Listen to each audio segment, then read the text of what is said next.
Picture this. It's the year 2077, and humanity's existence is hanging by a thread. The virtual game Apocalypse? Yeah, it's not just a game anymore, it's become reality. Tornadoes of lightning rip through the skies and blood red-eyed monsters are descending from above, ready to wipe out everything in their path.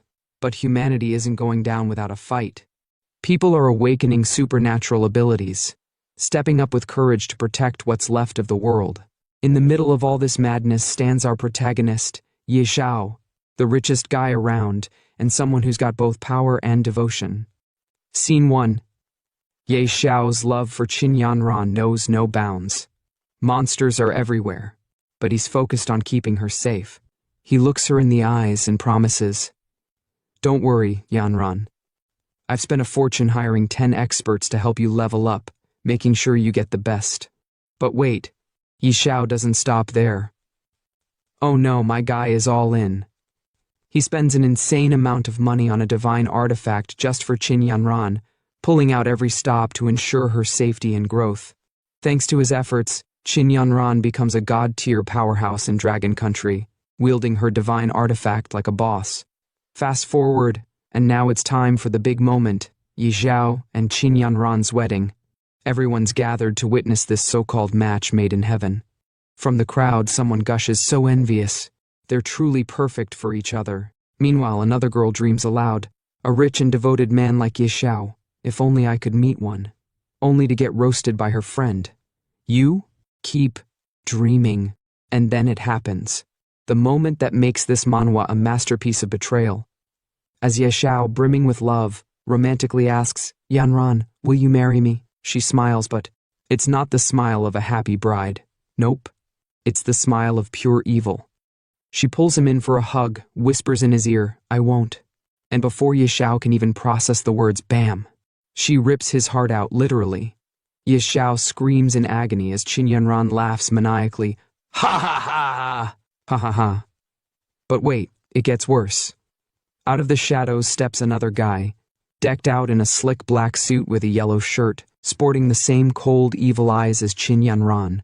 Xiao, lying on the ground, heartless and broken, croaks out in disbelief. "Qin Yanran." And here's the dagger to the soul. Qin Yanran, holding Xiao's heart like a trophy, spits out her true motives. "Xiao, do you think money can buy my true feelings? Do you think gifting me equipment allows you to morally coerce me? You're wrong. I accepted your gifts, but that doesn't mean I agree to your affection." And then, the ultimate gut punch. "I'm not that cheap. Everything I've achieved today was earned through my own hard work." As Qin Yanran clutches Xiao's literal heart in her left hand, she leans into Zhou Hong, the tall, sinister guy in the black suit. Smiling wickedly, she looks down at Xiao, still bleeding and broken, and says with mock affection, "The only person who understands my struggles is Zhou Hong. Now, I'll give your heart to him. That way, being with him, I can hear your heartbeat every day." Isn't that touching? Touching? More like gut-wrenching. Xiao, barely able to muster any words through the pain, chokes out, You two." But before he can finish, Zhou Hong stomps on Xiao's face, sneering, "What? You? Go die, trash." He follows it up with the ultimate insult, "Now everything of yours is mine. Ha ha ha." The scene shifts as Xiao is cast into a dark abyss, left to fall endlessly into despair. Alone in the void, he replays everything in his mind, the betrayal, the pain, the loss. Broken and grieving, he mutters, "Why? Qin Yanran. For you, I gave up everything wholeheartedly, only for you to betray me in the end." But even as he wallows in sorrow, a spark of rage ignites. Grinding his teeth, he growls, "No, I no longer have a heart, but I won't let it end like this. No way." That's when the transformation begins. His body surges with newfound power, and his thoughts turn dark and vengeful. "I'm unwilling. I'll make you pay. I'll have my revenge. I will make those despicable people pay the price." And just like that, the scene flips. Suddenly, Xiao wakes up. Back in time, it's a week before the game Apocalypse begins. He's no longer a victim. He's been given a second chance to rewrite his destiny. Looking around, he realizes the timeline and mutters, "Is this reincarnation? I remember now. It's a week before the game starts. There's 200,000 yuan on this card. Qin Yanran's monthly allowance." His expression hardens and a sly smirk creeps across his face. I really have been reborn. Right on cue, Qin Yanran shows up, but this time her venomous words don't faze him. She scoffs. "Yi Xiao, are you deaf? Didn't you hear me? Do you think I need your little bit of money? Accepting your money was just me saving your pride and face. Got it?" And if that wasn't enough, she delivers the final slap in the face. "If you keep clinging to me, don't ever come and find me again." But this isn't the same Yi Xiao. No longer broken, no longer blinded by love, he looks at her with calm, calculated confidence. Qin Yanran notices his demeanor shift and sneers. "What? Regretting it already?" After her arrogant tirade, Yi Xiao cuts her off with a sharp, biting tone. "For my good? How about I go to hell instead?" Qin Yanran freezes, completely caught off guard. Nervously, she stammers, "What?"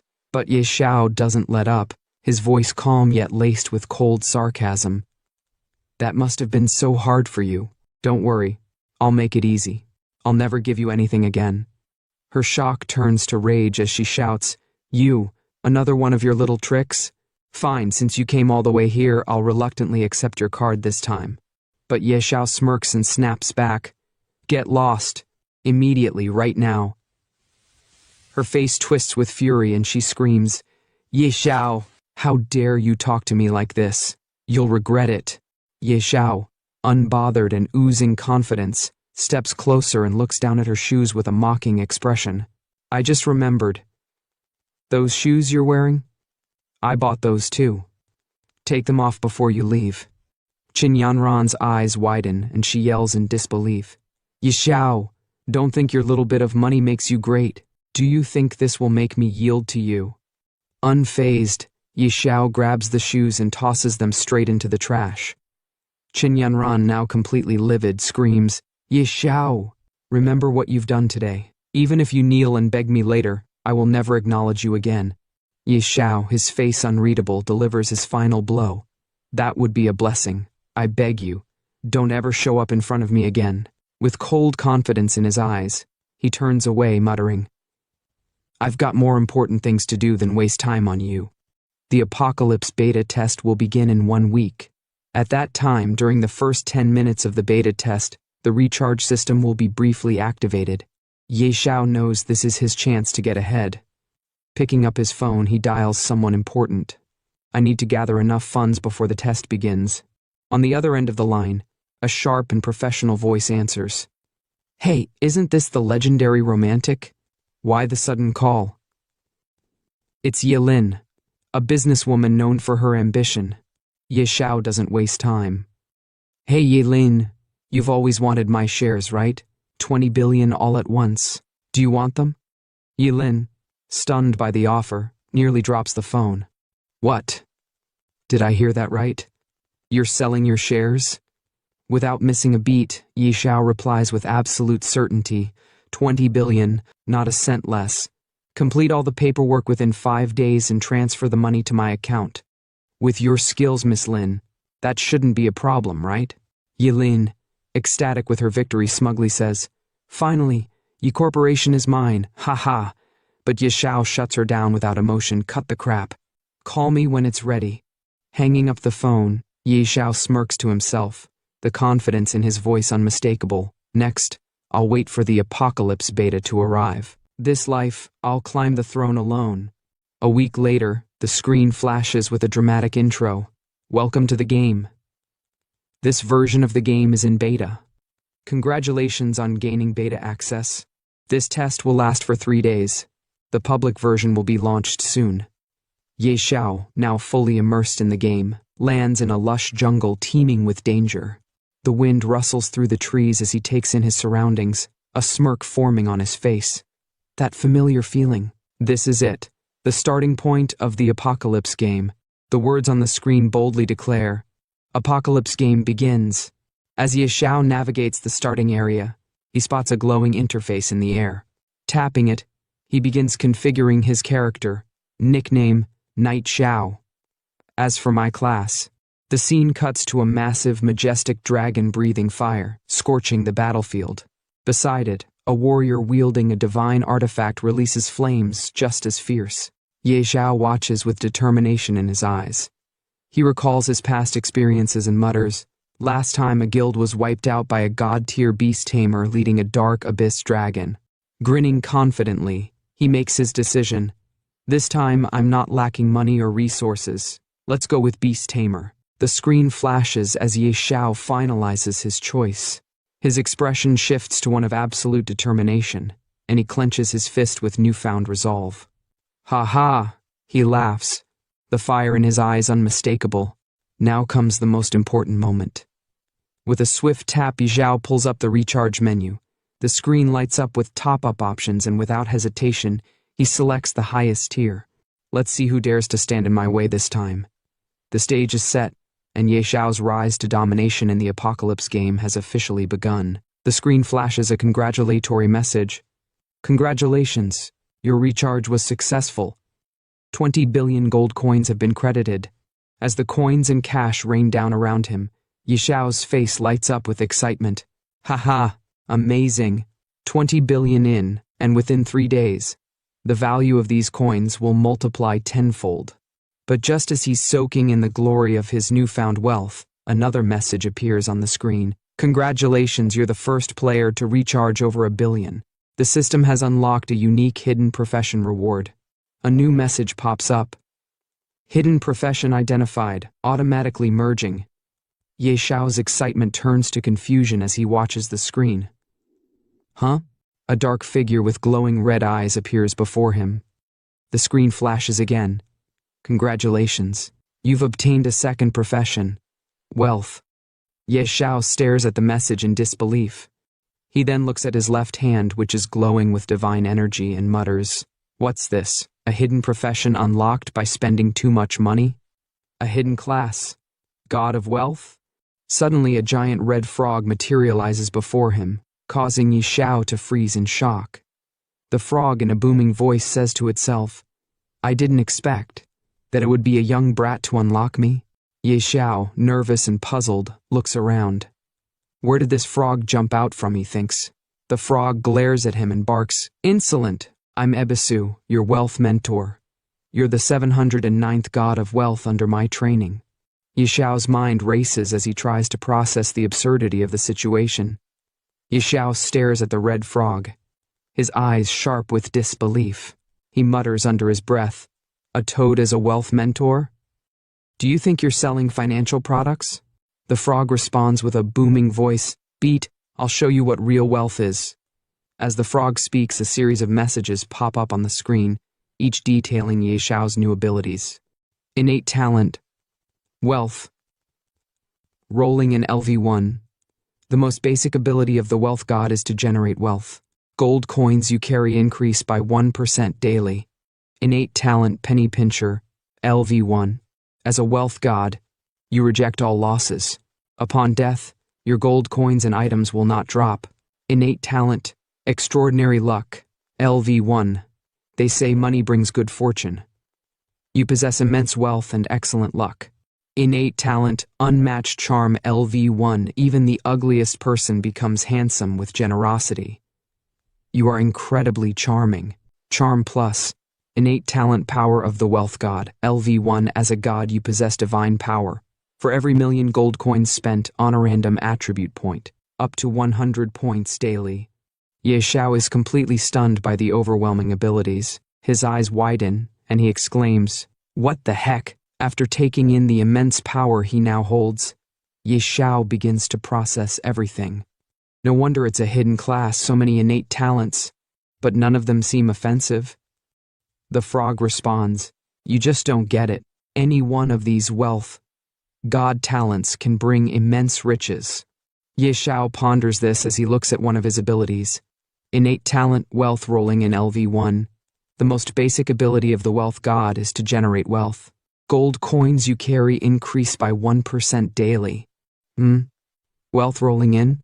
Gold coins. That means with my current wealth of 2.2 billion, I'd earn an extra 22 million daily. The frog adds, And with the power of the wealth god, you could earn 22 free attribute points daily. Do you realize what that means? The screen pops up again with another message. Innate talent, power of the wealth god. You possess divine power.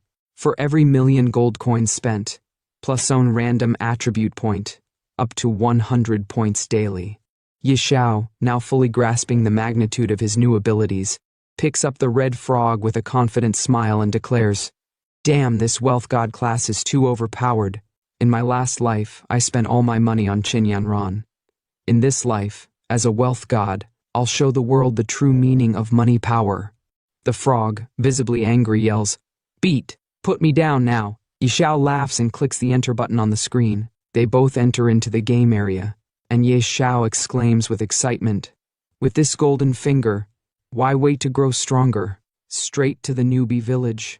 As Xiao and the red frog land on the ground of newbie village flower plains, the frog lets out a loud "ouch" after hitting the ground.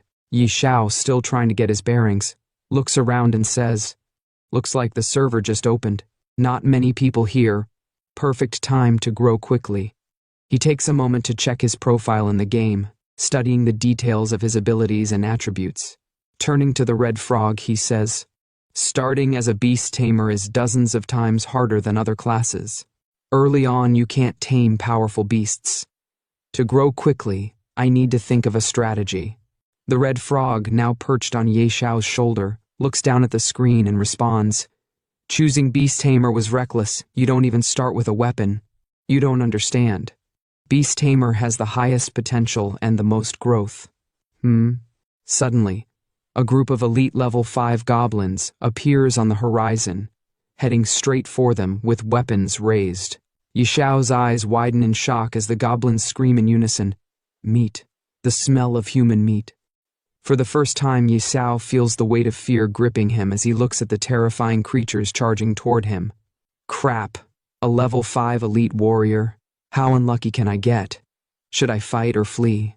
He wonders, his heart racing. The red frog, however, isn't waiting for an answer. It leaps off Xiao's shoulder and starts sprinting away in panic. Xiao watches in disbelief, muttering, "This toad sure runs fast." The frog, now in full-on panic mode, shouts back, "What's there to think about? You're practically naked, no weapons, and facing a level 5 elite. Run." With no choice but to follow suit, Xiao starts running, his legs pumping as fast as they can carry him. The goblins, relentless in their pursuit, yell after him, "Food, stop running!" In a moment of desperation, Xiao looks around, hoping for some help. "Crap, someone save me!" He cries out, but all he hears is the sound of the goblins' laughter echoing behind him. After narrowly escaping the elite goblins, Xiao and the red frog finally make it to the main city, both exhausted and gasping for breath. Xiao looks around, relieved to have made it this far, and mutters, "Finally made it to the main city. That was close. Almost died at the start. I've never suffered such humiliation." Meanwhile, a group of players nearby are gossiping about him, clearly amused by his appearance and choice of class. One of them remarks, "Huh? Someone actually picked Beast Tamer?" Another one snickers and says, "Yeah, unbelievable." "And their beast is... Your beast is a toad?" Xiao, already on edge, snaps back, "You are the toad. Your whole family are toads." He storms off to the side, but the insults keep coming. "Ha ha! This beast tamer is hilarious. Right?" And he tamed a toad. Trying his best to ignore them, Xiao marches forward, but the red frog on his shoulder, ever the troublemaker, says, "There are beast eggs for sale in the city. Go buy one, brat." Xiao, not interested in settling for anything ordinary, replies confidently, "I'm not settling for any ordinary beasts." The red frog, a little confused, asks, "What do you want then?" They continue walking toward their destination, the Supreme Hall. The red frog warns him, "Are you crazy? At level 1, why come here? Only level 100 plus players can hire guards here." But Xiao remains determined, brushing off the frog's concerns. "Stop talking. I know what I'm doing. Let's go." They reach the entrance to the Supreme Hall, but just as Xiao starts to ascend the stairs, someone suddenly stops him. A deep voice calls out, "Wait!" Xiao turns to see a grand archmage standing in front of him, blocking his path. The archmage, holding a divine artifact, looks down at Xiao and says, "Young man, this is not a place for you. Return when you've trained more. Only with the City Lord's recommendation letter can the doors to the Supreme Hall open for you." The archmage is level 80, a formidable figure, but Xiao remains unfazed, his confidence unwavering. No wonder this place is so grand. Even the guard is a level 80 archmage. With a grin, Xiao looks up at the archmage and says, "Honorable archmage, I don't have a recommendation letter." The archmage responds curtly, "Then leave. The Supreme Hall is the Empire's pride, not for someone like you." Unbothered, Xiao smirks and responds, "I don't have a letter, but I heard the archmage recently lost something. I've come to return it." The archmage, now suspicious, narrows his eyes and asks, "Something? What thing? Don't try to fool me." As the conversation between Xiao and the archmage continues, Xiao decides to demonstrate the power of his wealth. He casually points and says, "Archmage, look over there." The archmage turns around, confused, but his expression changes when he sees gold coins scattered near his feet. Xiao continues, "Archmage, over there too. Behind you, more coins. Archmage, do you like them?" The archmage, his eyes wide with surprise and joy, bends down and scoops up the gold coins. He exclaims with delight, "Oh my!" With a wide smile, he looks back at Xiao and says, "VIP room at the War God Pavilion, Supreme Hall upstairs, please." Xiao, ever the cheeky one, smirks and asks, "Ahem, Master, I liked your fierce demeanor earlier. Can I bring it back?" The archmage, clearly flustered, coughs and avoids making eye contact, muttering, "Cough! Young man, go on up." Xiao grins. Now this is more like it. Ha ha ha." The red frog, observing the scene, thinks to himself, "Money really works wonders, huh?" They approach the Supreme Hall, its grandeur impossible to ignore. As they enter, Xiao notices two towering guards standing in front of it. One is a Supreme Hall Honor Knight Golem, level 100, and the other is a Supreme Hall Honor Knight Golem, level 80. The red frog, impressed by the sight, says, "The Supreme Hall really lives up to its name. A level 100 hireable guardian, equip this, and you can dominate the novice village, kid." Xiao, unfazed, shakes his head and replies confidently, "These don't interest me, they're beneath me." Just as they're about to enter, a giant figure emerges, its presence commanding attention. With a deep, booming voice, the figure asks, "Who let you all in here?"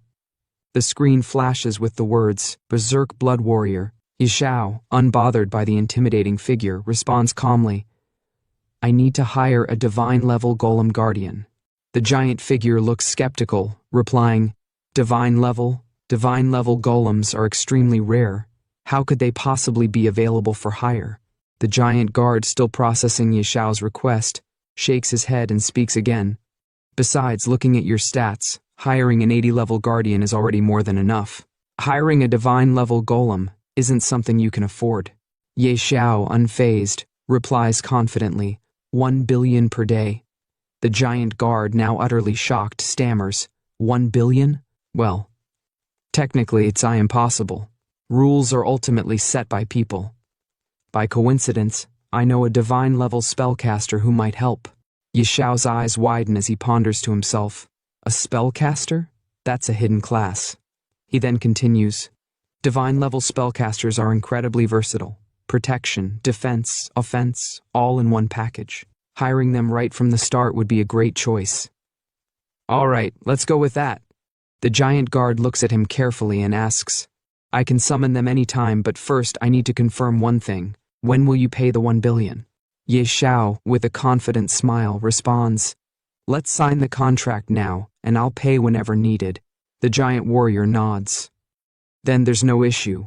Once the contract is signed, I'll summon them right away." After signing the contract, Xiao exclaims, "Perfect, the sooner the better. I'm on a tight schedule." Moments later, a beautiful woman in a red dress, holding a divine artifact, materializes before them. Her presence is awe-inspiring, and she exudes a powerful aura. She introduces herself with a smirk. "Oh, it's a handsome young man. I'm Dolores, a divine-level spellcaster. According to the contract, I'll follow your orders for the next 24 hours. Xiao, visibly stunned by her sudden appearance, thinks to himself, her level's too high. I can't view her details at all. He then looks at her, trying to regain his composure, but his nerves show as he speaks. Nice to meet you, Senior. I've hired you mainly to tackle a very difficult. Dolores, amused by his nervousness, giggles and interrupts. Difficult? What hard dungeons could there be in the novice village? Goblin King, or maybe his entire family. All of them are a wave of my hand away from defeat. Xiao, now slightly embarrassed but determined, says, Let's not waste time, I'll leave this to you, Senior. Dolores smiles. Easy. Lead the way. The scene then shifts to a demonstration of Dolores's immense power. She effortlessly dispatches wave after wave of goblins, casting powerful fireballs that incinerate them with ease. As the goblins fall, a bystander watches in awe, thinking to himself, Whoa, are those damage values? Did someone just beat their enemies into revealing phone numbers? Another character, witnessing the destruction, screams, Destroy them! Take out all these goblins! They nearly killed me earlier. As Xiao and the Red Frog make their way through the scene, the chatter around them intensifies. 3 characters stand nearby, discussing the unexpected sight they've just witnessed. One of them exclaims, Am I seeing this right? That guy's partnered with a spellcaster? These damage numbers are insane. Another one, looking puzzled, asks, Doesn't seem like a spellcaster. They don't display a level. Is it a hack? The third character responds with certainty, There's no such thing as hacks. Must be a high-level NPC hireling. That spellcaster. Meanwhile, the system announces Xiao's progress with a series of level-up notifications. Ding! Congratulations. Your level has successfully risen to level 10. You've earned 10 attribute points for free allocation. Ding! Congratulations. You are the first player in Novice Village 9527 to reach level 10. You've earned an additional 10 attribute points. Ding! Congratulations. You are the first player worldwide to reach level 10. You've earned 50 bonus attribute points and the title Spend a Sender. The Red Frog, surprised, remarks, Kid, you've hit level 10 already? The highest among other players isn't even beyond level 5. The screen shifts to another system announcement. Ding! World announcement. Players successfully reached level 10, unlocking the level leaderboard. Night Sorrow has. Ding! World announcement. Player Night Sorrow. In the distance, characters watching the announcement react with astonishment. One of them exclaims, What the heck? It hasn't even been a full day, and someone's already level 10? Who is this Night Sorrow? Another player says, Seems like it's that person. They're absolutely overpowered. A crow, observing the announcement, wonders aloud, Could they be the game's GM, running tests? One player, eager to get close to the rising star, says, I need to go cling to their coattails. Is it still too late? A voice in the background adds, Doubt all you want. Of course you don't know yet. Soon enough, when the game Doomsday becomes reality. Then another voice confidently states, You'll realize that I am the true God.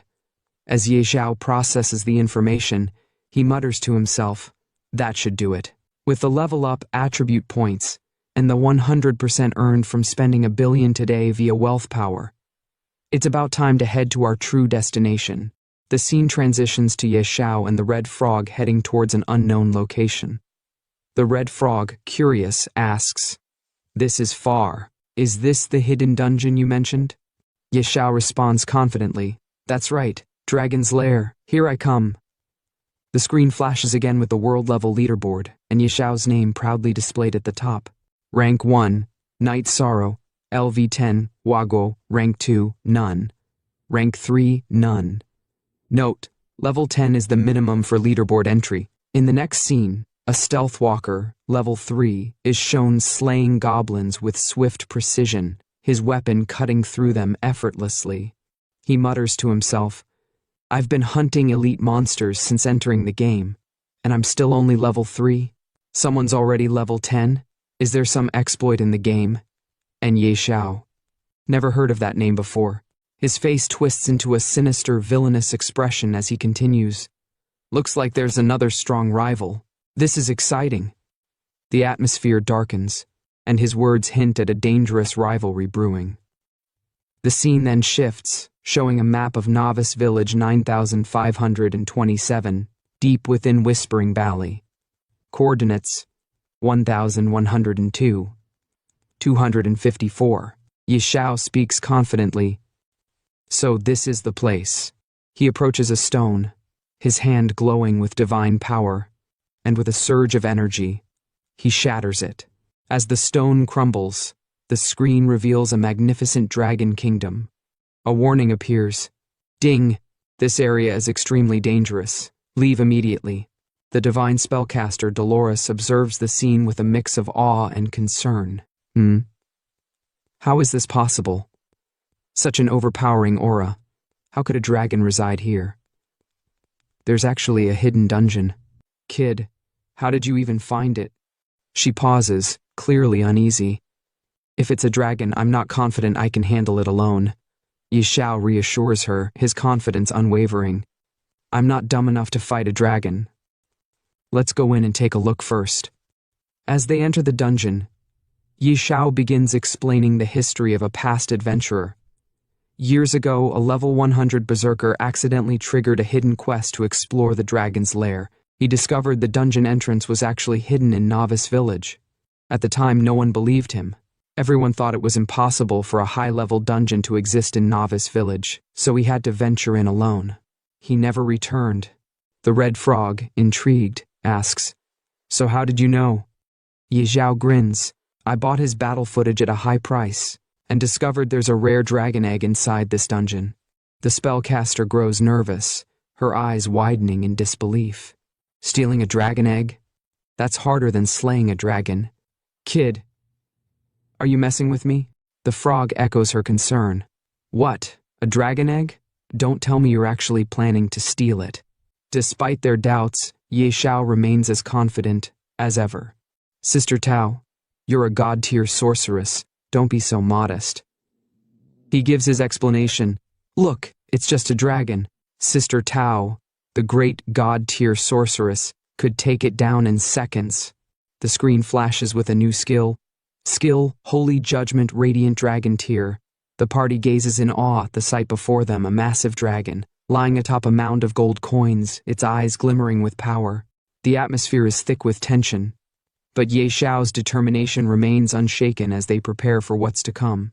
The scene intensifies as the spellcaster, visibly terrified, gazes at the radiant dragon and says with a quiver in her voice, "A tier 5 dragon. Good thing I brought a teleport scroll." The Red Frog, equally anxious, quickly chimes in, "You go in first. I'll wait outside the cave." Xiao, ever the confident hero, looks to the spellcaster and asks, "Sister Tao, do you think we can manage?" She looks back at him with concern, shaking her head. A tier 3 dragon alone could destroy an entire guild. This radiant dragon is one of the top tier dragons. We have less than a 1% chance.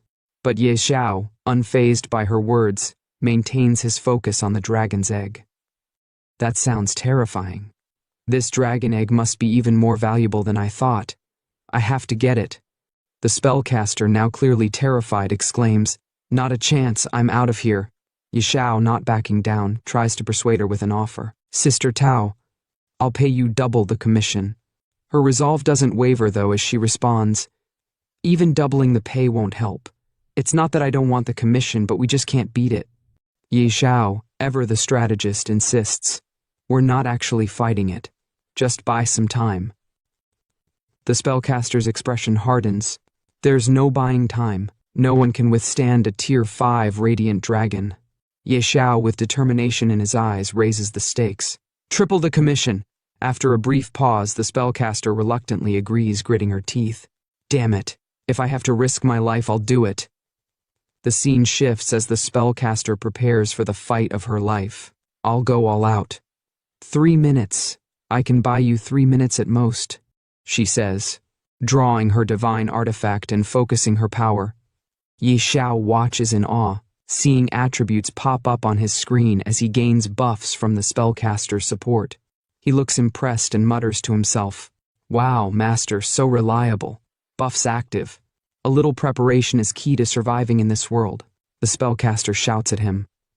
"Buff duration is 3 minutes. The rest is up to you." Ye Xiao responds with admiration. "Incredible.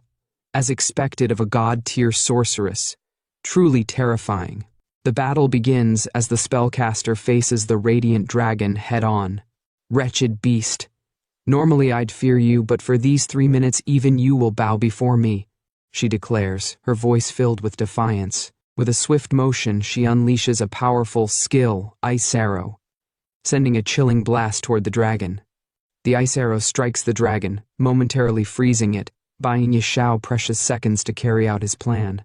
The fight intensifies, and the clock is ticking as Ye Xiao prepares to steal the dragon's egg, with the spellcaster doing everything she can to hold the beast at bay. The tension builds as Ye Xiao, holding his breath, creeps closer to the radiant dragon's egg. "Shh, don't let it notice us, or we're dead meat," he whispers, glancing at the spellcaster who is still holding off the dragon with all her might. The spellcaster, panting, warns him, 1.5 minutes left, I'm running out of steam." Ye Xiao struggles with the egg, trying to lift it, but it's far heavier than he anticipated. Frustrated, he calls out to the frog, "This dragon egg is heavier than I thought. Toad, give me a hand." The red frog hesitates, muttering, "I've never done something this shady before." But before they can make another move, a loud thud shakes the ground, and the radiant dragon's piercing eyes snap open, catching them in the act. "Ouch!" the frog exclaims in panic. The dragon lets out a terrifying roar, sending shockwaves through the air. Ye Xiao and the frog freeze in fear as the dragon's fury ignites. "You useless toad!" Ye Xiao shouts. But the frog, equally terrified, retorts, "How dare you insult me like that, you brat? Run! Stop talking and move." With the dragon bearing down on them, Ye Xiao screams for help. "Sister Tao, help us!" The spellcaster, already exerting herself, responds with urgency. "Ice wall." She casts, trying to block the dragon's assault, but the ice quickly begins to crack under the dragon's power. It's not holding up. Then, with a flash of divine energy, she casts a more powerful spell. Skill. Dragon King's Breath. Her eyes widen as she sees the immense firepower about to unleash from the dragon. "Dragon King's Breath, run!" she yells, taking off. Ye Xiao, in disbelief, calls out, "Sister, why are you running too?" She glances back at him with exasperation. "Of course I'm running. What do you think I am, invincible? I said 3 minutes, didn't I?" The trio scrambles, dodging fireballs and the dragon's wrath, managing to escape just in time. They burst out of the dungeon, gasping for breath. "Gah!" Ye Xiao exclaims, still in shock. "That was close, but we managed to get it." The spellcaster, still breathing heavily, looks at the egg with a mix of awe and apprehension. "Kid, if this dragon egg hatches into a Tier 5 dragon, it'll all have been worth it." She pauses, narrowing her eyes. "Don't forget my commission." Ye Xiao grins, trying to reassure her. "Don't worry, you'll get paid." Then, with a determined look, he says, "Now it's time to contract the bee-beast." The spellcaster, a bit more skeptical now, adds, "Let's hope it doesn't hatch into something strange. Otherwise, that 300 million will go to waste." Ye Xiao, annoyed by her negativity, retorts, "Shut your mouth, you jinx." He carefully places his hand on the egg, his eyes focused. Success or failure, it all comes down to this. Don't disappoint me. The egg begins to crack, and with a soft pop, a tiny dragon emerges. It lets out a small, confused sound. "Ah, ah." Ye Xiao stares at the baby dragon, his eyes wide with disbelief. "Huh?" The spellcaster leans in, scrutinizing the hatchling. "This doesn't look like a radiant dragon hatchling." Ye Xiao frowns. "Why does the color seem off?" The baby dragon, now fully out of its shell, blinks up at them. It scales a strange mix of colors that don't quite match the radiant dragon they expected. Ye Xiao and the spellcaster exchange uncertain glances. unsure of what they've just unleashed. Here's part 2 of the Manhwa breakdown you've been waiting for. And seriously, a big shout out for all the love and positive vibes on the last video. Y'all are amazing. Keep smashing that like button and showing your support so I can keep bringing this fire content for you. Oh, and yeah, don't forget to obliterate that subscribe button and turn on the notifications. You gotta stay hyped and updated for what's next. And for those who haven't watched the previous video of this series, you can find the link in the description below or click on the eye icon at the top of the video. Now, let's dive into the juicy details of the latest chapter. No nickname yet. Type, Azure Sky Dragon, Mythical Tier. Level, 1 Zeroth, 000%. Base stats, Strength, 500. Constitution, 500. Agility, 500. Spirit, 500. Hold up, did you see that? 500 across the board. This dragon's a beast. Now check out the talents this thing's packing. Absolute suppression. As a mythical tier beast, the Azure Sky Dragon naturally suppresses lower tier creatures, deals plus 30% damage, and takes minus 30% damage from creatures below the mythical tier. Dragon King. As the supreme being of the dragon race, the Azure Sky Dragon suppresses all other dragon-type creatures, deals plus 50% damage to dragons, and takes minus 50% damage from them. Mythical Bloodline.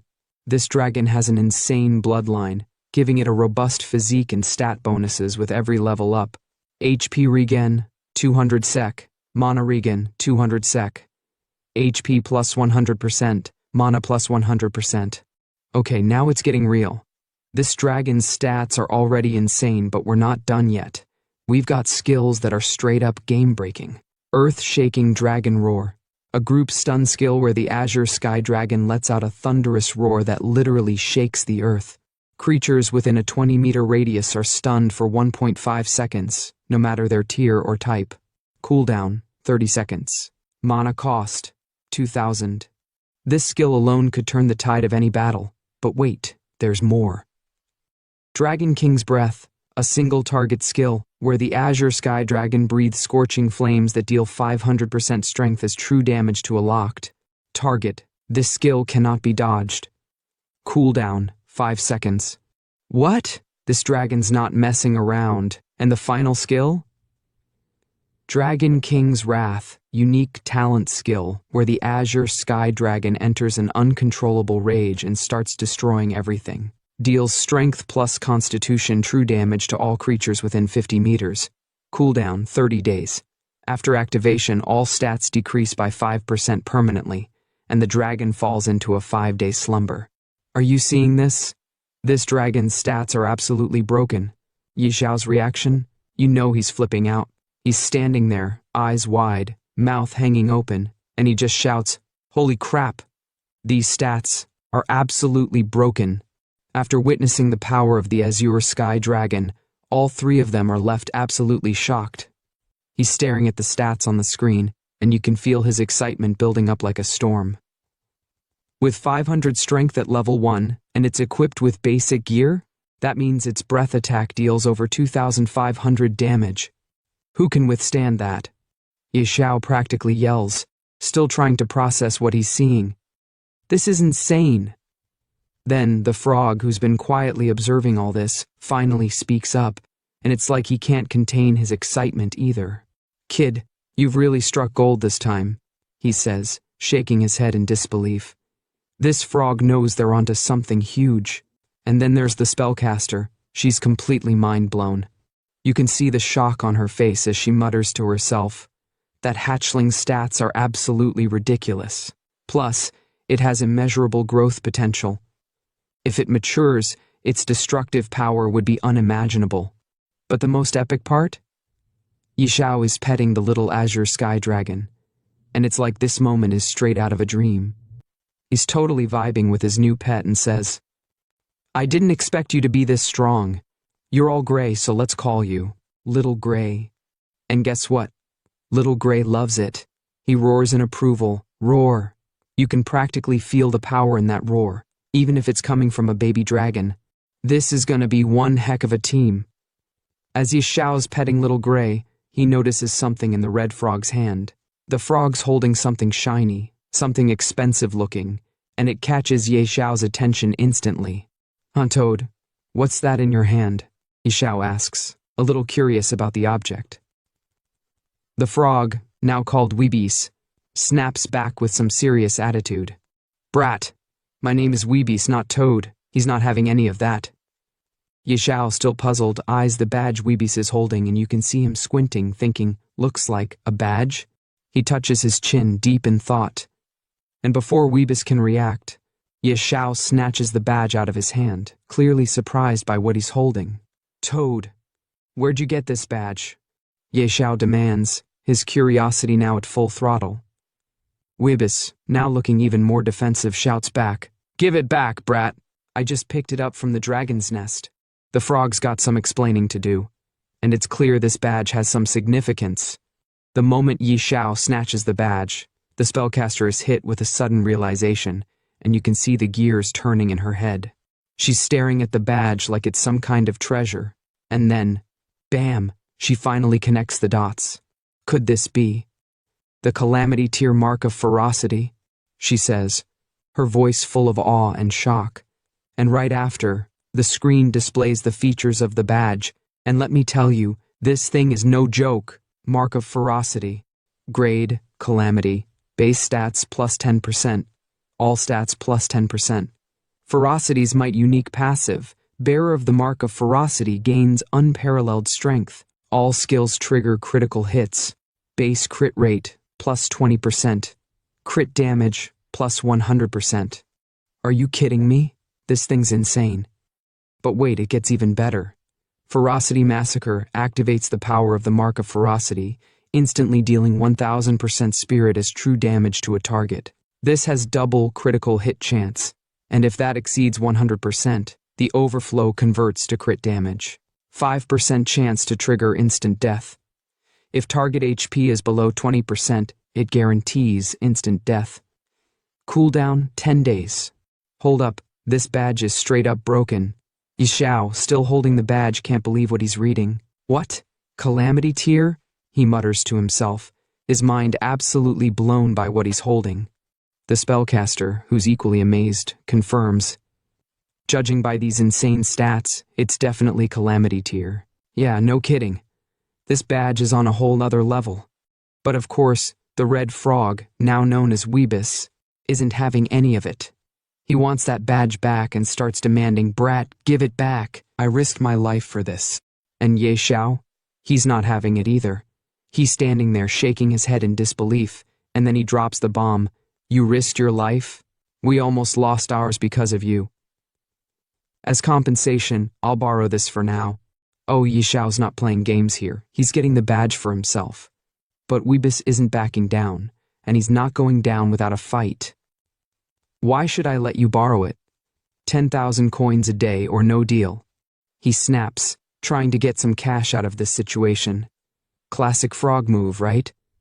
Xiao, ever the smooth talker, turns on the charm. He gives his best sweet voice, trying to smooth things over. "Come on, old Weebis.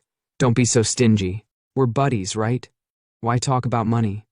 But Weebis isn't falling for it. "Stop with the sweet talk. When you need me, I'm old Weebis, but when you don't, I'm just Toad." He's got a point. This frog's got serious attitude. Then Xiao just laughs it off, knowing full well the power of this badge. Haha. With this badge, farming goblins will be like slicing through butter. He's got plans for this, and you know he's about to wreck some enemies. And with that, Xiao wears the badge proudly, ready to see what kind of chaos he can cause with it. The power's in his hands now. Out of nowhere, a hidden quest notification pops up on the screen like a bomb dropping in the middle of a peaceful moment. Ding! You have triggered a hidden quest, the Forbidden Adjudicator. The message flashes across the screen with a dark, mysterious vibe. The quest reads, "Although mighty, the King of Ferocity was consumed by the abyss. Bearer of the Mark of Ferocity, seek the truth. Objective, find the Fang of Ferocity." And just like that, everything stops. The room is dead silent, and all three of them are just staring at the screen, shaken by what they just saw. The red frog, clearly stunned, stammers out, "Huh? A hidden quest?" He's as surprised as anyone. Xiao, still processing everything, rubs his chin and mutters, "Seems like it. Find the fang of ferocity? What's that?" He's lost, but his curiosity is piqued. That's when the spellcaster, the walking encyclopedia, steps in to explain the mystery. "What? You don't know the fang of ferocity?" she says, as if she can't believe Xiao doesn't know about it. It's a god-tier assassin dagger, forged from the fangs of the abyssal beast. It's one of the most explosive weapons ever made. Looks like there's some connection between the mark of ferocity and the fang. As she's talking, the screen flashes a picture of a warrior holding the dagger. It's massive, gleaming with power, and there's a huge dragon looming in the background. This is some serious gear. Then, just as things are about to get intense, a new message pops up on Xiao's screen, and it completely changes the mood. "Ding, player, Xiao, your daily game time has reached its limit. You will be forcibly logged out in minutes." Xiao's face falls. He's not ready to log out yet, but the game's got its rules. "Ugh, my time's up. Guess I'll have to log out," he mutters, clearly frustrated that he can't keep going. But the spellcaster, ever the professional, just shrugs it off. With a flick of her magic, she opens up a portal to exit. Who knew a hidden dungeon in a starter village would take this long? "Well, Peachy sister, I'm off. Hit me up if anything comes up, be sure to prep your coins." Xiao, smiling as always, gives a quick nod. "All right, brother Yi, later." And just like that, the portal closes with a flicker of light. Now it's Xiao's turn to log out, and before he does, he's deep in thought. The Doomsday game is still in beta, and hasn't fully merged with reality yet. Better rest up. Don't want my body breaking down. You can tell he's thinking about the balance between the game and reality, knowing that he needs to be ready for whatever comes next. The next day at Xiao's home, it's a whole new world. The gaming community is on fire, with chaos everywhere. The game has taken over, and people can't stop talking about it. Virtual game Doomsday has taken over the gaming community, topping discussion charts. The buzz is crazy, and it's like the world's been turned upside down. But not everyone's loving the game. Some are seriously frustrated. One player screams, "WTF? This game is so hard. I played all day, my hands are killing me, and I'm only level 2. I died 3 times, and if I keep dying, my stats will reset." They're furious, and you can feel the frustration in their voice. Another player, absolutely angry about the difficulty, rants, "Damn devs made it this tough. Who can even play this?" And then out of nowhere someone shouts, "Wait, who's Xiao? Hit level 10 in one day? Is he hacking?" They're shook, wondering how Xiao pulled that off. But there's always someone ready to hate. And the last comment we hear is, "Trash game, can't play without cheats, classic." On the first day of the Doomsday game, chaos erupts. Players are dying after logging out, and hospitals are overwhelmed with victims suffering from organ failure. The consequences are massive, and it's clear the game is no longer just a virtual issue. It's bleeding into the real world. A notification appears. On its first day, Doomsday causes mass player deaths. Many experienced physical symptoms after logging out, leading to hospitalization. Later, organ failure cases emerged among survivors. Governments issued warnings against entering the game. Governments scramble, issuing bans and warnings, but Xiao? He's completely unbothered. He looks at the chaos and thinks to himself, "Huh? Multiple nations banning Doomsday? Pfft, weaklings. When the game merges with reality, you'll all suffer." Xiao knows this is just the beginning. The real storm is coming, and he's already ahead of it. Suddenly, his phone vibrates. Xiao picks it up and reads the message, his expression darkening. "Xiao, come to Manhwa Hospital now. Bring food for Zhou Hong and pay his bills. Do this, and I'll pretend nothing happened before." Xiao curses under his breath. Damn it, forgot about that lunatic. Should have blocked her first. He's clearly annoyed, but there's no escaping it now, he has to deal with it. Cut to the hospital. And Zhou Hong lying in a bed, grinning, while Qin Yanran sits beside him looking smug. Zhou Hong says, "What? You're saying Xiao hasn't contacted you all this time? Now that you suddenly called him, do you think he'll come?" Qin Yanran responds with a sinister smile. Do you think he would dare not come? She knows Ye Xiao's feelings for her, and she's sure he'll show up. Zhou Hong, grinning like a fool, adds, True, he loves you so much that it's in his bones. Once you call, he'll definitely come running. But before they can celebrate, a doctor walks in, delivering a shocker. Patient in room 17, you can be discharged early. Please settle the bill first. Qin Yanran and Zhou Hong are shocked. Why the early discharge, they ask. The doctor answers, Our hospital is now overwhelmed with patients suffering from organ failure, just like you, caused by playing a game called Doomsday. We're currently short on beds. Qin Yanran's face twists with aggression, her voice sharp as she glares at the doctor. What do you mean? Short on beds? Does that mean poor people's lives are worthless? The doctor, clearly feeling the pressure, responds calmly. This is a special situation. We ask for your understanding. Please settle your bill and vacate the bed by the end of the day. But before the situation can escalate further, Zhou Hong suddenly stands up from the bed, brushing off the tension. He looks at Qin Yanran, speaking in a calm but determined tone. All right, Yanran, stop arguing. This game really isn't simple. I plan to get discharged and continue playing. Do you have any money? Help me pay for this hospital bill first. Qin Yanran's expression shifts to something sad, but her voice is calm as she responds. I don't have money. Ye Xiao didn't give me my allowance this month. Zhou Hong is shocked, his face falling. What? Doesn't Ye Xiao give you 200,000 every month for your living expenses? Qin Yanran, her expression cold and filled with disdain, responds with a twist of her lips. How would I know? He just has a bit of filthy money. Does he really think spending money can win me over? I feel sick just seeing him. The hate is real in her voice. Zhou Hong, looking to take advantage of the situation, holds her hand, speaking urgently. Yanran, send Ye Xiao another message and ask him for some money. I'm planning to start a doomsday gaming studio. That kind of money means nothing to him, but it's very important to us. Qin Yanran's face twists into something more sinister as she responds with confidence. Don't worry, once he gets here, I'll say a few sweet words, and he'll obediently hand over the money. But her eyes? They say otherwise. There's a hint of uncertainty, but she hides it well.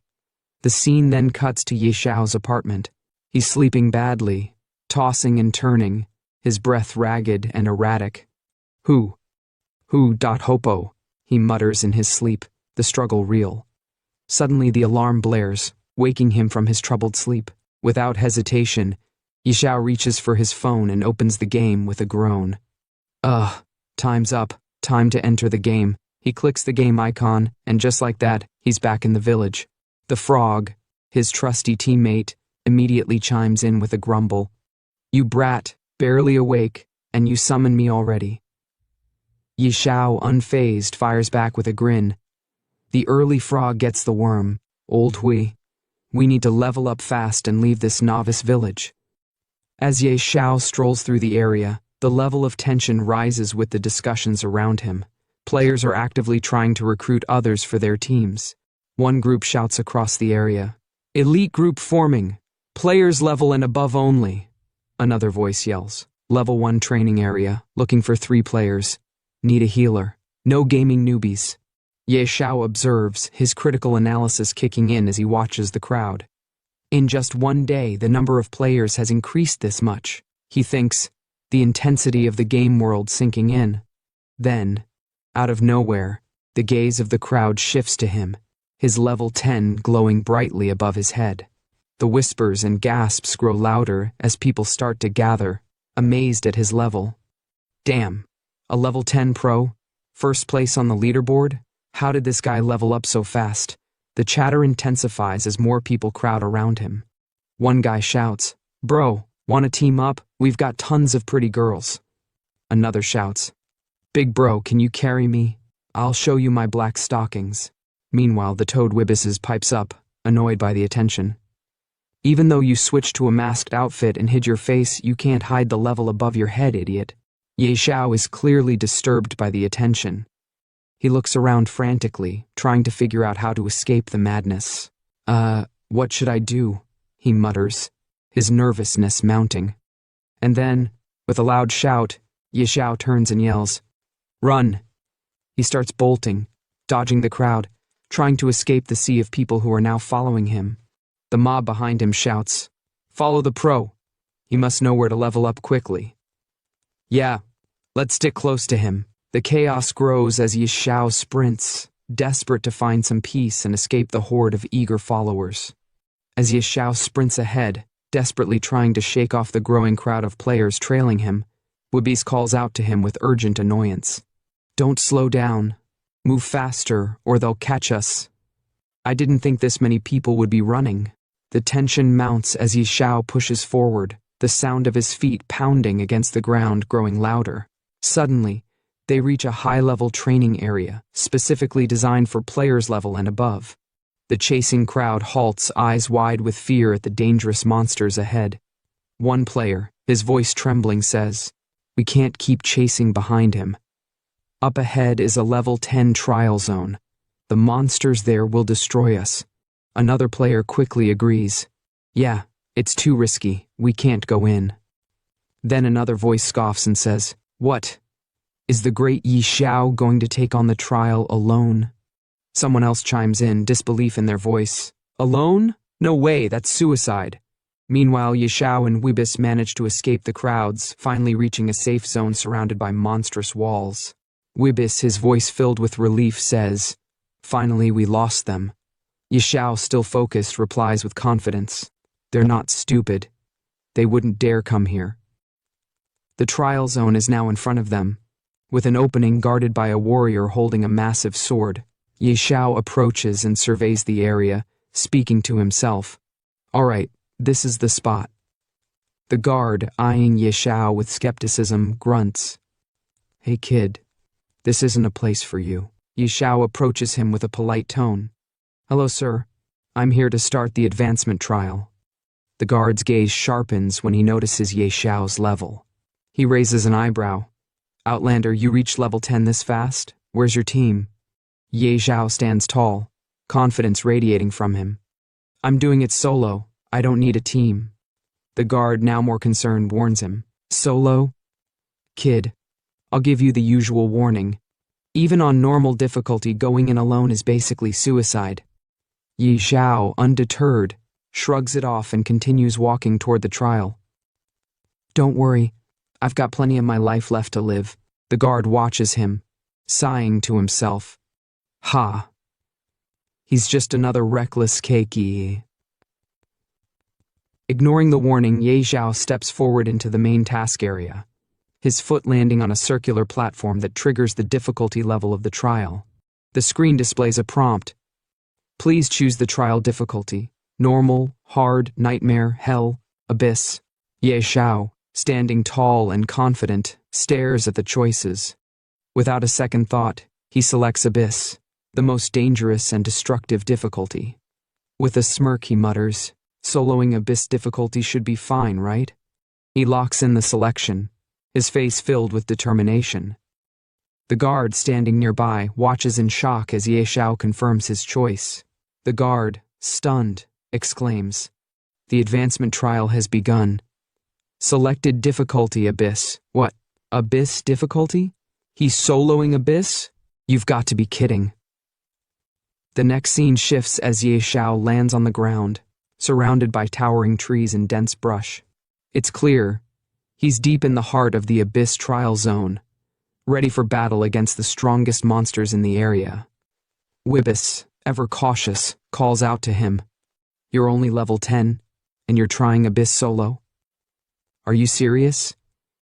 Xiao, with a smirk, responds, his voice filled with confidence. "You think I can't handle it? Last time I had full bronze gear and an elite team, but we almost got wiped out because I had to carry Qin Yanran." He pauses, his eyes hardening with determination. "This time, I'm here for revenge." Without missing a beat, Xiao summons his mythical beast, the Azure Dragon. He calls out, "Little Gray, come out." A small gray dragon emerges, its eyes gleaming with power. It responds with a playful bark. Woof! The trio, Xiao, Weebus, and Little Gray, head deeper into the dense jungle. Xiao, walking with purpose, speaks to himself. With Little Gray, what's there to fear? He's a mythical grade beast. But suddenly, the atmosphere shifts. From the tall brush, a pair of terrifying eyes watches them closely. Xiao's instincts kick in as he notices the movement in the underbrush. He whispers, "Something's moving. Stay alert." The tension rises as the scene prepares for the inevitable clash with the abyssal monsters lurking in the shadows. As a massive, terrifying figure emerges from the shadows, a mutated snow wolf, its eyes filled with ferocity. The creature steps forward, its presence radiating danger and aggression. The screen then displays the snow wolf's stats. Savage snow wolf mutated, level 10. HP, 5000. MP, 5000. Strength, 300. Constitution, 500. Agility, 300. Spirit, 500. Passive, unknown. Description, a mutated abyss creature capable of total destruction. Once it locks onto you, it's as if death itself is coming. Xiao, shocked by the sight of this gigantic beast, staggers back in disbelief, his voice heavy with fear. Holy crap! Without wasting a second, Xiao quickly turns to Little Gray, his mythical beast, and orders, "A mutated snow wolf right off the bat? That's insane. 5,000 horsepowers? Even a shadow assassin would be desperate. Little Gray, get it." The battle begins. The snow wolf charges forward, but Little Gray stands tall, ready to unleash his might. The two clash in a fierce battle, each fighting for dominance. Little Gray, using his Dragon King's breath, releases a massive stream of flames, engulfing the snow wolf in fiery destruction. The wolf howls in pain as the flames critically damage it, but it doesn't back down. Xiao watches as the wolf starts to lose control, a small smile forming on his face. The snow wolf's gone berserk. Then, for the first time, Little Gray uses his most powerful attack, the world-shaking dragon's roar. The force of the roar stuns the wolf, and as it stumbles, Little Gray launches another devastating blast of fire, inflicting critical damage. The snow wolf is helpless, writhing in agony, and it lets out a final, anguished cry. "Awoo!" Finally, after a fierce battle, the snow wolf collapses, defeated. The screen pops up. "Ding, congratulations! You've defeated the savage snow wolf, mutated." But the victory doesn't stop there. The next screen appears. "Ding, your beast Little Gray has leveled up to level. Ding, your beast Little Gray has leveled up to level 3. Ding, your beast Little Gray has leveled up to level." In the next moment, Xiao's excitement reaches a new peak as he watches Little Gray level up. The Azure Sky Dragon's stats flash across the screen, and Xiao can't help but shout in exhilaration. "Haha, nice. 4 levels in one shot." The screen then shows Little Gray's updated stats. Nickname Little Gray. Species, Azure Sky Dragon Mythical. Level 5/60ths, 50%. HP/MP, current stats, base stats. Strength, 700. Constitution, 700. Agility, 700. Spirit, 700. And then the next screen appears, showcasing Little Gray's newly unlocked ability. Dragon Fangs. Dragons are magic's natural enemy. As the king of dragons, the Azure Sky Dragon silences all magic, deals 500% spirit magic damage to the 2 nearest enemies, and seals their magic for 5 seconds. Cost, 200 MP, cooldown, seconds. Xiao, utterly shocked and impressed by the power of his mythical beast, exclaims, "Whoa, plus 50 to all stats per level? Mythical grade beasts grow insanely fast, and it even unlocked such a broken skill." As Xiao celebrates, the screen suddenly reveals 2 divine artifacts floating before him. His excitement builds even further as he asks the frog, "Old Hui, what loot did it drop?" The frog, ever the reliable companion, responds, 2 dark gold items. No surprise, mutated bosses drop insane loot. The artifacts displayed are Snow Wolf Bow, grade dark gold, effect unidentified, and Blood Wolf Fang Dagger, grade, dark gold, effect unidentified. Ye Xiao eagerly grabs the weapons, his happiness apparent as he touches them. Ahaha. This is amazing. This is so much better than my last life. Ha ha ha.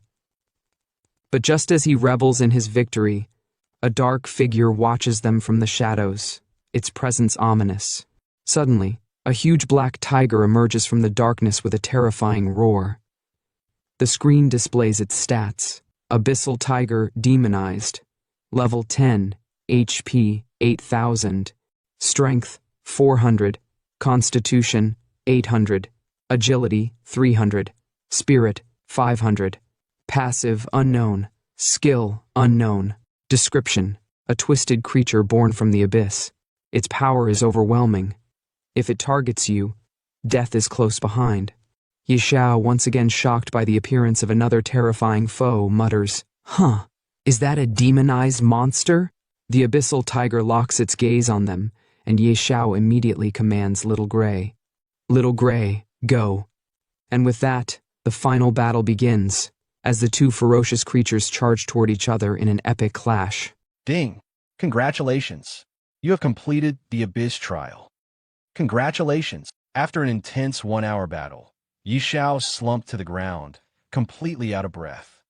He let out a sigh and muttered to the red frog, "If I had known it would be this exhausting, I wouldn't have sold it. My legs feel like they're about to fall off."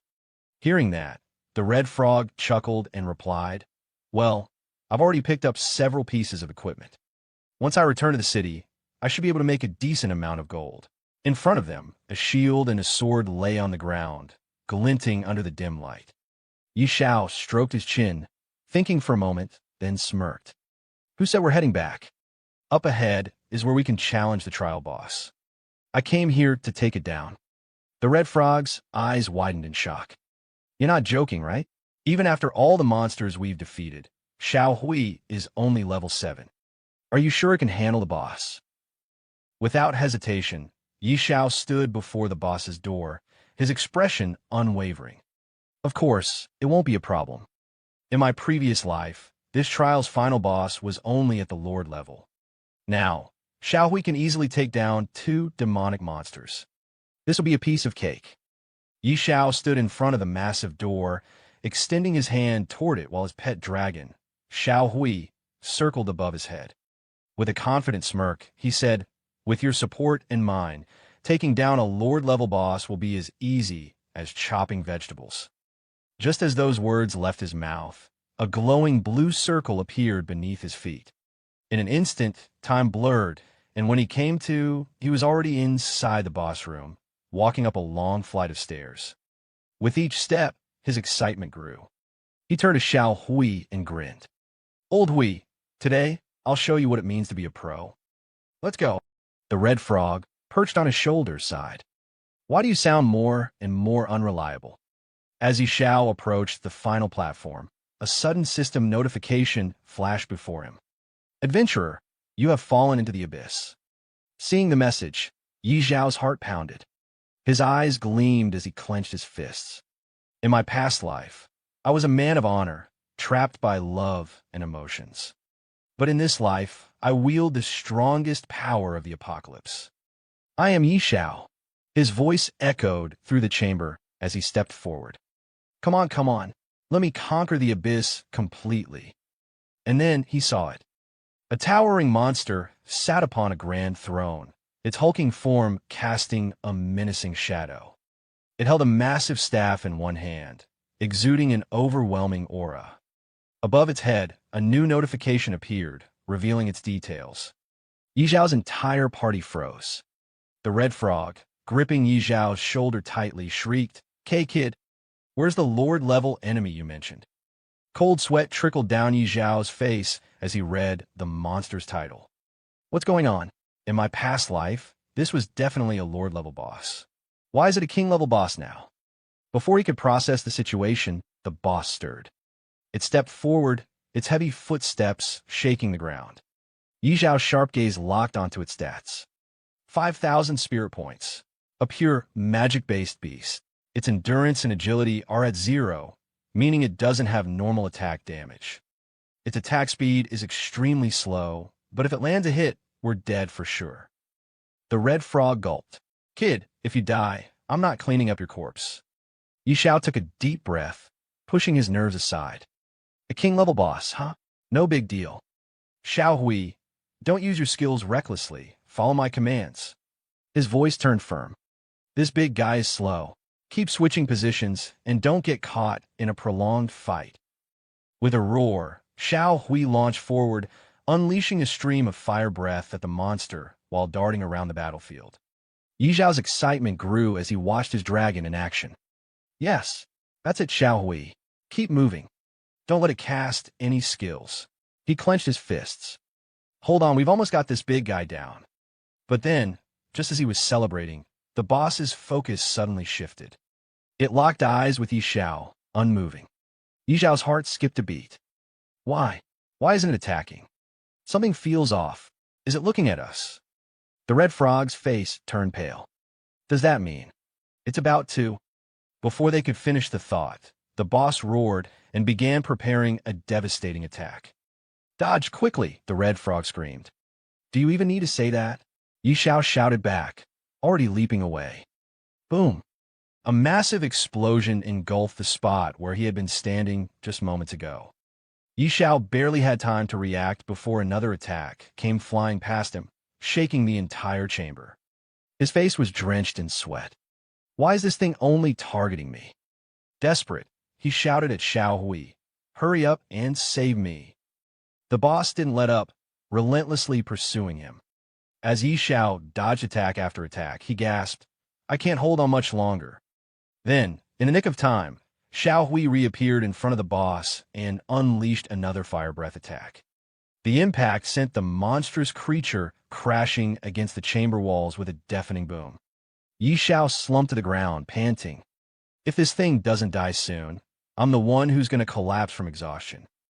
The red frog, still trembling, groaned. Next time you want to challenge a place this dangerous, can you not drag me along? As Yi Zhao caught his breath, a familiar chime echoed through the room. A new notification appeared before him. Ding! Congratulations! You have completed the Abyss trial. Congratulations! Your beast, Xiao Hui, has reached level 10. Congratulations! As the first adventurer to complete the Abyss trial, you have received a reward, +5 to all attributes.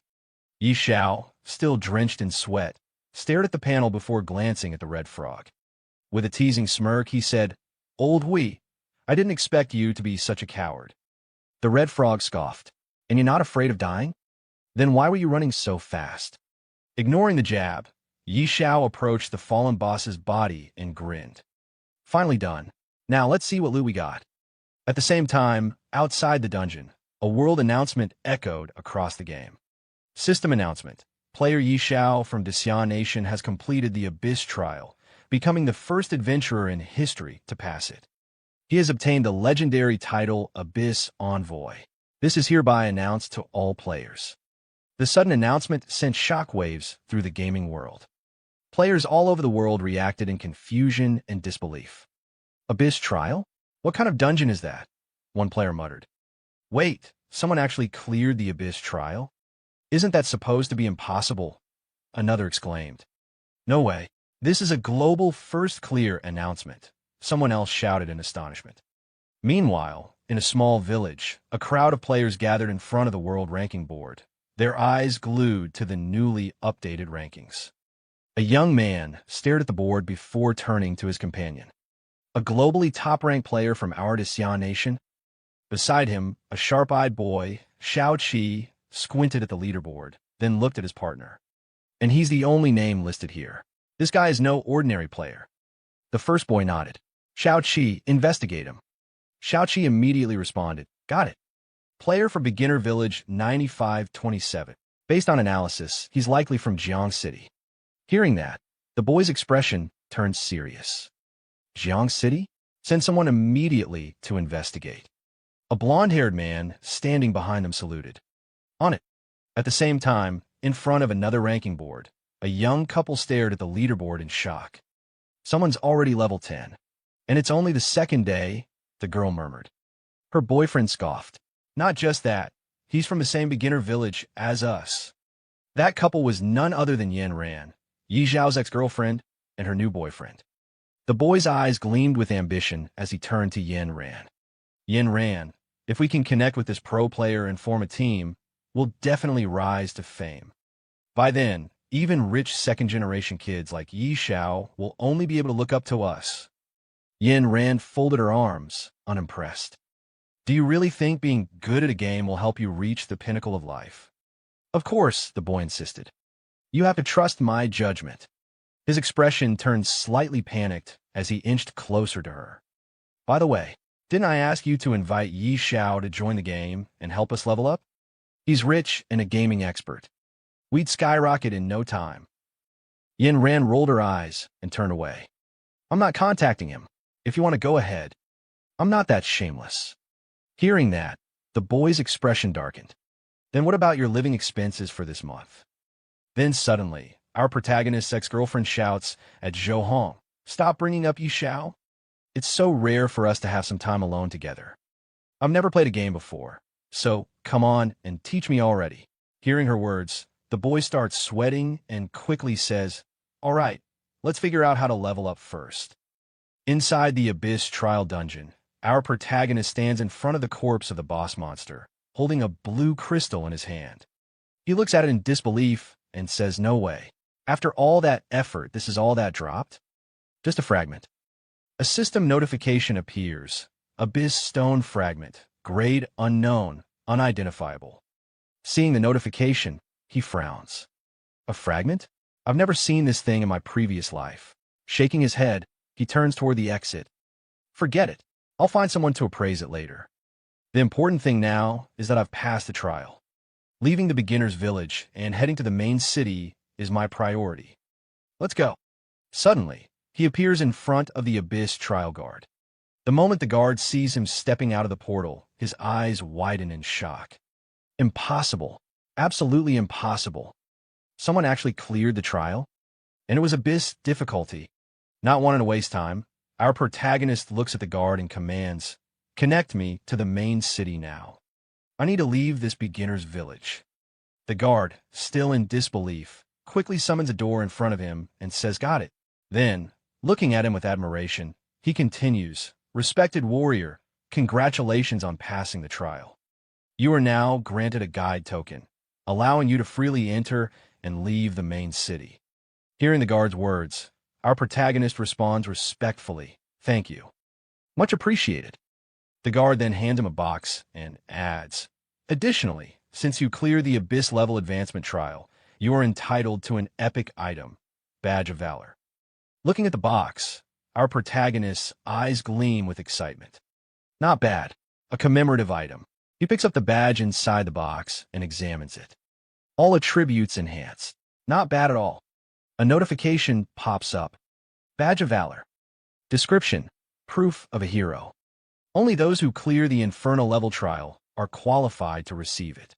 This is the highest honor. Base stats, plus 20.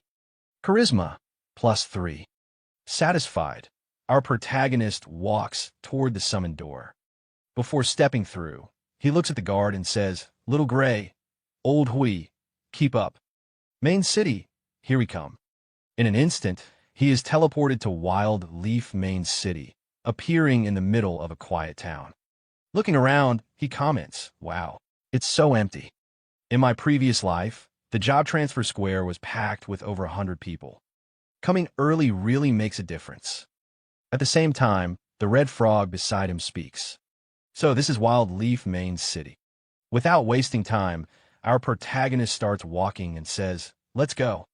We need to find Beast Master Gyudol. Hearing that, the red frog looks confused. Beast Master? You already have a beta, so why look for him? Our protagonist laughs. You'll find out soon enough. He wanders through the city, eventually arriving at his destination. In front of a small house, a man sits on a chair. Looking at him, our protagonist smirks. Here it is. Approaching the man, he respectfully says, Respected mentor, I would like to transfer my job. Without even looking at him, the man scoffs. If you want a job transfer, find someone else. Don't bother me. Undeterred, our protagonist insists, I want to transfer to the hidden class, Beast Whisperer. No one else can handle it. Hearing that, the man finally looks at him with a serious expression. Do you think just anyone can become a Beast Whisperer? Prove your strength first. Go to the outskirts and bring me 100 eyes from those demon wolf cubs.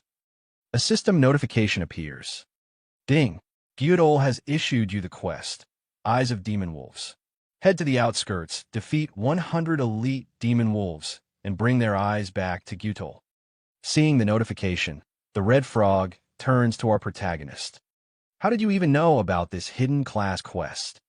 With an arrogant smirk, our protagonist replies, No way am I wasting my time killing 100 elite monsters. Hearing that, Gyudol scoffs. What a useless fool. If you can't even handle it, get lost and stop wasting my time. But our protagonist smirks and confidently replies, You've misunderstood. I don't think I need to kill any demon wolves. These items should be enough to prove my strength. Then our protagonist shows the man the badge he got from the trial guard. Seeing this, the man's eyes widen in shock. Is that an epic badge of valor? With one hand in his pocket and the other holding the badge, our protagonist smirks. That's right, a badge of valor. The man, now visibly excited and shocked, exclaims, I can't believe it. Someone so young has already cleared the Inferno-level advancement trial. But our protagonist corrects him with a smirk. Wrong. Not Inferno-level, Abyss-level. The man stiffens. Abyss-level? He swallows hard before cautiously asking, May I ask, how many people were in your team? Our protagonist, exuding confidence, simply raises a single finger. Just one. Me. Hearing that, the man awkwardly rubs the back of his head and laughs. I knew it. From the moment I saw you, I could tell you were an extraordinary talent. A true dragon among men. Our protagonist's face twitches as a bead of sweat rolls down his forehead. From the moment you saw me, didn't you just call me a useless fool not long ago? Even the red frog is speechless at the man's sudden change in attitude. How was this guy flipping his tune faster than turning a page? Ignoring the weird atmosphere, our protagonist turns to the man and asks, So, does this mean I can transfer to Beast Whisperer now? The man, now sweating, holds up his hand. Of course, but I have one small request. Our protagonist narrows his eyes. What is it? The man swallows nervously. I'd like to see what kind of beast was strong enough to pass an Abyss-level trial. Without hesitation, our protagonist replies, No problem. Then, with a simple gesture, he summons his dragon. The moment the dragon appears, the man nearly falls over in shock. His jaw drops. Holy crap. G-God tier beast. A dragon hatchling? Our protagonist nods casually. Yeah. The man suddenly clasps his hands together and bows respectfully. My goodness. In my lifetime, I never thought I'd see a god-tier beast with my own eyes. This is my dream beast. Seeing the man's over-the-top reaction, our protagonist raises an eyebrow. Master, are you okay? No need to get so worked up. But the man suddenly turns and starts walking toward the room. Without looking back, he says, Today, you might not be able to transfer to Beast Whisperer. Our protagonist frowns. What do you mean? The man finally stops and looks back with a serious expression. Because Beast Whisperer isn't worthy of a god-tier beast. I will introduce you to the Royal Chief Beast Tamer. But then, suddenly, the man hands our protagonist a letter. This is a referral letter. Follow the address to find him, and he will give you the answer you're looking for. Seeing the letter, our protagonist smirks. Such good fortune. He takes the letter from the man, and immediately, a new notification pops up. Ding! You have triggered the hidden class quest, Dragon's Whisperer. Head to the royal city to find the Royal Chief Beast Tamer. As our protagonist walks through the alleyways of the town, the red frog hops alongside him, shaking his head. You're insanely lucky, getting transferred to a hidden class just like that. Our protagonist glances at him and shrugs. But the Royal Chief Beast Tamer is in the royal city, which is far from here. Besides, I have other things to take care of first. The red frog blinks. What things? Our protagonist smirks. Follow me and you'll find out. I need to complete another hidden quest first. Then, in the next scene, a luxurious building comes into view. The red frog looks at our protagonist suspiciously. How do you know about so many hidden quests? Before he can answer, the scene shifts to a luxurious courtyard where a stunning woman in an elegant dress stands, flanked by 3 guards. Her presence is noble, yet her expression carries a hint of sorrow. As our protagonist approaches, he mutters, "There she is." The red frog blinks. "What are you planning? Sell yourself out." Our protagonist smirks. "You don't understand. That's Lady Xiao, the widow of the former city lord, rich, beautiful, and grieving." Before the frog can react, one of the guards notices our protagonist and immediately reaches for his sword. "Halt! Who are you?" But our protagonist completely ignores him, stepping forward and addressing the woman with utmost respect. "Respected Lady Xiao, why do you always seem so sorrowful? Is there a problem I can help you with?" The noble woman sighs lightly, her eyes glistening with a hidden pain. "There is indeed a personal item I have lost, young man. If you can find it, I will be deeply grateful." Ding! You have received Lady Xiao's request. Please retrieve her beautiful flower. Our protagonist bows slightly. "Rest assured, my lady, I will take care of this for you." The red frog's eyes widen. "Another hidden quest? What kind of cheat code are you running?" The red frog hops beside our protagonist as they walk through the city. But the flower Lady Xiao is looking for should be in a garden or outside the city. "Why are we wandering around town?" Our protagonist smirks. "What do you know? She's not looking for an ordinary flower." The red frog's eyes widen. "Wait, you know where her flower is?" Stopping in front of a small shop, our protagonist nods. "Of course, it's right here." Inside the store, the shop owner notices them and greets with a polite smile. "Distinguished guest, what would you like to buy?" The red frog looks at the store in disbelief. "A tool shop? Could there really be a beautiful flower here? Are you sure you're not mistaken?" Our protagonist ignores the skepticism. "I heard your shop sells treasure boxes." The shop owner's smile widens. "Oh, you have good eyes. My treasure boxes can contain prehistoric dragon bones, legendary grade staffs, even rare relics. What price range are you looking for?" With a confident grin, our protagonist clenches his fist. "The most expensive one." Moments later, the shop owner returns, holding a golden box. "This is the highest tier treasure box in my store. 10,000 gold coins each." Without hesitation, our protagonist throws a bag of coins at the shopkeeper. "One isn't enough. I'll take them all." The shopkeeper's jaw drops. "All of them? You're buying every single one?" Our protagonist sighs impatiently. "Didn't you hear me? Open every single one." And so, the great treasure box opening begins. First box, a 12-blade battle axe. Second box, a large healing potion. Third box, a loaf of bread. 1 hour later, the store is in chaos. Open boxes are scattered everywhere. The shopkeeper, sweating, holds up the last unopened box. "Honorable guest, out of 100 treasure boxes, only one remains." Without hesitation, our protagonist gestures. "Open it." The box lid creaks open, revealing a crystal rose. Ding! You have obtained beautiful flower. Our protagonist wipes the sweat off his forehead. Finally, it really is a beautiful flower. Grabbing the rose, he turns to his companion. "Laowi, let's go." Scene transition, a majestic bathroom. A luxurious bathtub, filled with scented water, reflects the glow of chandeliers. A stunning woman relaxes inside, rubbing her arm as steam rises around her.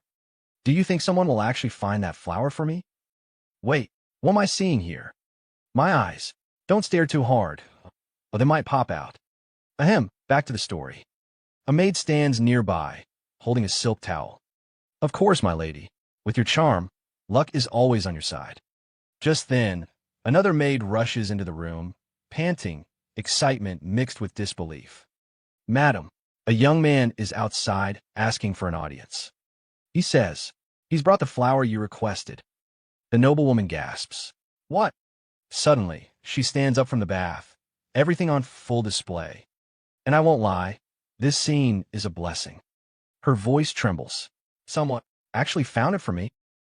Scene transition, outside Lady Shirel's mansion. Our protagonist waits, arms crossed. The guards return and bow to the noblewoman. "Madam, this is the young man who possesses what you were looking for."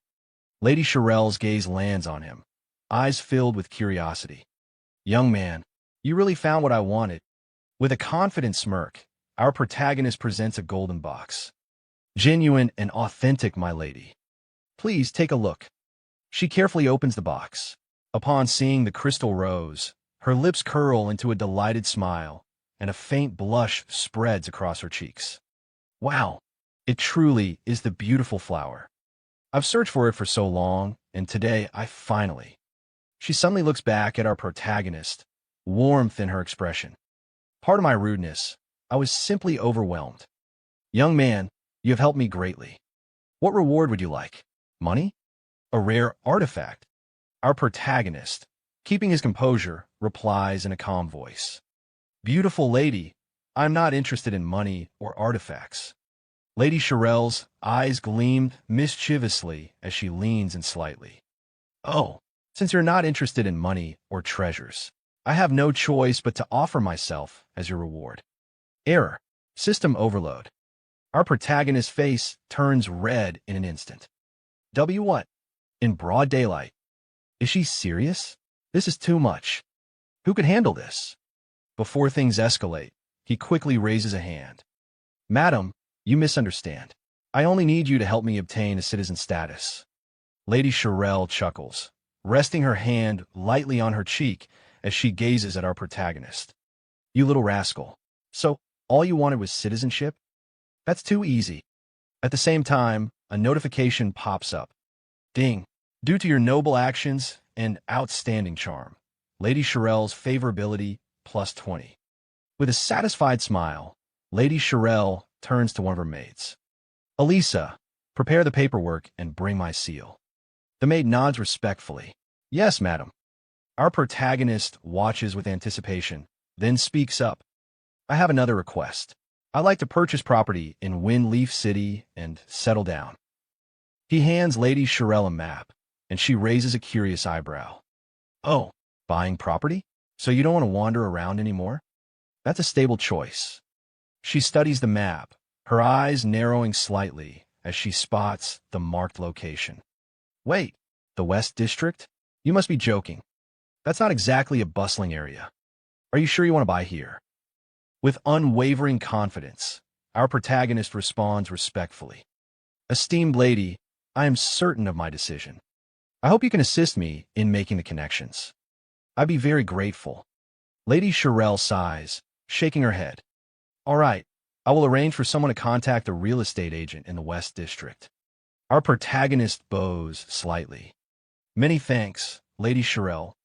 From his shoulder, the red frog snickers. "You brat, why aren't you buying in the prosperous East District? You're intentionally making a loss. That's not how you build wealth." Our protagonist smirks. "What do you know?" He then leans in slightly, explaining in detail. "Of course, you wouldn't understand. Soon, Windleaf City will be attacked by strange creatures. Under the assault of powerful beings, even the current city lord will fall in battle. The East District, being the wealthiest and most densely populated, will take the heaviest damage. But the West District, sparsely populated and overlooked, will suffer the least. After the chaos, it will become the most functional and valuable area in the entire city." The red frog blinks in shock. What kind of monster plans their real estate investments based on future destruction? Our protagonist just smirks. "How could I ever make a losing investment?" The scene shifts to a grand room where a man sits across from our protagonist.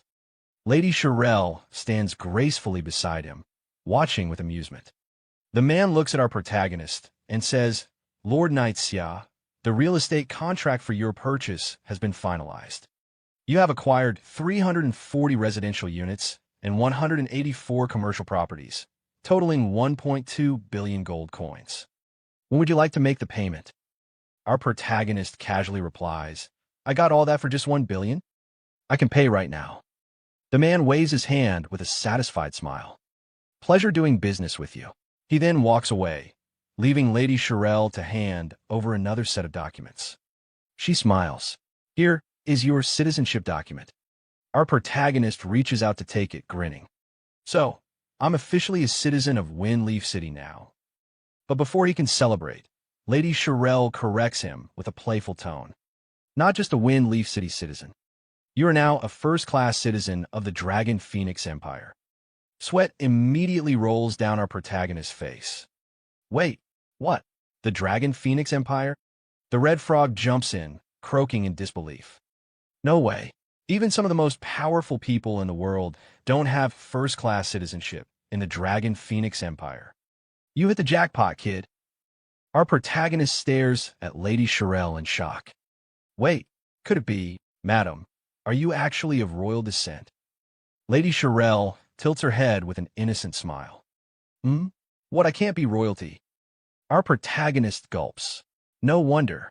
Madam exudes such noble and regal elegance. Then, as if suddenly remembering something, he asks, By the way, madam, do you know the royal beast tamer?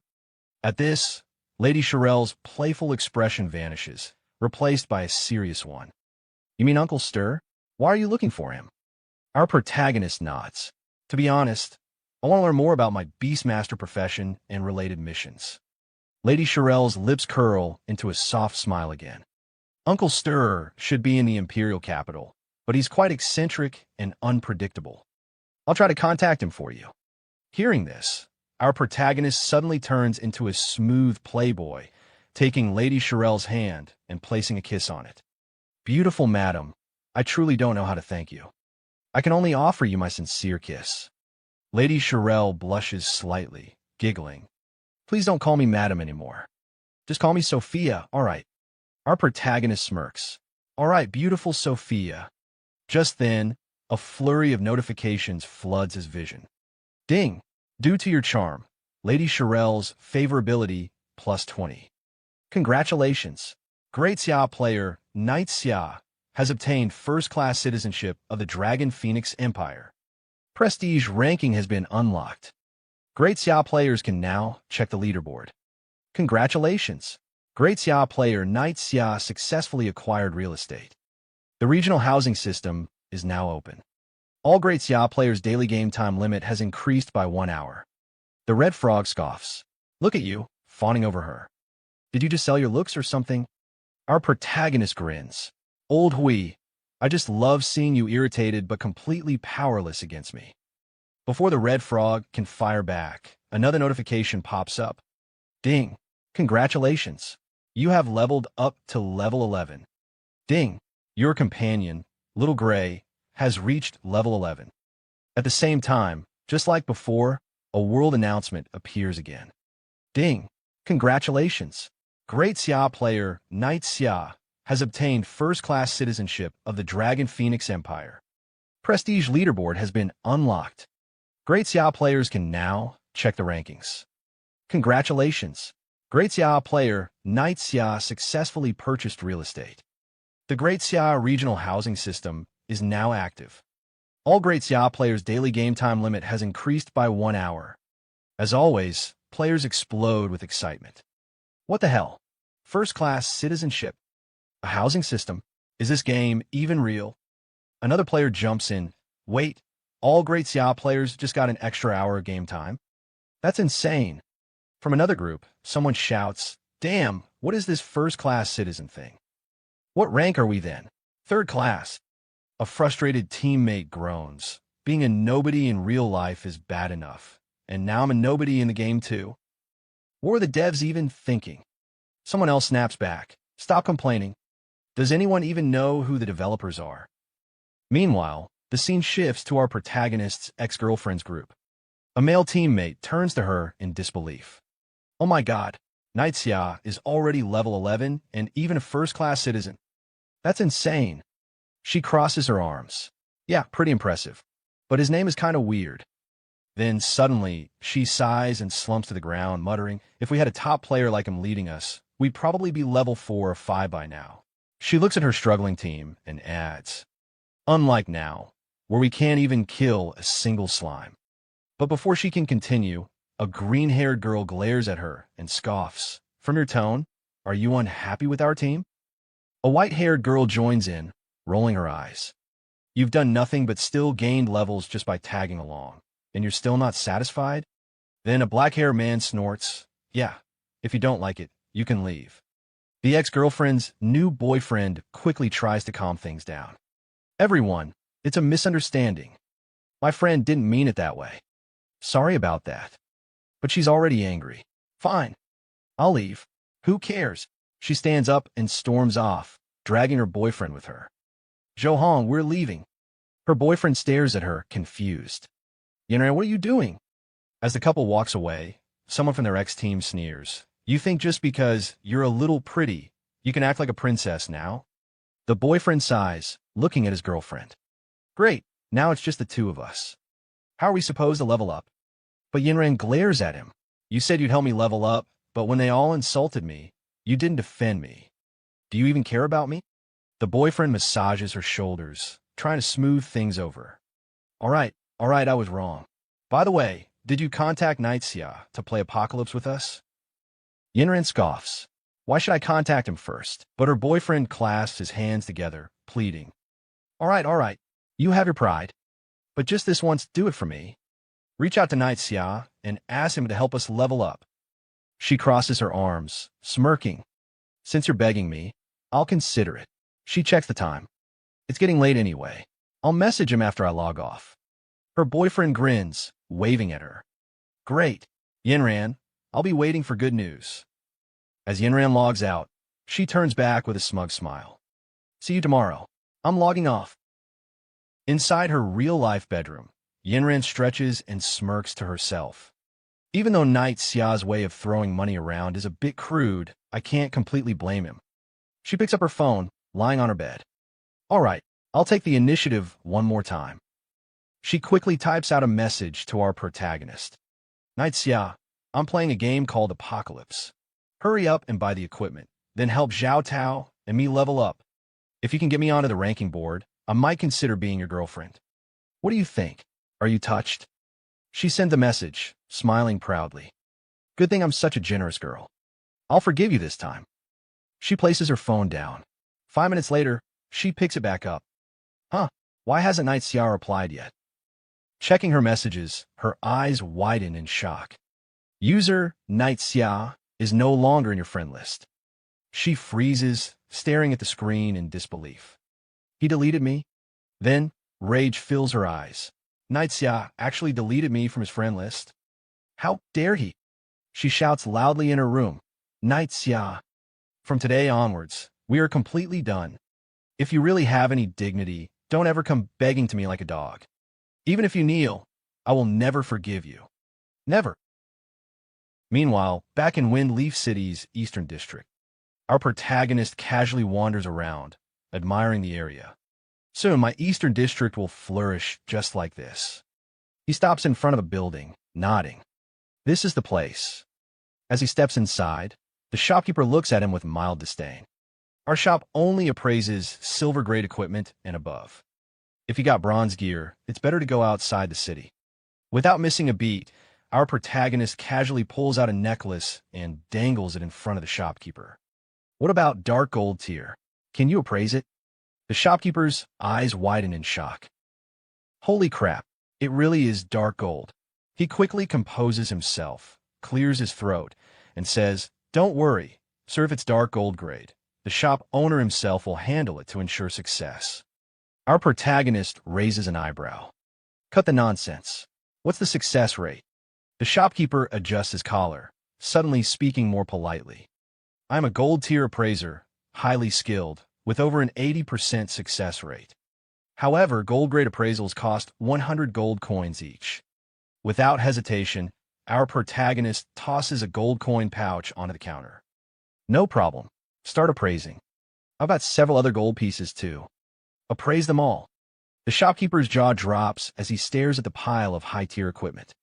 Damn, this guy is loaded. Our protagonist smirks confidently. Hurry up, I'm in a rush. The shopkeeper snaps to attention. Got it. Sometime later. The shopkeeper appraises the pendant, and a notification pops up. Spirit plus 40. Strength plus 40. Dark attribute damage minus 20%. The shopkeeper wipes sweat off his forehead, staring at the stats in awe. These stats are absolutely insane. Our protagonist grins, inspecting the pendant. Not bad. Continue. That's it for today's video. Yeah, I know it's short, but hey, this manhwa is fresh off the press, and I need your thoughts. What do you think about it? Want to see the next part? Drop your opinions in the comments. And if you're new here, smash that subscribe button right now. I'll keep bringing you the most exciting manhwa out there. Hey, my little manhwa population family. We're picking up right where we left off in the last video, so without wasting any time, let's jump straight into it. In the last chapter, we saw the store owner completely shocked by Yi Xiao's insane loot. Unable to hold back, he muttered, "Damn, this guy is loaded." Just then, a calm voice called out, "Hurry up, I'm in a rush." Hearing that, the store owner quickly got to work, appraising each staff one by one. Sometime later, after finishing the appraisal, he looked at Yi Xiao in disbelief and said, "These stats are insane." Yi Xiao glanced at the items and replied casually, "Not bad. Keep going." After wrapping things up, Yi Xiao stepped out of the store and checked his status. With a satisfied look, he muttered, "My stats have improved a lot." Meanwhile, the red frog sitting on his shoulder smirked and said, "With your strength now, you can fight on your own. What's next?" But Yi Xiao, looking ahead, simply responded, "Sophia hasn't sent any news yet. Let's go level up in the valley." Sometime later, Yi Xiao arrived in a desolate mountain range, surrounded by jagged, tooth-like peaks. The red frog glanced around warily and said, "Wait, isn't this a level 20 monster area?" Yi Xiao nodded. "That's right." Just as he confirmed it, a monster suddenly appeared in front of him, and at the same time, a new notification popped up. Gray Hyena, level 21. Level difference too large. Unable to view stats. Description: a hyena corrupted by the gray mist. Already violated by nature, it has become even more bloodthirsty, attacking anything and everything in sight. It loves to target weak spots. Reminder: protect your weak spots. Seeing the group of hyenas appear, Yi Xiao's face twisted in disgust. Why are there so many of them at once? That's disgusting. Without hesitation, he summoned his pet dragon. Xiao Hui attack. The dragon wasted no time, launching a devastating dragon breath attack. In an instant, the hyenas were obliterated. As Yi Xiao collected the experience points, he casually sat on a crate, picked up a cup from who knows where, and took a sip, completely unbothered by the dangerous surroundings. The monsters here are high level and rush at us automatically. We can stay here and farm. The red frog, watching this ridiculous scene, couldn't hold back. "You little brat, you really know how to enjoy yourself, huh?" Meanwhile, Xiao Hui continued wiping out monsters as Yi Xiao sipped in peace, leaning back with a smirk. "Of course, thinking back on my old days of struggling. My life is finally good." Just then, 2 notifications popped up. Ding! Congratulations! You have leveled up to level 12. Ding! Your beast pet, Xiao Hui, has leveled up to level 12. Seeing the notification, Yi Xiao clenched his fist. Finally leveled up, he walked over the corpses of the fallen monsters and muttered, "At this rate, reaching level 20 will only take a few days." But suddenly, something on a rock caught his attention. "Huh, what's that?" Picking it up, he examined it closely, and a new notification appeared. Beginner scroll, Fireball. His eyes lit up with excitement. A fireball spell? Seeing Yi Xiao so thrilled, the red frog looked at him with sheer disappointment. A beast tamer using fireball? Won't that look ridiculous? Yi Xiao activated the scroll in his hand, his confidence unwavering. What do you know? More skills never hurt. I'll learn it fast. A new notification appeared in front of him. Ding! You have successfully learned Fireball. Fireball proficiency, 0. Effect: condenses a fireball using mana. Deals 150% spirit-based magic damage to the target. Cast time, 1 second. Mana cost, 50. Cooldown, 5 seconds. Just as luck would have it, another hyena monster appeared right in front of him, perfect for testing his new spell.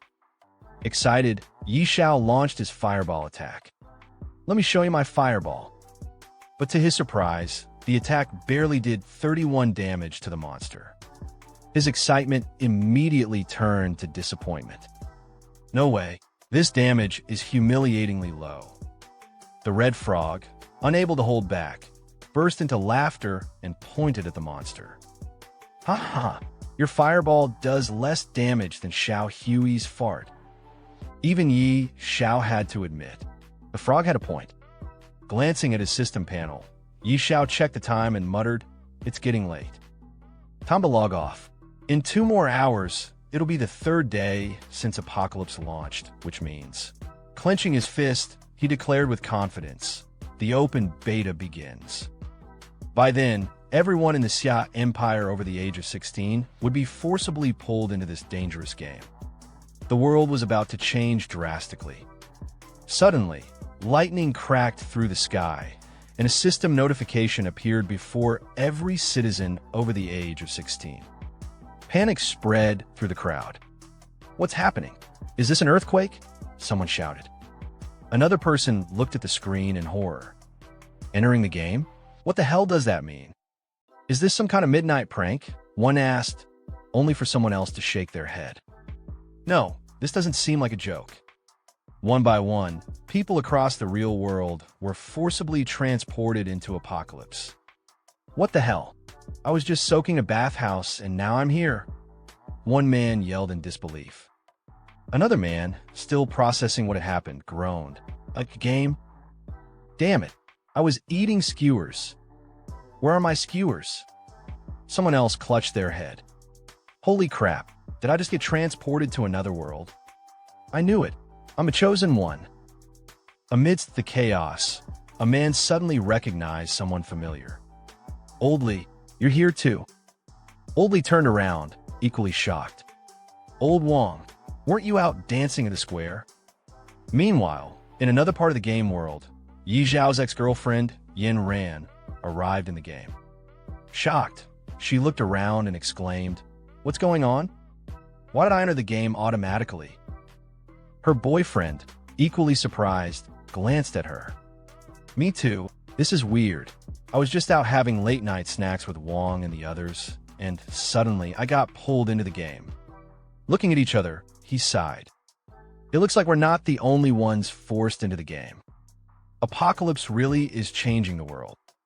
Then, turning to Yin Ran, he asked, "By the way, did you contact Yi Xiao? Ask him to help us level up?" The moment she heard Yi Xiao's name, Yin Ran's expression darkened. "Yi Xiao? He could go to hell. Even if he begged me, I wouldn't care about him anymore." Smirking, she added, "I'm planning to contact the legendary Yi Xiao in the game to power level me instead." Her boyfriend's eyes widened in shock. "Wait, you know Yi Xiao, the top player on the rankings?" With a confident look, Yin Ran flipped her hair and smirked. "Not yet, but with my beauty, no man has ever been able to resist me." Just then, a world announcement flashed across the skies. Everyone in the Xia Empire over the age of 16, regardless of gender or background, has been forcibly logged into Apocalypse. The logout option has been permanently disabled. Players can no longer leave on their own. Spawn locations are based on real-world proximity. People who are close together in real life will spawn near each other in the game. Each starting village corresponds to a specific region. If a player dies in the game, they cannot return to the real world.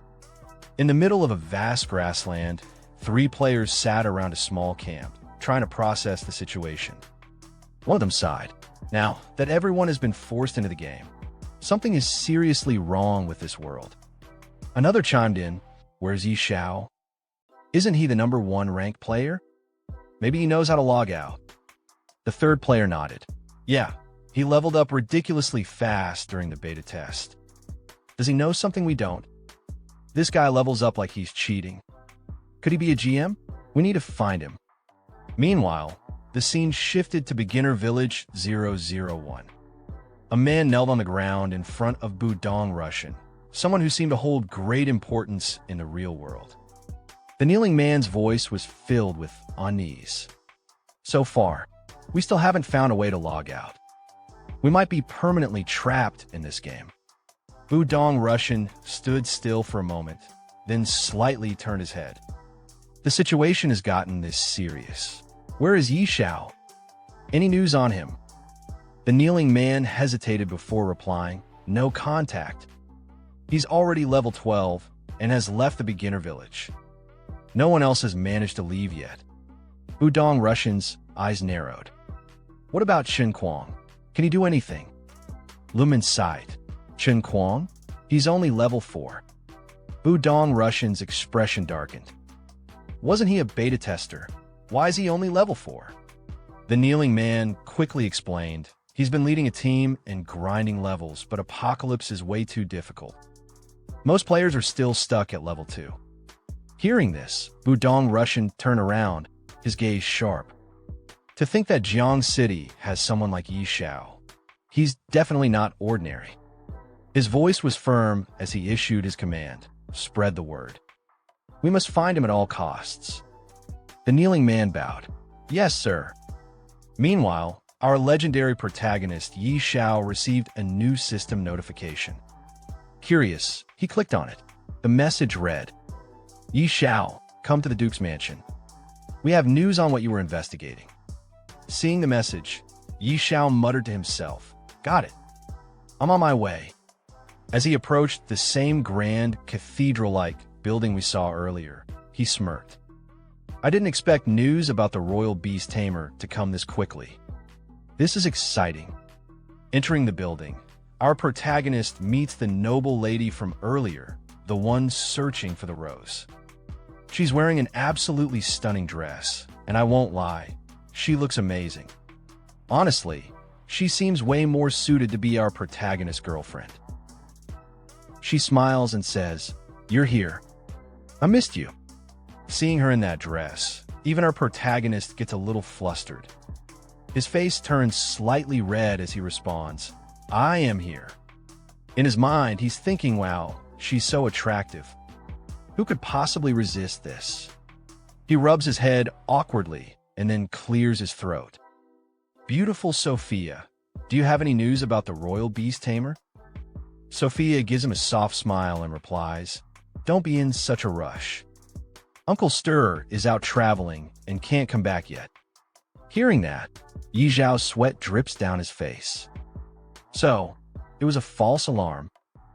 But Sophia just chuckles before adding, "However, he did ask me to tell you how to unlock a hidden class.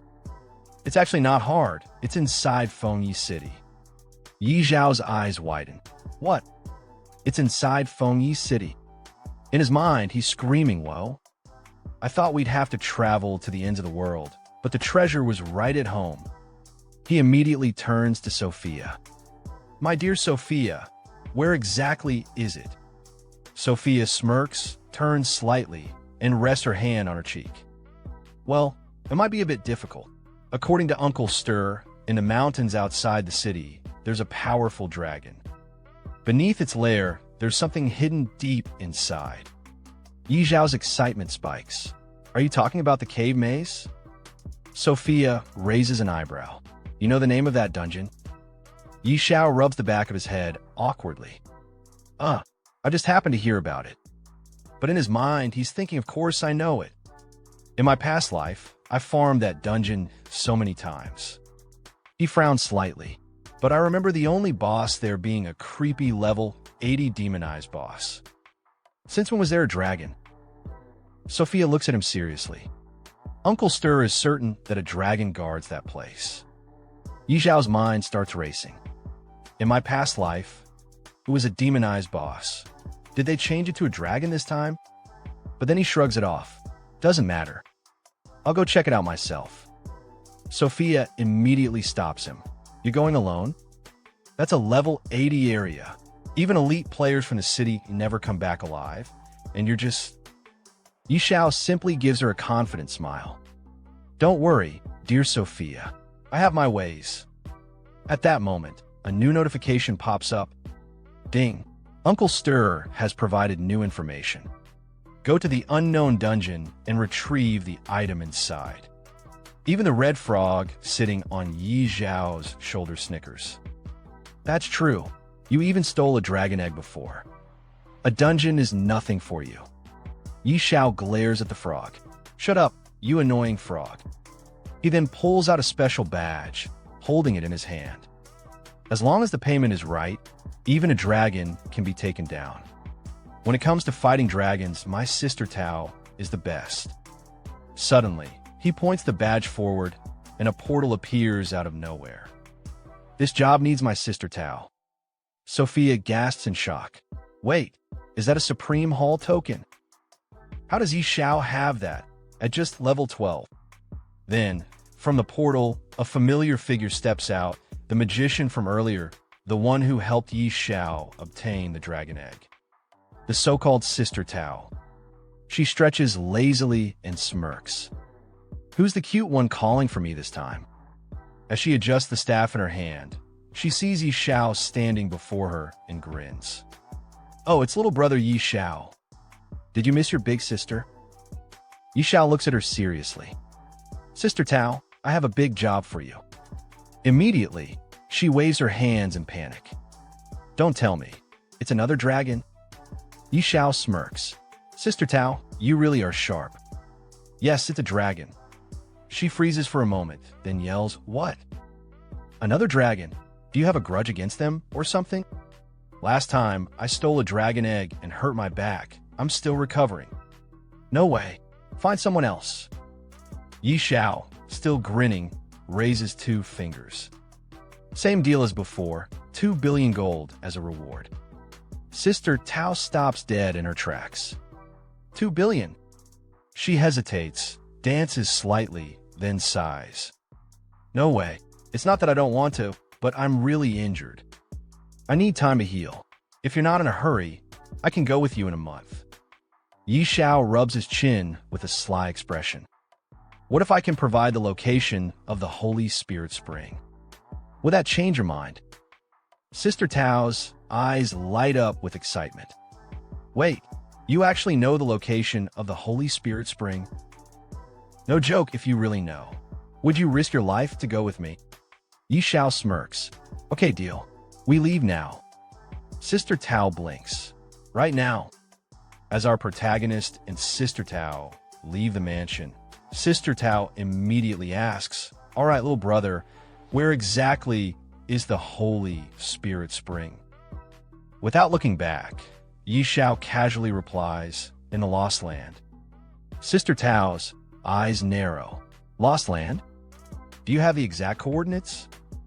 Behind them, Sophia overhears their conversation, shaking her head in amazement. Yi Xiao, he's really something else. At that moment, Yi Xiao's system panel pops up with a notification. Ding. Sophia's favorability toward you has increased by 10. Sophia blushes slightly as she watches Yi Xiao walk away, thinking to herself, will he become a god-tier player in the future? Meanwhile, outside Beginner Village, 5 people stand gathered around a man lying on the ground. Wang Chong. Wang Chong, wake up! One of them calls out desperately. A girl in the group anxiously replies, he was killed twice by goblins. After reviving, his body just shut down. The pink-haired girl in the group bursts into tears. This game is insane. People can actually die in here. Help! I want to go home. A black-haired man glares at her. Shut up. Who doesn't want to go home? No one even knows how to log out. Someone else murmurs. I heard someone already reached level 12. Let's find him and ask. Back at the Dragon Mountain Range, Xiao, Sister Tao, and the Red Frog are making their way forward. The Red Frog looks around, admiring the scenery. Such a beautiful place. It doesn't even look like a dragon would be hiding here. Sister Tao, however, remains on guard. The more peaceful a place looks, the more dangerous it usually is. Xiao nods. Sister Tao is right. The monsters here are all level 80. If we didn't have her level boost, we'd be surrounded in seconds. Sister Tao adds, since we're heading to the dungeon, let's avoid unnecessary fights if possible. Xiao agrees, got it. Suddenly, a massive dragon lands on a distant mountain peak, its wings stirring up a storm of dust. Xiao's eyes lock onto it, while Sister Tao grips her staff tightly. Kid, are you sure you know the entrance to this place? That's a tier 5 beast. I don't want to get noticed by it. Xiao walks ahead confidently. Don't worry, we won't be detected. The dungeon entrance is beneath that steep slope on a mountain. Sister Tao sighs in exasperation. You better not be wrong. If you are, you'll be dealing with the consequences. A few moments later, Xiao stops in front of an ancient stone door embedded in the mountainside. Smirking, he gestures towards it. Look, I was right. The three of them stand in front of the entrance, examining it. Xiao places a hand on the stone and nods. This is the place. Sister Tao steps forward, pressing her palm against the entrance. Now we have a problem. This teleportation formation is incredibly well crafted, but there's no trace of mana. I don't think I can activate it. Xiao steps up confidently. Let me handle it. Taking out a knife, he slices his palm slightly and presses his bloodied hand against the stone. Immediately, a crimson circle appears, glowing with power. Sister Tao's eyes widen in shock. Little brother, how do you know how to open this? Before he can respond, the massive stone doors creak open, revealing a dark passageway. Sister Tao watches Xiao step forward, glancing back at her with a smirk. I have my ways. Hurry up and follow me. As he walks ahead, Sister Tao mutters to herself, so mysterious. Just how many secrets does this kid have? As soon as they step inside, Xiao's system panel lights up with multiple notifications. Ding! This maze has only one exit. Find it within the time limit or you'll be trapped forever. Hint! This maze is occupied by eerie creatures. Proceed with caution. The red frog on Xiao's shoulder immediately panics. Kid, can't you take me somewhere safe for once? Behind them, Sister Tao frowns. An eerie zone, and only 3 hours. Xiao thinks to himself, last time, the time limit was 3 days. Something's definitely off. Sister Tao crosses her arms. As expected, something's different this time. Xiao, I have to warn you, this mission is even more dangerous than facing a tier 5 dragon. Are you sure you still want to go after this item? Xiao smirks. Sister Tao, you're a god-tier sorcerer. Are you scared? A bead of sweat forms on Sister Tao's forehead. She hesitates for a moment, thinking, this brat actually thinks I'd be scared? Then, she straightens up and scoffs. Me? Scared? Don't be ridiculous. I'm a god-tier powerhouse, a Supreme Hall Elder, and a top sorcerer. Why would I be afraid of some eerie maze? Xiao grins. Exactly. Now, let's move quickly. As they step deeper into the cave, Xiao turns to her and asks, all right, Sister Tao, do you know concealment magic? Sister Tao gives Xiao an annoyed look. What kind of question is that? Concealment magic is a low-level spell. I didn't even bother learning it when I was an apprentice. Xiao grins confidently, waving his hand in front of his face. Sister Tao, don't be mad. As long as it hides our presence and aura, it's enough. With a snap of her fingers, a dark mist surrounds them. Child's play. Yi Xiao watches in awe as a notification appears before him. Ding! You have received the Shadow Phantom buff. You have merged with darkness. His excitement is obvious. Whoa!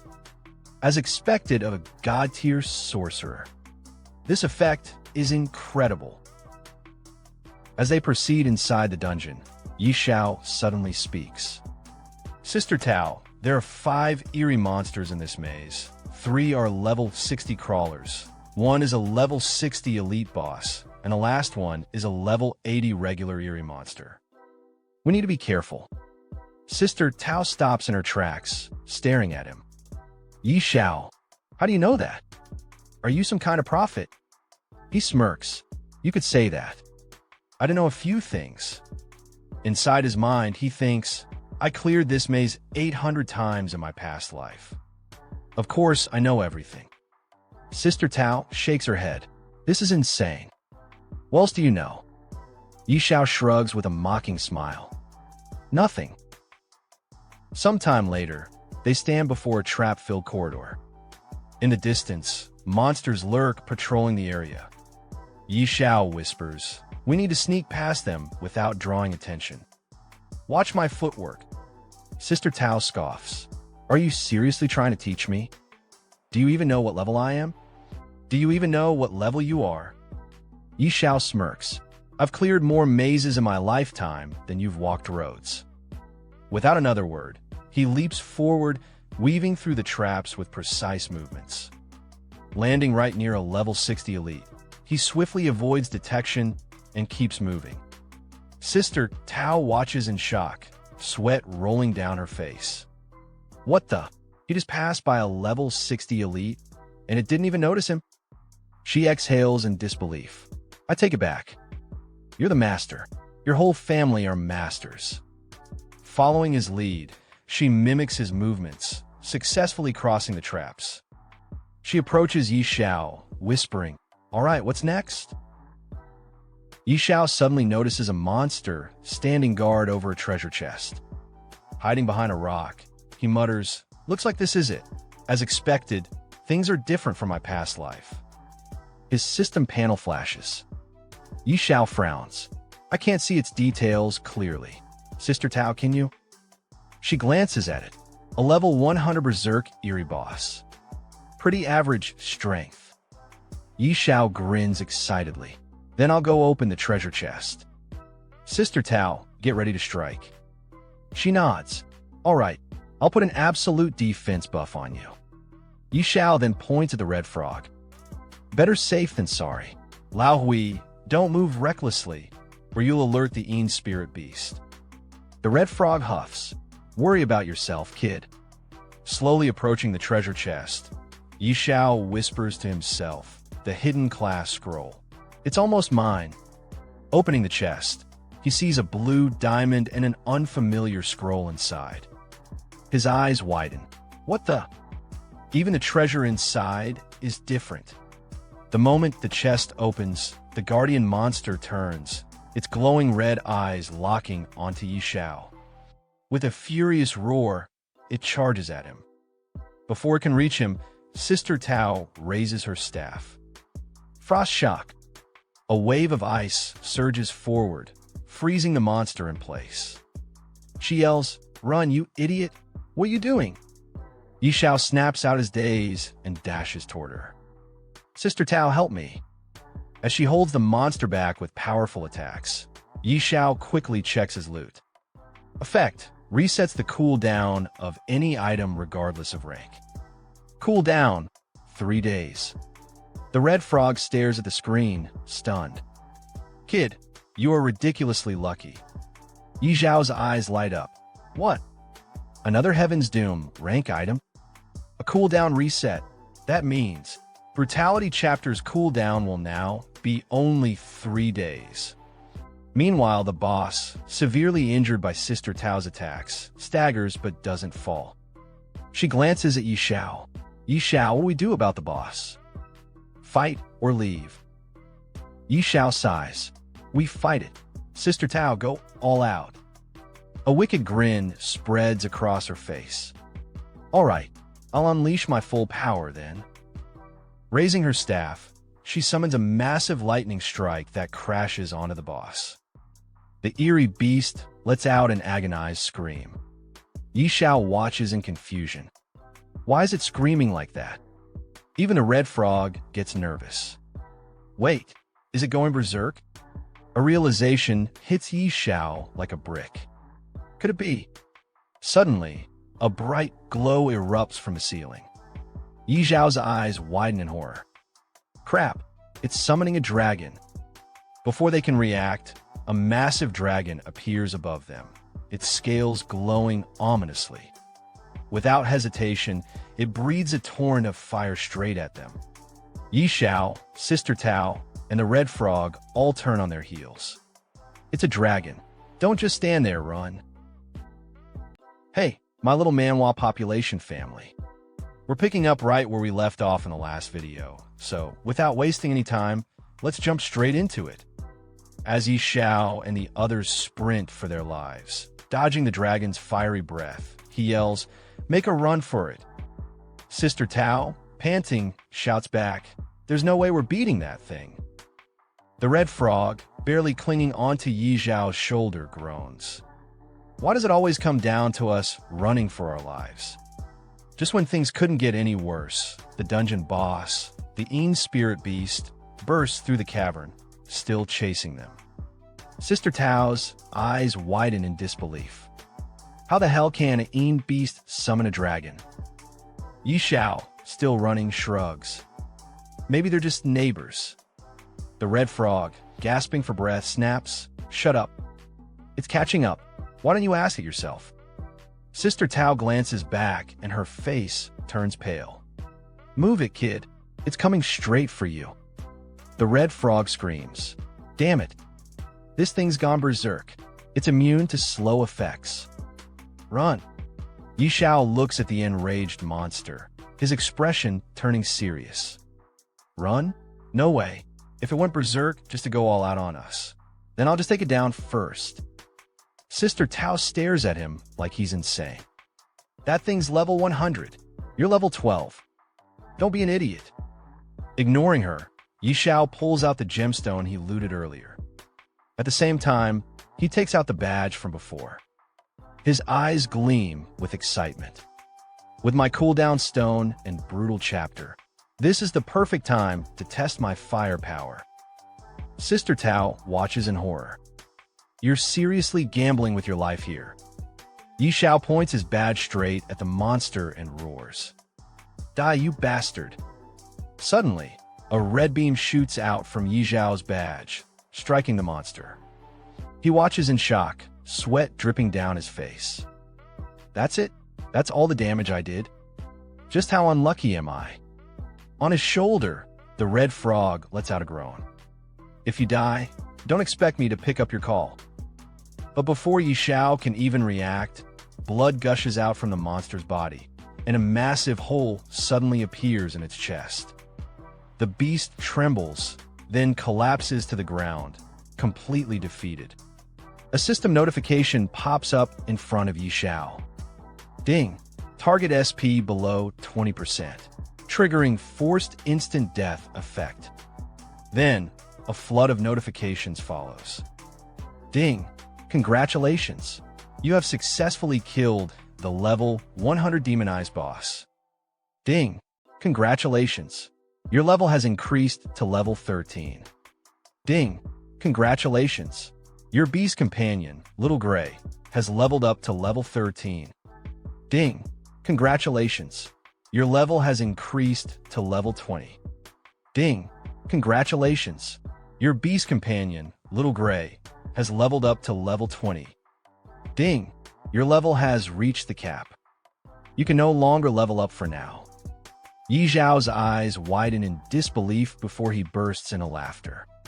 Haha, straight to level 20. This feels amazing. Behind him, Sister Tao stares at him in utter shock. This is insane. A level 100 demonized boss taken down by a level 12 rookie. At that exact moment, a world announcement echoes across the game. World announcement. Xiao player Xiao has successfully killed the level 100 demonized bossine beast, achieving the first kill on a level 100 boss. Reputation plus 500, attribute points plus 50, Xiao Warzone points plus 1. This is an official announcement. Players across the game freeze as they read the message. One player, dumbfounded, mutters, a level 100 boss.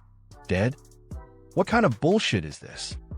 Another one exclaims, this is beyond crazy. Are we even playing the same game? In another part of the world, a group of high-level players stares at the announcement. One of them says in disbelief, holy crap, a first kill on a level 100 boss? Is that even humanly possible? Another player chimes in, this game has to be bugged. Or maybe Xiao isn't even human. Someone else sneers, something fishy is going on here. At the ranking board, crowds gather to witness the name Xiao rocketing to the top. One player, looking at the leaderboard, shouts, damn it, sir. If you don't mind, I'd love to acknowledge you as my godfather. Another player bows dramatically. I usually don't idolize people, but right now, I'm kneeling before Xiao and calling him daddy. A third one scoffs, you guys have no shame. Don't you already have fathers? Now you're fighting over mine. In a dark corner, a group of players bursts out laughing. Yeah, right? How does a level 12 rookie kill a level 100 boss? This has to be a hack. Another one nods. No way, this is legit. This has to be cheating. But then, someone excitedly shouts, who cares if it's a cheat? As long as Xiao gets the rewards, I'm all for it. Meanwhile, an old man, staring at the ranking board, narrows his eyes. Unbelievable.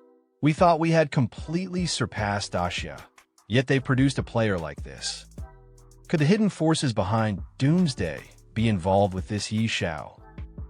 Xiao barely escapes the collapsing dungeon, stumbling out just in time. As he hesitates to leave, Sister Tao grabs him by the arm, her voice sharp. This is bad. The boss is dead, the dragon is pissed, and the cave is about to collapse. Are you just gonna stand there and die? Xiao glances at the crumbling ruins, his expression torn. But I haven't grabbed the loot yet. Sister Tao groans and waves her hand, opening a portal with her power. I open a portal. If you don't leave now, you won't make it. Forget the loot. Do you want to die here? Xiao wipes the sweat off his face. All right, fine. Survival first.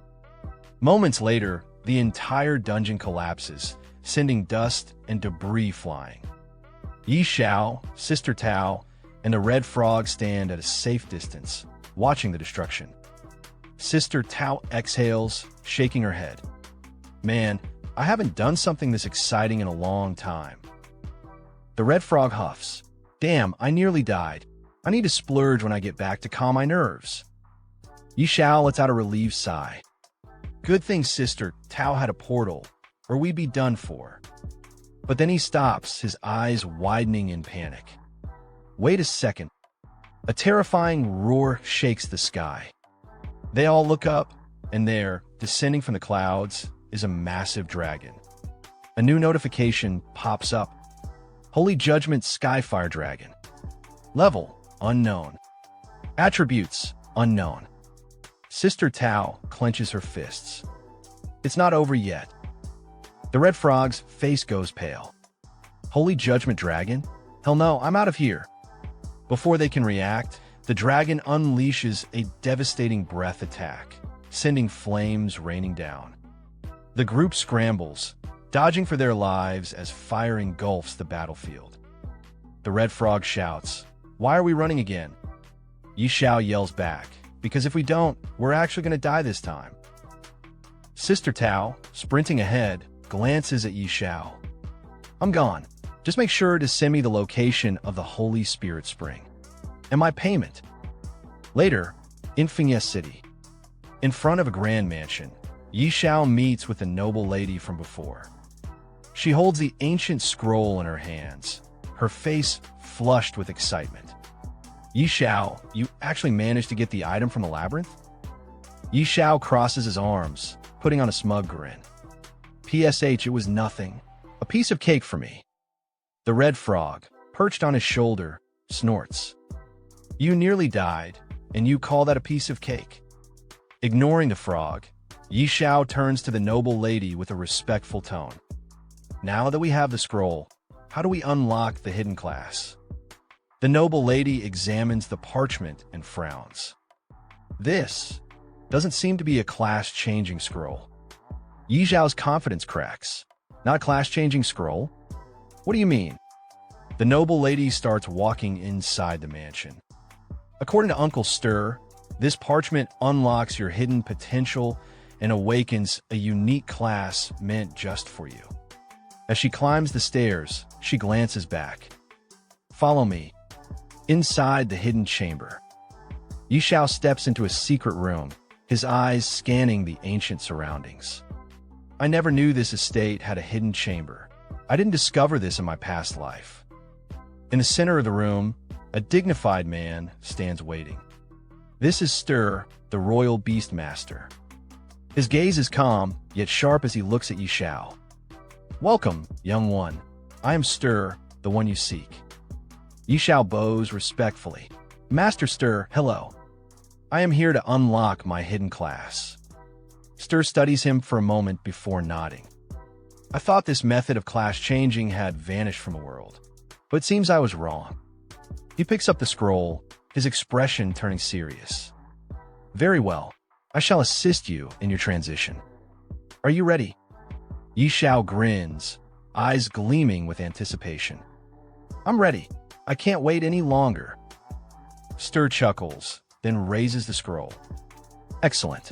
This parchment will awaken the deepest power within you. Follow your heart's guidance. Yi Xiao hears Stir's words and focuses his mind steady. Suddenly, 5 glowing orbs appear around him, pulsing with energy. Stir watches closely and speaks firmly. Stay calm. Don't panic. Don't resist. Yi Xiao nods. Understood. One by one, the orbs start glowing blue, their light intensifying. Stir's eyes widen in shock as all 5 activate at once. Impossible. All 5 crystal balls have been activated. The noble lady beside him gasps. Uncle Stir, is this what you meant by the supreme class transfer? Stir, still in disbelief, nods. That's right. Do you see those 5 crystal balls? They represent potential. When I changed my class, I only managed to activate 3. Yi Xiao keeps his eyes closed, fully concentrating, not saying a word. Stir watches him with awe. This is breaking the limits of humanity. Activating all 5 crystal balls. Is this guy even human? The noble lady, staring at Yi Xiao with flushed cheeks, murmurs, could Knight Xiao be something far beyond an ordinary person? Then, suddenly, Yi Xiao's eyes snap open as a flurry of notifications flood his vision. Ding! Congratulations! You have successfully completed the class transfer quest, Whispers of the Dragon. Ding! Your class has evolved into the unique hidden profession, Dragon Speaker. Ding! Due to the infusion of mysterious power, your class rank has been upgraded. Ding! You have surpassed the class rank limit and successfully advanced to the unique God-tier hidden profession, Beast God Master. Yi Xiao looks at the glowing orbs around his body and clenches his fists, feeling a surge of overwhelming power. As expected of a hidden profession, my body feels incredible. Another wave of notifications appears, detailing the insane talents and bonuses of his new class. Yi Xiao smirks confidently. Beast God Master, these stats are absolutely insane. Stir, still stunned, mutters, unbelievable. Someone actually unlocked the legendary Beast God Master class. That means mastering the supreme power of the Beast God and gaining 40 attribute points per level. Yi Xiao examines the scroll in his hands and nods. These stat boosts are crazy. And the God's Guardian set event even comes with a crafting blueprint. Interesting. Another notification pops up. Ding. New blueprint acquired. Beast God Claw rank. Epic. Xiao raises an eyebrow. Equipment that grows in power. And it starts at epic rank. He scrolls through the materials list and sighs. Figures. All the crafting materials are rare. Looks like I'll need to go monster hunting. He turns to Stir and bows slightly. Master Stir, the class transfer is finally complete. Thank you. From behind him, the noble lady speaks, her cheeks flushed. Knight Xiao, you are truly astonishing. Stir places a firm hand on Yi Zhao's shoulder. Young man, you've already stepped into the divine realm. Your potential is limitless. The red frog, sitting on Yi Zhao's shoulder, lets out a deep sigh. KH, you really are something else. Yi Xiao, brimming with confidence, grins. Haha, looks like I'm destined to reach the peak in this lifetime. But first, I need to craft the Beast God Claw. Scene shift, the Abyss Trial. In a dark, ominous chamber, a group of 3 adventurers stands before a towering guardian. One of them steps forward. Respected Guardian, I wish to challenge the Abyss Trial. The Guardian's glowing eyes scan them. The 3 of you seem well-equipped. What level of trial are you attempting? The group leader, a fierce-looking warrior named Tiger Unleash, steps forward with unwavering confidence. I'm going solo. Abyss-level trial. The Guardian lets out a low chuckle. Oh, another one daring to challenge the Abyss-level trial. Tiger Unleash smirks. I live for challenges. No regrets, even if I die. Seeing his determination, the Guardian steps aside, allowing him to enter. Before stepping through, Tiger Unleash glances back at his companions. One of them calls out, Boss. We'll be waiting outside for your good news. He chuckles, cracking his knuckles. Don't worry, you won't be waiting long. As he enters the trial grounds, the Guardian watches him disappear into the darkness and mutters. Tisk TSK, these visitors from another world really are built different. 5 minutes later, the leader of the group staggers out of the trial, covered in bruises and screaming for help. Help me. His companions rush toward him, eyes wide with shock. Boss, what happened? Tiger Unleash, gasping for breath, stumbles forward. It's terrifying. The monster mutated. Seeing their leader in such a sorry state, both of his companions grab him before he collapses. Boss is seriously injured. Quick, give him a potion. One of them, irritated and pained, grits his teeth. Damn it. So not just anyone can solo the Abyss, huh? World Chat, Great Reef, Level 20 Abyss Trial. Meanwhile, in the World Chat, players are buzzing about the game. Global Chat. Class? Is anyone else in the game? The school is taking attendance. Please respond. Just saw Zhou Hong and Qin Yinran. Looks like most of us made it in. Where is everyone leveling? Yi Xiao, sitting on a rock at the edge of a battlefield, watches the chat flood with messages. He sighs. I don't want them knowing my identity. Better to lay low and focus on leveling up. In front of him, his pet dragon, Little Gray, is locked in battle with a towering golem. Yi Xiao watches intently. Old Hui, let's get to work. Little Gray lunges, his claws glowing. A moment ago, he attacked with fire, but now he tears into the golem with pure brute force. The massive creature collapses, defeated. With a heavy thud, 2 items drop. Yi Xiao steps forward, scanning them. Rock Sword, Dark Gold rank, effect, unidentified. Rock-shattering Hammer Warhammer, gold rank, effect, unidentified. Yi Xiao grins. Good job, Old Hui. The Abyss Watcher King appears. Suddenly, a new notification appears before Yi Xiao. Ding. Warning. A powerful enemy has detected your presence. Yi Xiao frowns. Why is it that every time I get a good drop, a monster shows up? Looking up, his eyes narrow. A massive golem stands before him, its glowing blue eyes locked onto him. Ding. Enemy identified. Abyss Watcher King. Level 20. HP. Strength 3000. Constitution. Agility 2000. Spirit 3000. Talent unknown. Skills unknown. Xiao exhales sharply. A king tier boss. Good thing it's only level 20. He grips his sword and gives a command. Old Hui, you go first. I'll cover you. The red frog on his shoulder scoffs. As if I need your cover. Meanwhile, the failed Abyss trial group. Back at the entrance of the Abyss trial, Tiger Unleash lies on the ground, still covered in bruises. One of his teammates tends to him, while another stands in disbelief. The boss. The boss actually died in the trial. The other member, still stunned, shakes her head. Impossible. We followed Yi Zhao's exact leveling path. A blue-haired girl turns to a red-haired girl, suspicion in her voice. No way. If Yi Zhao cleared the Abyss trial, he must have found an exploit. The red-haired girl crosses her arms. Very likely. Just then, a world announcement pops up, shaking the entire server. Ding. System announcement. Player Yi Zhao from the Grand Xiao Nation has successfully cleared the level 20 Abyss trial, becoming the first in history to do so. Reward.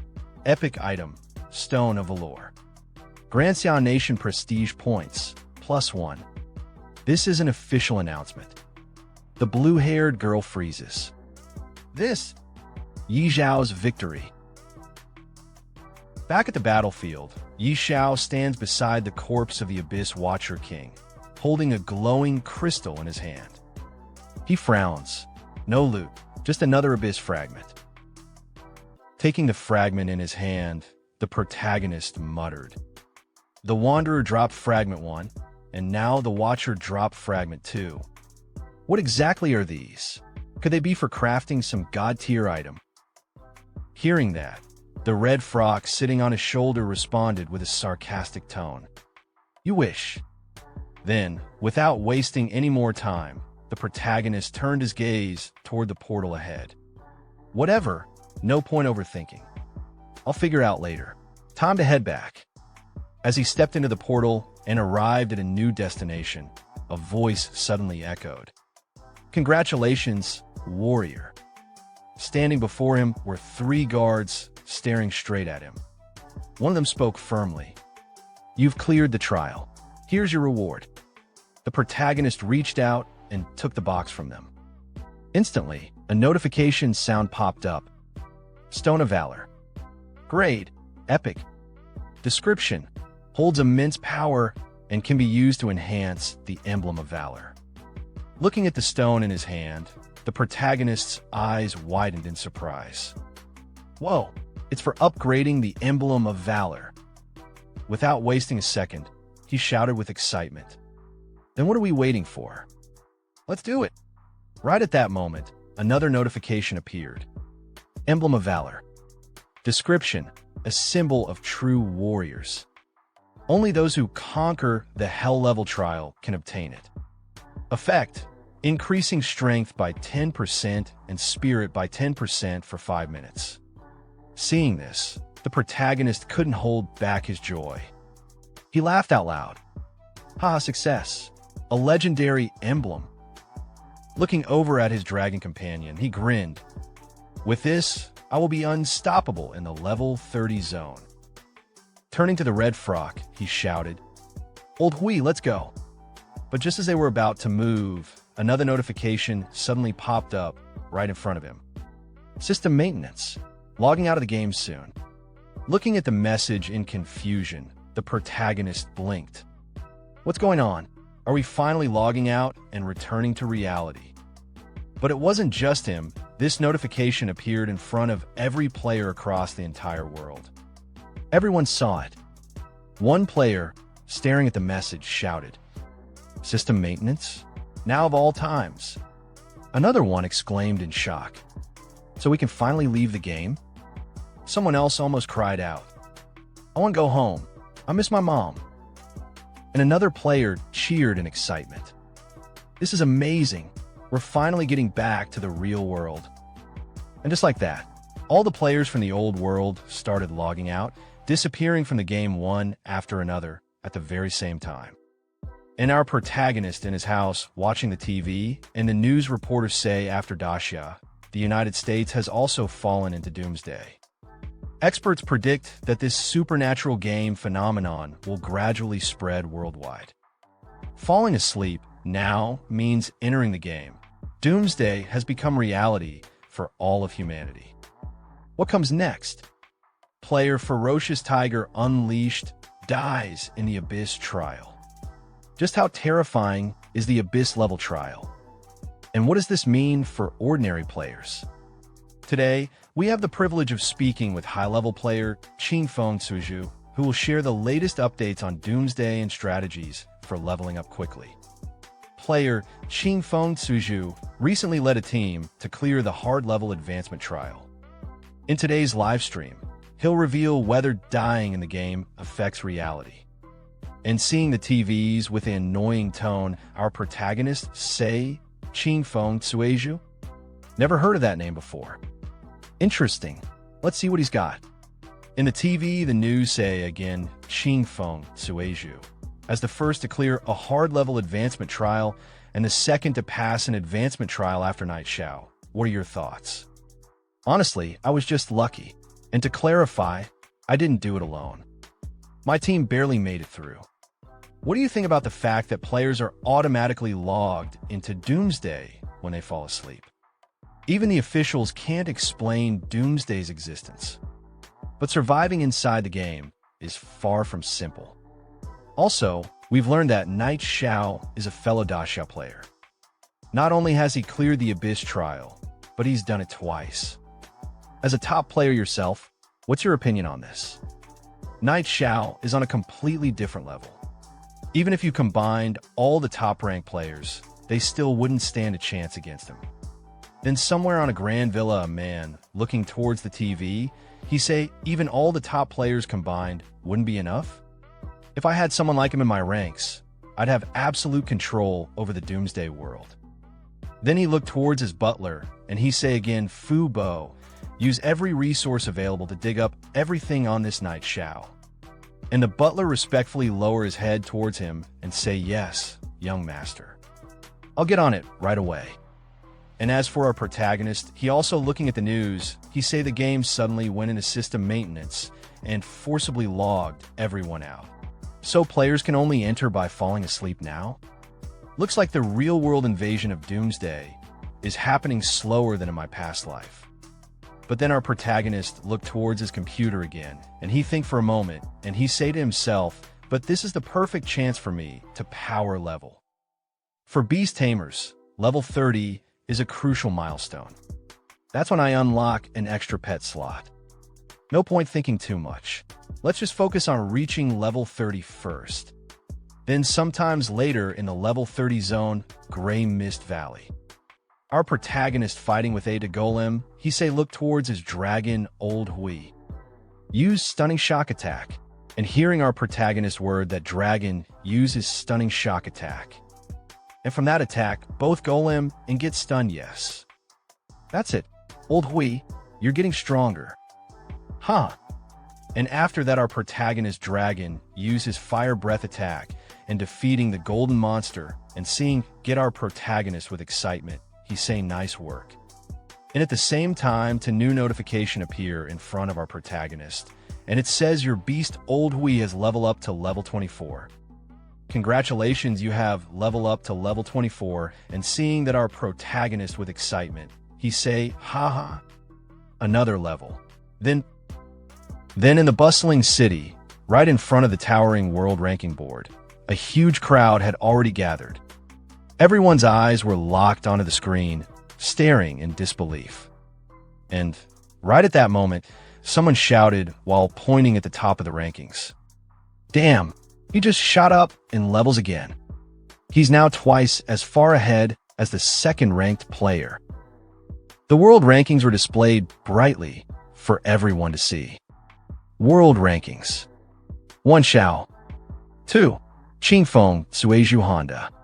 Seeing this ridiculous gap, another player shouted from the crowd, "If he's not hacking, I refuse to believe it." And right there, standing in the middle of the crowd, was the boy from the news earlier. His eyes were glued to the ranking board, his expression stiff as he muttered, "I thought leveling would slow down at higher levels so others could catch up. But instead, the gap just keeps growing." On the top, Xiao's name shined like a king standing above the world, while right below him sat the second-ranked player, Qingfeng Suizhu Honda, at only level 10. From beside the boy watching the ranking board, a blonde-haired guy turned to him and sighed, "We were never even in the same league, AS Night XIO. Boss, you're amazing." Hearing his words, the boy could only force a bitter smile, replying, "There's always someone better. But hey, second place isn't too bad." Then suddenly, another companion behind them jumped into the conversation proudly. "True. And we still control ranks 3, 4, 5, and 6. Meanwhile, far away in Novice Village now, 9527, Dragon's Nest, atop a rugged mountain, two colossal dragons stood facing each other. But these weren't ordinary dragons. They were holy judgment radiant dragons. The red dragon glared at the other and scolded, "That egg's been missing for days, and yet you're still just sleeping in this dark corner?" But the dragon he spoke to wasn't ordinary either. He was the Dragon Prophet. Calmly, the Dragon Prophet replied, "As the Dragon Prophet, you carry the fate of our race." Hearing those words, the red dragon narrowed his eyes coldly. "Can't you sense that human?" His presence disgusts us. Shocked, the Dragon Prophet stared back. "Are you talking about those wretched gods?" "No, impossible. A mere human worm couldn't possibly wield that kind of power." But with an annoyed snarl, the red dragon growled, "I am the Dragon Prophet. I see more than you do, and I am willing to entrust our race's future to this mortal." The other dragon's eyes widened in disbelief. "No, that's reckless." Then both of them spread their wings wide and soared into the sky, leaving behind the battlefield in an instant. The fierce winds howled in their wake as they shot through the clouds like crimson and black streaks, tearing across the heavens. While flying at high speed, the red dragon turned its head slightly, looking at the other dragon with a deep, serious tone. "There's no time left." High above the clouds, a red dragon sliced through the wind, his massive wings beating with rhythmic power. Beside him flew his companion, a black dragon, silent and watchful. The red dragon turned his head slightly, his voice booming like distant thunder. "Darkness will transcend space and time," he declared. "It will devour everything. This mortal is our last hope." With a powerful surge, he veered ahead. "Follow me," he roared. "I said this is our last hope." The black dragon hesitated for only a moment, his golden eyes narrowing as he kept pace. His voice came low and grim, carried by the wind. "Are we truly entrusting the fate of the dragon race to a mortal?" Far below, nestled in a vast valley surrounded by ancient trees, the city of Windleaf shimmered beneath the clouds.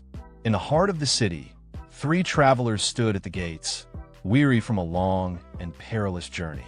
The leader of the group stepped forward, his voice filled with equal parts relief and pride.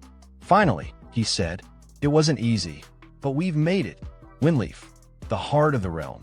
The boy with glasses grinned at his companions, adjusting his frames.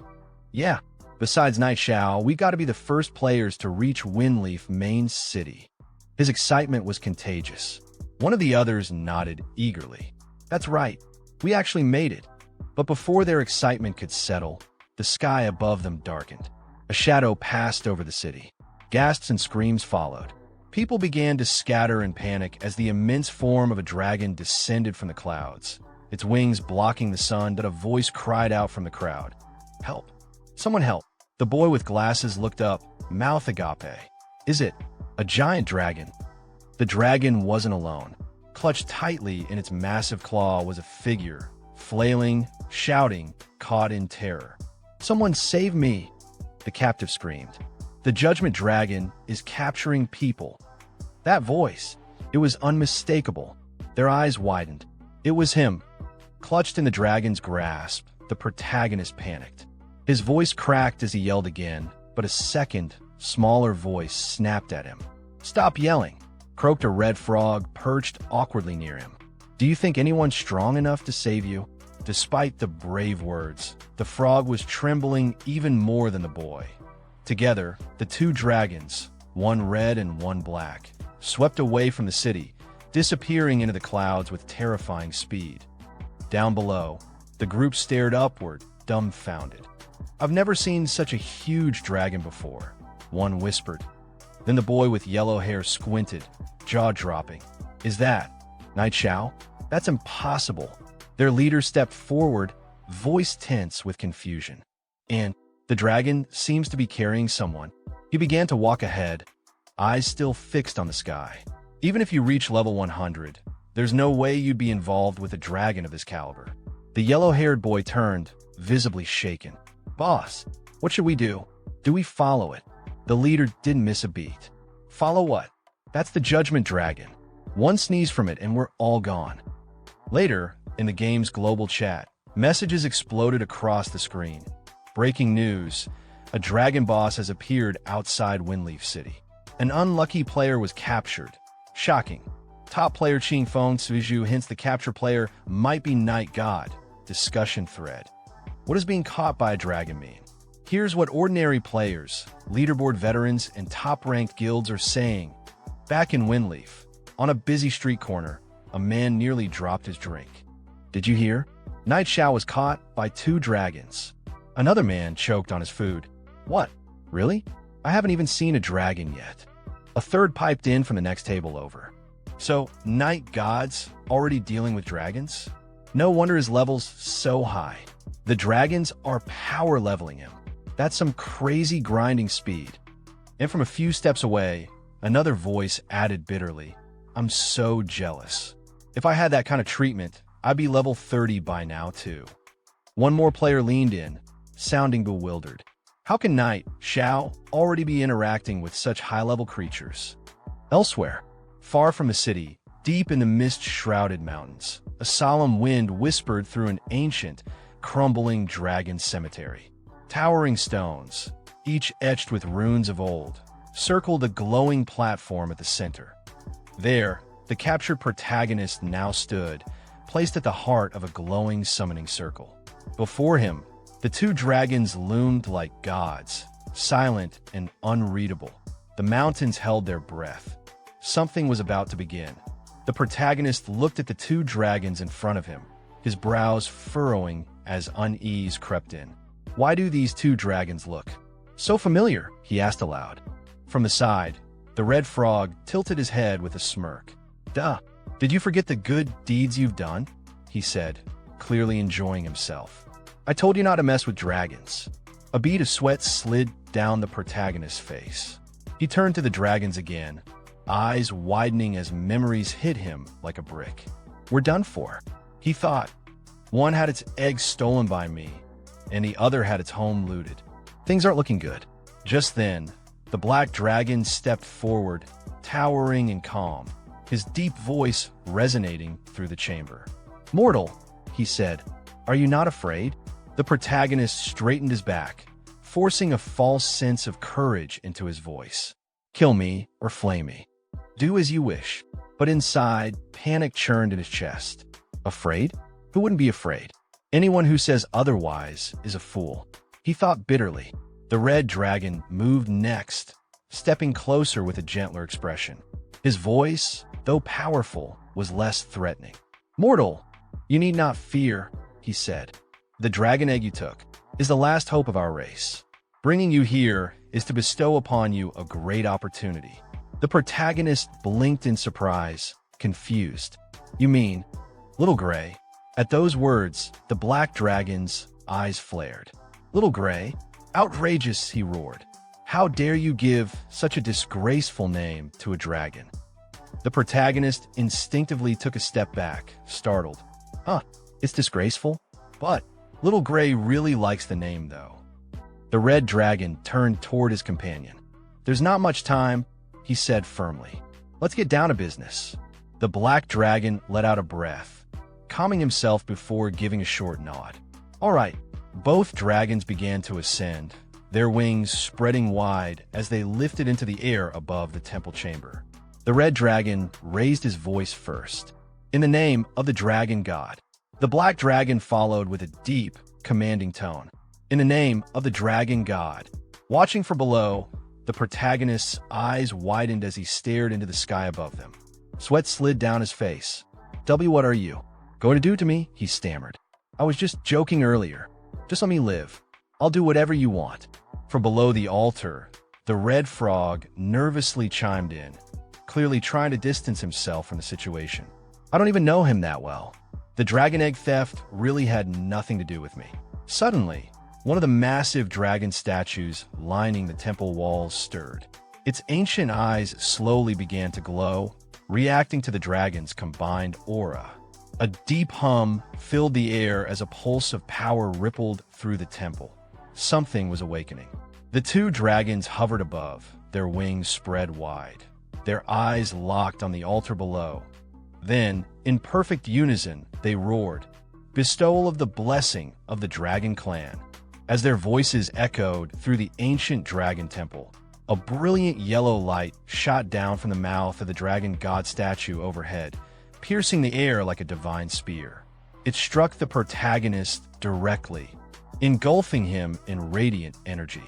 The dragon spoke again, their voices even louder. Receive a part of the dragon god's power. In an instant, the protagonist's entire body was enveloped in a storm of pure dragon energy. His breath caught, his vision shook. Every inch of him screamed with intensity.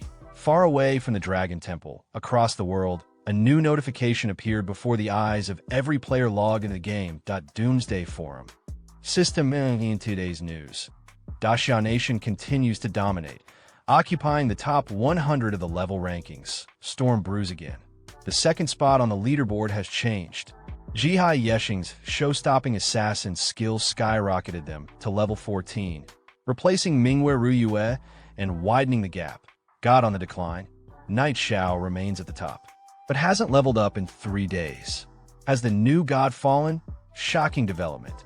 Since being taken by dragons, Knight Xiao has reached level 30 from hidden story progression. What is this? In the middle of a crowded city square, players stared at their system messages wide-eyed. Does anyone know what's going on? Someone asked aloud. What really happened to Knight God? No idea, another replied. That guy's always elusive, like a dragon. Someone else muttered thoughtfully, but judging from his usual pace. Something unexpected probably happened. From within a nearby group, one voice broke the tension with a half-joke, half-curiosity. Damn. Getting taken by a dragon. Is this some sort of extreme plot? Do dragons swing that way? 2 more players joined the chatter. TSK, you think Knight God made some kind of shady deal, and now it's time to pay the price by offering up his ass? One laughed, the other grinned. Haha, must have used some trick to steal the top spot. Now that he's been exposed, he's getting punished. A pair of players standing off to the side were also deep in conversation. I'm telling you, one said, my buddy knows some inside info. Knight Zhao's done for. He's not coming back in 3 days. Not even 30. Your buddy knows inside info? The other raised a brow. Who's your buddy? Even top players like Mingwe Ruyue said they don't know anything. Where's your buddy getting this from? Meanwhile, far from the buzz of world chat and speculation, the protagonist lay flat on the cold ground, alone, silent.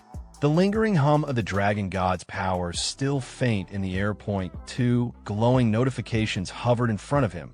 I can't explain it to someone like you. You are too small-minded. Ever heard of hidden experts among commoners? Those top-tier players?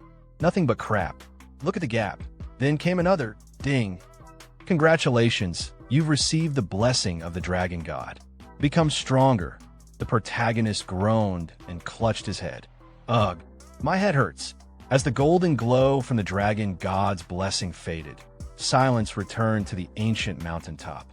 The wind rustled through the grass, carrying with it the scent of something old and powerful. The protagonist, the red frog clinging to his shoulder, and Little Gray, the small dragon he once borrowed, all stood still, gazing at the distant mountain range cloaked in mist. Wiping sweat from his brow, the protagonist took a shaky breath. "Where is this place?" he asked, eyes scanning the unfamiliar terrain. "This looks like a level 40 area." The red frog gave a small sigh. "Those two dragons are gone." Before the protagonist could reply, a sudden wave of system notifications burst into view in front of him, crowding his vision. Class: God of Fortune, innate talent. Endless Fortune, LV1 innate talent. Stingy beyond compare, LV1 innate talent. Great Fortune, LV1 innate talent. Unmatched Charm, LV1 innate talent. Power of the God of Fortune, LV1. Staring at the flashy new titles, the protagonist muttered as he tapped through the panels. The Dragon God's Blessing. After all that trouble, I don't feel much of a change in my attributes. He narrowed his eyes. Maybe it's in the skills? Doesn't seem like much change either. But then, something on the screen caught his eye. "Wait a sec," he shouted. "Looks like I got a new skill. Money Shield? Skill. Money Shield, 100 gold coins can be converted to 1 shield point. Current balance, 1.81 billion gold coins." The protagonist's jaw dropped. Holy crap, is this skill for real? At that exact moment, the red frog leapt into the air and landed on his shoulder, peeking over at the panel with an unimpressed look. Meanwhile, the protagonist grinned wide, eyes sparkling. "And no cooldown. This is insane," he cried, nearly shaking from excitement. The red frog rolled his eyes. Talk about dumb luck. Little Gray flew slowly in circles above their heads, curiously glancing at the panel, but clearly not understanding a single thing. Still scanning the interface, the protagonist blinked in realization. Huh, since the God of Fortune class got new talent skills. Then what about Beast God Controller? Once again, new notifications cascaded down before him. Class: Beast God Controller innate talent. Divine Power LV1 innate talent. Source of Magic LV1 innate talent. Divine Beast Set LV1 innate talent. Beast God Aura LV1 innate talent. Command of the Beast God LV1 innate talent. Infinite Beast Mastery LV1. As the Beast God Controller, you have grasped the true essence of beast taming. There is no limit to your number of beasts. The protagonist's eyes widened in disbelief. Holy, infinite beast taming? No limit on the number of beasts. He slowly lifted a hand, staring at it, feeling the pulse of new power flowing through his veins. A grin crept across his face, full of confidence and awe. "Even royal beastmasters only get 3 core pets," he muttered. "And this punk has no limits." The red frog, still on his shoulder, let out a long, defeated sigh. Damn. The protagonist glanced at him, still smiling like a man who just hit the jackpot. "Is all this real?" he whispered. "Am I dreaming?" Kneeling on the grassy hilltop, the protagonist pressed his palms together, his voice full of reverence and barely restrained excitement. "Almighty dragon gods," he began, bowing deeply. "From now on, this little brother is following your lead. I'll burn incense for you, for the elder dragon gods, and thank your ancestors and sisters for 8 generations." He trembled with joy, grinning from ear to ear. "This is just too awesome." Time passed. Now standing at the massive gates of the level 30 trial hall, the atmosphere shifted to something more serious. A towering stone fortress loomed ahead, glowing with ancient energy. 2 armored guards flanked the entrance, their eyes sharp, until one of them caught sight of who approached. He straightened his posture, surprised. "So it's Lord Knight Xiao," the guard said, giving a respectful nod. "Would you like to take on the abyssal level trial?" The protagonist answered calmly, a confident smile on his face. "Yes." The guard gave a formal bow. "Please wait a moment." A low rumble echoed from within the stone walls. Moments later, the colossal doors began to grind open, revealing a dark corridor beyond. shimmering with a faint, ominous glow. The level 30 trial had begun to awaken.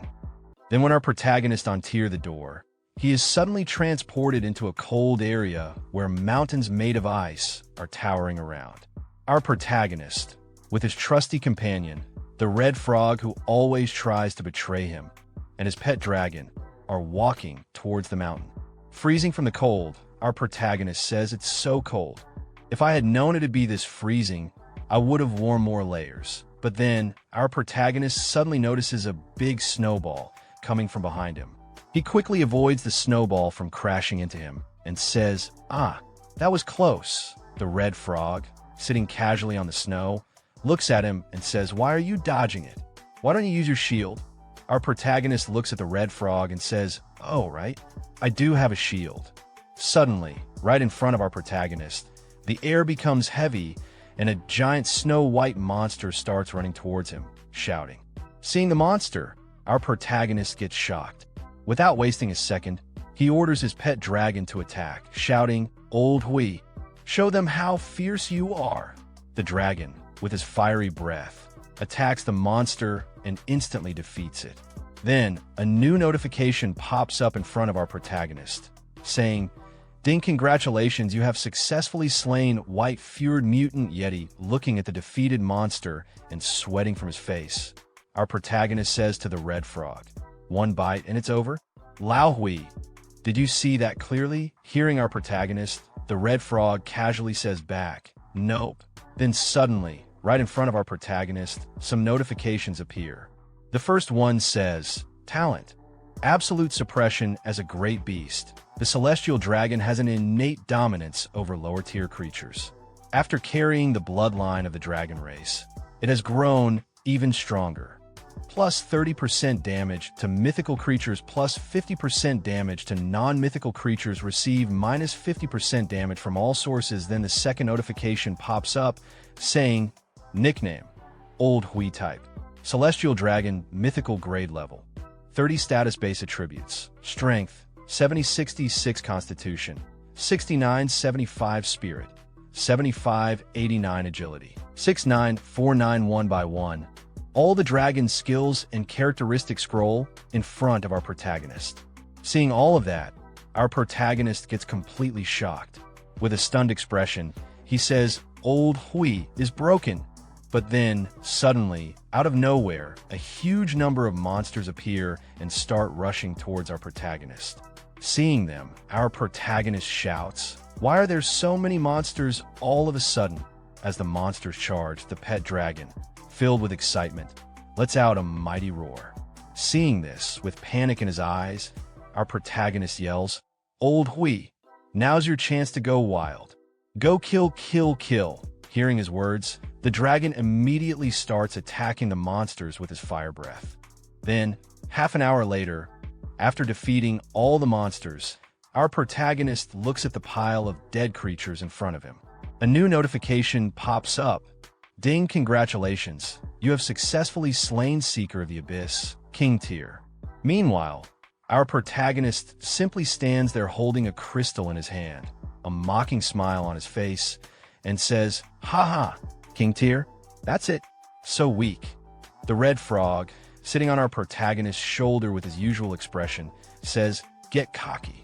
Did you forget how badly you got crushed before?" But then all over the world, a global announcement appears in front of all the players. Ding, system announcement. Xiao player knight Xiao has passed the Abyss level advancement trial and become the first ever hero to pass the level 30 Abyss trial. Awarded epic item, Heroine Radiant Stone. Plus 1 point to Xiao Warzone score. Announcement end. Looking at the announcement, some players react with shock. One shouts, "Holy crap, I knew it. Night God was preparing something big this whole time, and you didn't believe me. Our Xiao deity. Bow before him, Moda." Then, another player cuts in and yells, "Shit, how did this guy get taken by a dragon and still come back?" Xiao's advantage grows again, and another one bursts out, "You idiot, this is impossible." But then suddenly, in front of the city gates, two men are seen talking with each other. Both of them look strong. The man wearing red armor laughs and says to his companion, "Huh, I knew it. There's no way a character like him would die so early. Just as I expected, his companion, wearing a hood, looks at him and says from behind, even the level 30 Abyss trial could be cleared. This guy's potential really is bottomless. Both of them stand there in front of the city gate, looking at the bustling city. The man in red armor speaks again. Let's go back to the city. I want to meet this interesting fellow myself. Once I bring him under my command, that's when the real game begins. Hearing his words, his companion simply responds with one word, understood. Then, the scene shifts to our protagonist. He holds a stone in his hand and looks at it. A new notification appears in front of him. System message item description. Seeing the details in front of him, our protagonist says, third fragment already. Just how many are there? Then, holding a crystal in his left hand, he looks at it. As always, another notification appears. Heroic Radiant Stone Grade. Epic description. A rare material infused with radiant energy from the heroic stone can further enhance the heroic emblem. Only powerful heroes are qualified to own it. Seeing the notification, our protagonist smiles and says, this heroic radiant stone is actually useful. I can enhance my heroic emblem again. Then, as he walks away from the trial gates, the guard looking at him says, Lord Knight Xiao, take care. Waving his hand casually, our protagonist replies, all right, see you. Suddenly, the scene shifts to Fengye's main city. Wearing a hood and blending into the crowd, our protagonist looks around and says, seems like Fengye is getting crowded. Hearing that, the red frog sitting on his shoulder responds with a mocking tone, well, you were missing for several days. Then, our protagonist notices a huge crowd gathered in front of a shop. Seeing the scene, he says, come on, let's get this gear appraised. The red frog, still perched on his shoulder, adds, why are there so many people? But then, our protagonist notices an old man appraising items. Seeing that, he confidently steps forward and says, boss, appraise this gear. Above his head, his first-class citizenship sign is shining brightly. However, the old man doesn't notice at first and, without even looking, grumbles at him, get in line, don't bug me. But then the old man catches a glimpse of our protagonist's first-class citizenship and immediately gets shocked. In an instant, the old man's attitude completely changes. Showing full respect, he gestures inside and says, well, look who it is. It's the god of fortune. Come right in. All the players lining up for appraisal look irritated, glaring at our protagonist. One of them mutters, who is this guy? Another one quickly butts in, saying, a first-class VIP. Someone at the front of the line grumbles, just cause he's first class, he gets to cut the line. Then, our protagonist calmly shows a badge to the old man. Seeing the badge, the old man starts sweating a little and says, slightly panicked, wait, is that the heroic emblem? Hearing the old man's words, our protagonist casually says, help me enhance this first. The old man quickly gets to work, mumbling nervously, all right, enhancing now. This thing's so valuable. Tighten up. I'm ruined. Outside the shop, the crowd peeks in, watching the scene unfold. One person says, what a good item. Another one scoffs, doesn't look like much. Just a shabby emblem.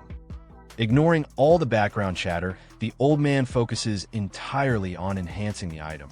Then suddenly, a bright yellow light bursts out from the item, and a notification appears. Heroic emblem. Legendary grade description. Proof of a hero. Only those who pass the hell level trial are worthy. Ultimate honor of the Empire. After 2 equipment merges, it becomes even more powerful. Plus 100 base attributes, plus 5% all attribute resistance, plus 3 charisma, heroine power passive. Triggers when HP drops below 30%, granting plus 10% strength and plus 10% spirit. Seeing all that, the people inside the store are stunned. One of them gasps, that's legendary grade equipment. Everyone starts covering their eyes from the blinding light and shouts, my eyes, too bright. Meanwhile, our protagonist, holding the badge in his hand, looks unimpressed and mutters, another legendary item. Doesn't seem like a big upgrade though. From outside the door, some people notice him and whisper, the guy. Could he be the famous knight Xiao? Another one quickly adds, It must be. No wonder he could do an abyss-level trial. Then suddenly, the entire crowd waiting outside the store rushes in one by one, shouting, "Lord Knight Xiao, can I add you as a friend? Boss, carry me please. Fan for life. Super hot, like a school beauty tier. I can hook you two up. Name your price. Big bro. I'm your long-lost brother-in-law.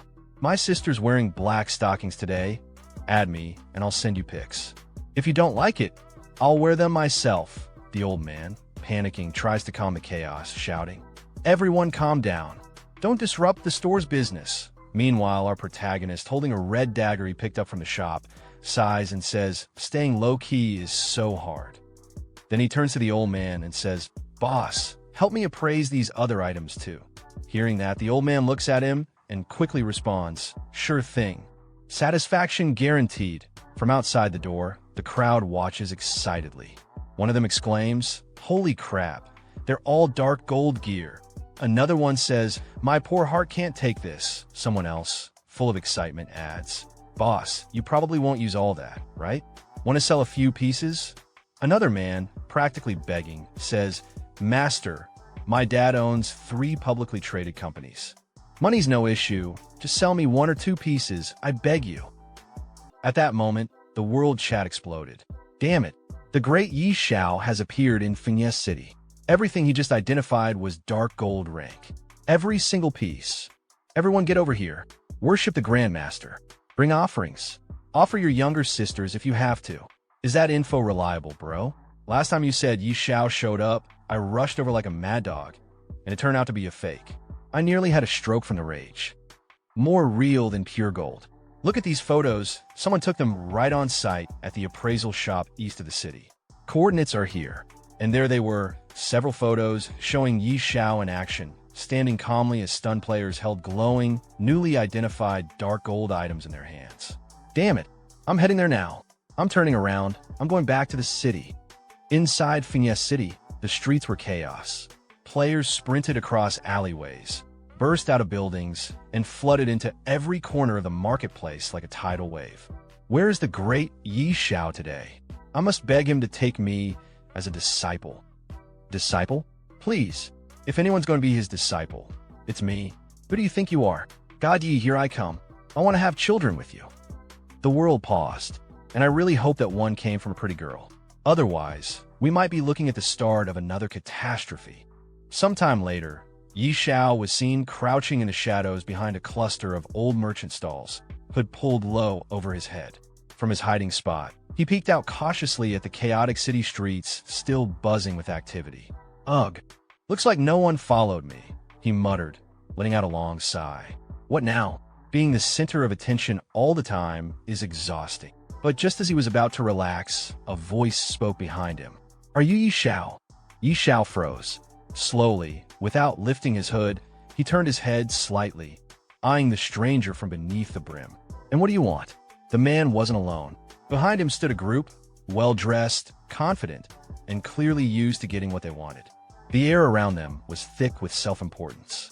"Don't get the wrong idea," the man said, hands raised casually. "We don't mean any harm. We just came to talk business with you." Yi Xiao stepped forward slowly, his presence shifting in an instant. He looked the man dead in the eyes, a sly smirk curling on his lips. "A deal," he said, voice laced with mocking confidence. "You want to buy dark gold rank gear?" The man smiled back, clearly unfazed. "Yeah, something like that. Trust me, I can make you an offer you can't refuse." Yi Xiao laughed, low at first, then louder, until it echoed off the alley walls. "Haha, if you can pay hundreds of billions of gold coins for that dark gold gear, then I truly wouldn't be able to refuse." Hearing Yi Xiao's words, the man raised an eyebrow and let out a low chuckle, his expression dripping with mockery. "Hundreds of billions of gold coins?" he sneered. "Looks like your vision is still stuck inside the game." Yi Xiao's eyes narrowed slightly under his hood as he studied the man. His thoughts churned. And this guy, suddenly showing off more than I do?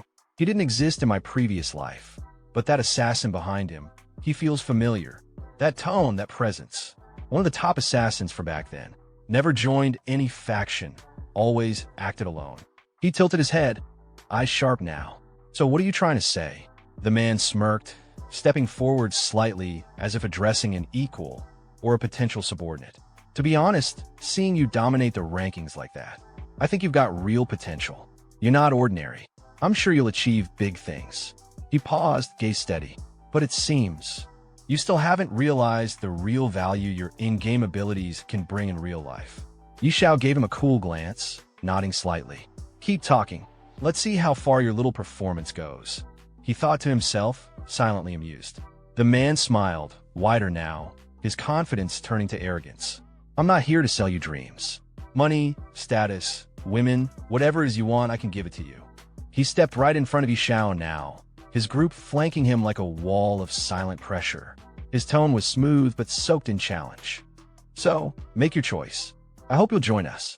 Xiao slowly placed a hand on the man's shoulder, his expression suddenly calm and friendly. Brother, the fact that you came to me for cooperation means you acknowledge my skills. And I appreciate that. The man's smug smile returned, clearly pleased. Glad you understand. But before he could finish, Xiao cut him off. A sudden whoosh echoed through the alleyway as flames burst to life in Xiao's palm. Heat shimmered in the air, distorting the smugness off the man's face. But, Xiao said coldly, for someone so young, that cocky attitude of yours? I don't like it. He leaned in slightly, fire curling up his arm. So I'll give you a manual respawn, just to calm you down a bit. The man's eyes widened. What? You dare attack me? One of his underlings stammered from behind. Careful. If you do anything here, this is the main city. Too late. Xiao moved like lightning. With a flick of his arm, the flames surged forward, engulfing the man in an instant. Screams were cut short as the fire consumed him, and a burst of golden light marked his forced logout. Silence followed. Idiot, Xiao muttered, brushing off his hand. You talk too much. Gasps erupted from nearby players who had been watching from a distance. Word was already spreading. Did he really kill the young master? Is he crazy? That guy had a whole group with him. But before chaos could explode, one figure stepped forward from the crowd, the assassin who'd been lurking behind the group this whole time. Calm, dangerous, his eyes scanned the area with sharp precision. Don't move, the assassin said firmly, raising a hand. This is the main city. Killing is forbidden here. If this escalates, we won't be able to take responsibility for what happens next. The tension in the air grew thick. No one moved. All eyes were on Xiao. And Xiao, he just stood there, half smirking beneath his hood, flames still flickering faintly in his hand, utterly unfazed. Xiao slid his hand into his pocket and turned away, walking off without sparing them another glance. The money and gear on the ground, he said coolly. Consider it your compensation. His steps echoed as he walked further, leaving stunned silence behind. And with a last flat voice, don't follow him anymore. He has no future. The group stood frozen. One of them finally spoke, eyes locked on Xiao's retreating back. It's terrifying, killing someone in the main city. He's insane. But before anyone could respond, a sharp voice rang out behind them. Who's fighting here? How shameless. Everyone turned. One of the gang members paled. Sirens. It's the main city guard. From every street and rooftop, guards poured in, weapons drawn, armor gleaming. In moments, Xiao and the group were completely surrounded. A burly guard at the front stepped forward, voice booming through the plaza. Who dares to kill in the main city? Are you out of your mind?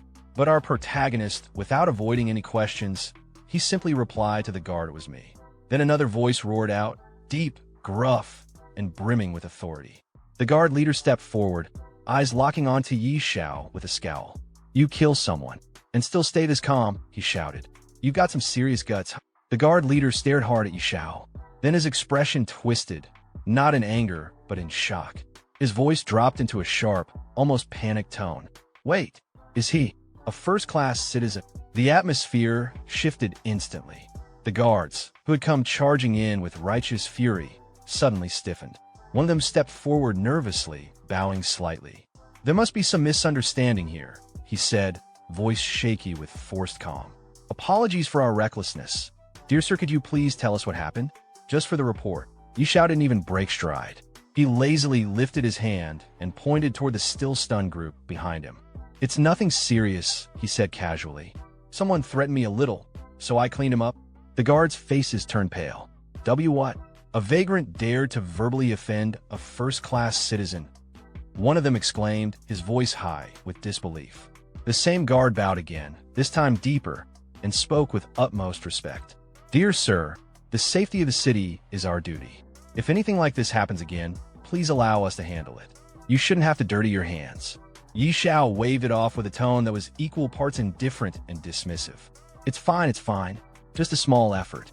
The guards practically dropped to a bow. Thank you for your understanding, the lead guard said solemnly. If there's nothing else, we won't disturb you further. As Xiao walked off, the gang behind stood frozen in disbelief. One of them finally managed to whisper, staring blankly at his back. What? This kind of thing is possible. Meanwhile, the lead guard turned to his men and barked, "All right, disperse. Situation resolved. Return to your posts." Later, as the guards moved out, one of the younger ones leaned over to his captain, voice filled with confusion. "Boss, what happened? Why didn't we arrest him?" The leader didn't even look back. He just grunted and snapped. "You idiot. How many times have I told you?" His eyes narrowed as he watched Xiao vanish into the crowd. We guards need to pay attention to the details. The details. The guard captain leaned in close to his subordinate, voice low and urgent.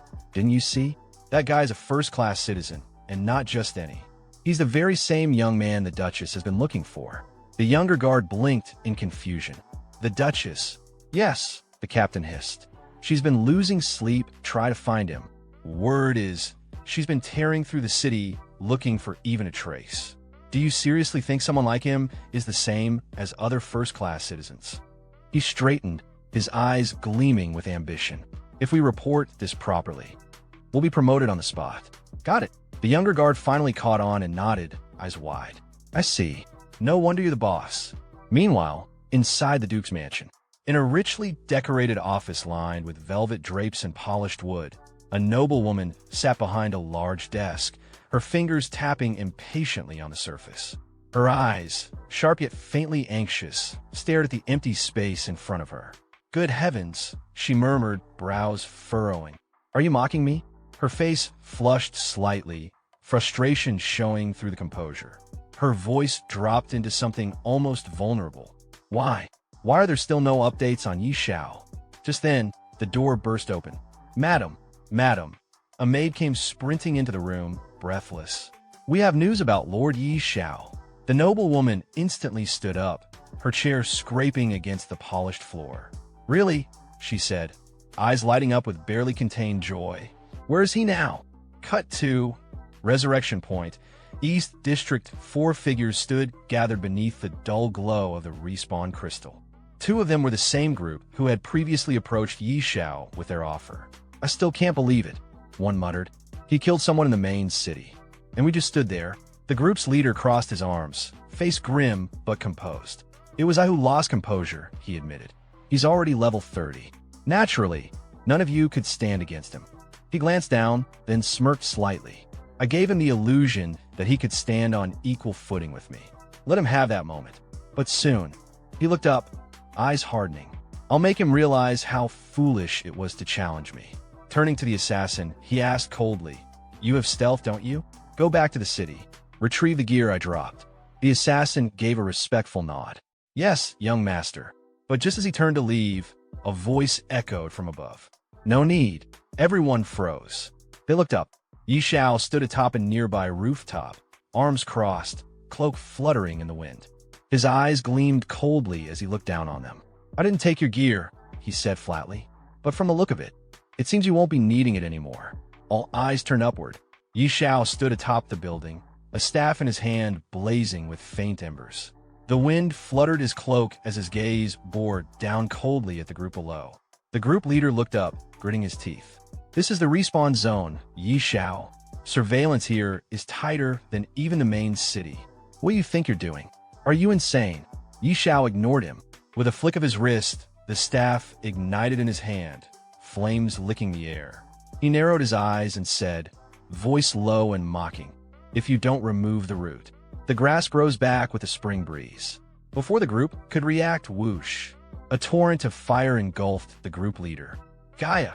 The man didn't even get a scream fully before his body burned to ash. One of the group members staggered back in horror, his hand reaching instinctively for his sword. "You bastard!" But before he could draw it, Yi Xiao's cold voice rang out. "I suggest you don't move, or he won't be the only one to die." The man froze. Then Yi Xiao's flames surged again. His eyes glinted as he smiled. "Killing one or many makes no difference to me." The group leader's body reappeared at the respawn crystal, gasping from the respawn shock. But there was no relief in his eyes. His face twisted in panic, and he shouted at Yi Xiao, "What is the meaning of this? I'm warning you, don't take things too far. If something happens to me, not only you but your family, your friends, they'll all pay the price." Yi Xiao's response? Another wave of fire. "Boom! You're about to die again, and still you boast? That kind of threat means nothing to me." The man burned once more, his form vanishing into light. Crowds began to gather. Gasps and whispers spread like wildfire. "Look, it's Yi Xiao. Is he? He's killing someone at the respawn point. Killing in the respawn zone. He's lost it. He's insane." One of the gang members backed away, trembling. He stared at his leader's scorched remains and muttered, "Why, young master? Didn't respawn. He was forced to log out." Then boom, a new group of city guards arrived, their armor darker, bearing a crest of black flame. At their head stood a tall, broad-shouldered man with a cloak trimmed in gold and crimson. His voice thundered across the plaza. "Who dares cause bloodshed at the respawn point?" The crowd fell silent. The assassin among the group narrowed his eyes and looked between Yi Xiao and the new guards. He muttered under his breath, "The black-robed judge.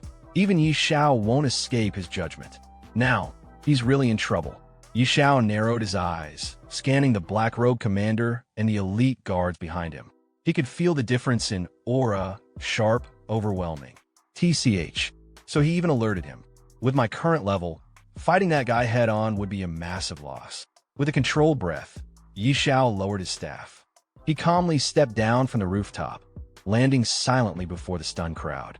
Hands raised in a surrendering gesture, he spoke coolly. "I was the one who killed him. I'll go with you." The guard captain stared at him, suspicious at first, then surprised by the composure. "Humph. At least you're reasonable," the captain muttered. He turned to his squad. "Take him away." In the real world, within a grand estate, an elderly butler sat beside a young man lying unconscious on a luxurious bed. Young master, wake up," the butler said softly, worry in his eyes. Just then, the door slammed open. A stern-looking man in an ornate robe strode in. It was the young man's father. "What's going on?" he barked. "What happened to my boa?" The butler lowered his head, voice solemn. "Sir, the young master has been killed." The father froze for a moment, as if the words had struck him physically. Then rage overtook him. "What? Who?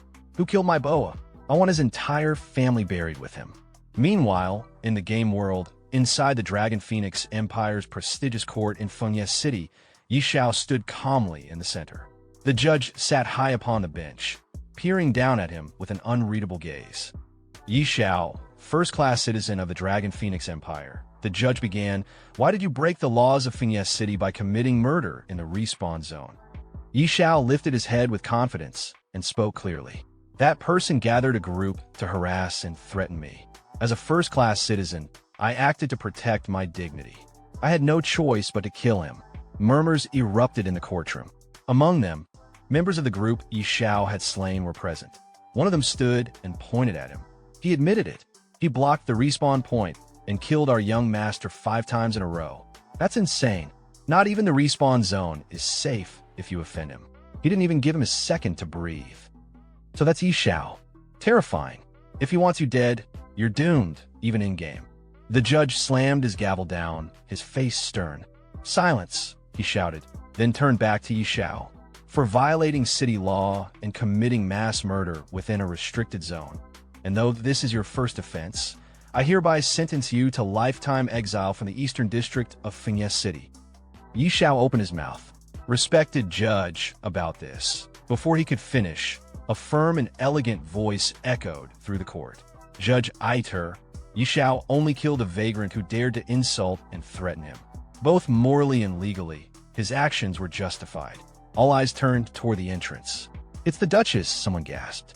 Layla, dressed in her noble regalia, strode in with calm authority. Her eyes scanned the room before resting on Xiao. Isn't this punishment a bit excessive, Judge Aita? She asked. The judge immediately stood, sweat beading on his forehead. Respected Lady Layla, Judge Aita greets you. Layla didn't acknowledge the greeting. Her tone was firm. This man is my friend. I won't stand by and watch him be punished unfairly. Don't you agree, Judge Aita? Yi Zhao's gaze softened slightly. Layla. Aita quickly nodded. Yes, of course. The lady is right. My sentence was hasty.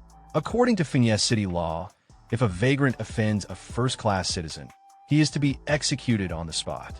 In that case, Layla replied, why don't you remove the restraints from Mr. Yi Xiao? Immediately, the judge shouted, guards, release him immediately. As the judge gave his final word, the Duchess turned toward Yi Xiao and said calmly, Mr. Aita, if Yi Xiao is not guilty and there's nothing else, may we leave? The judge nodded respectfully. Of course, my lady. You may go at any time. Very well, she said simply. She turned and walked out of the courtroom, motioning for Yi Xiao to follow.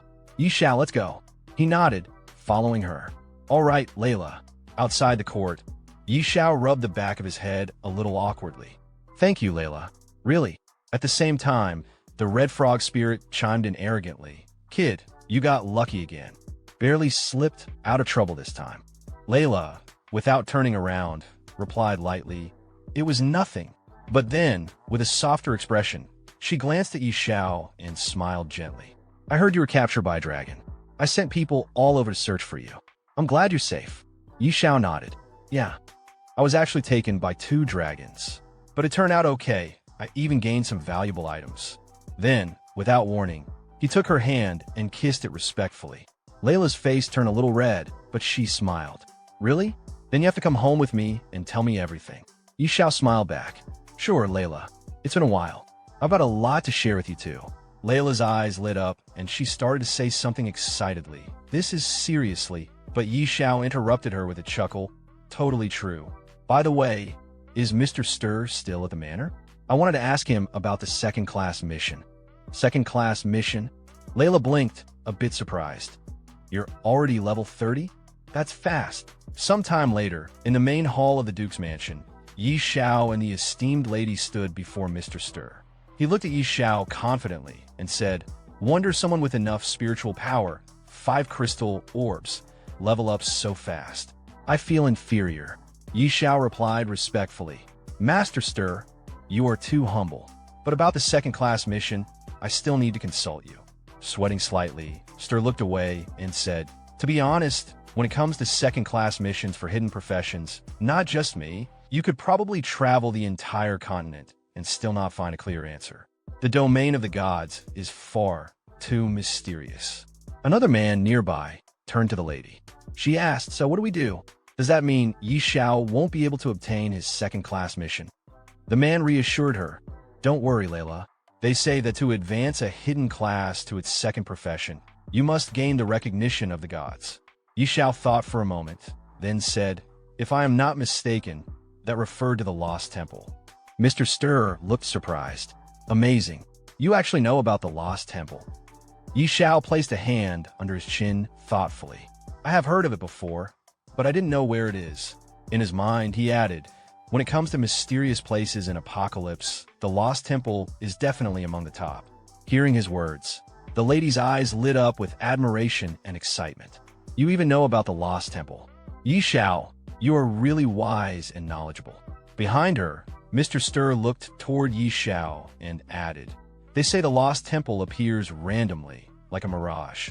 1 second, it's in front of you, and the next, it vanishes without a trace.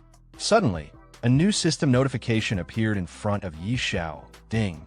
You have accepted the class quest. Search for the Lost Temple.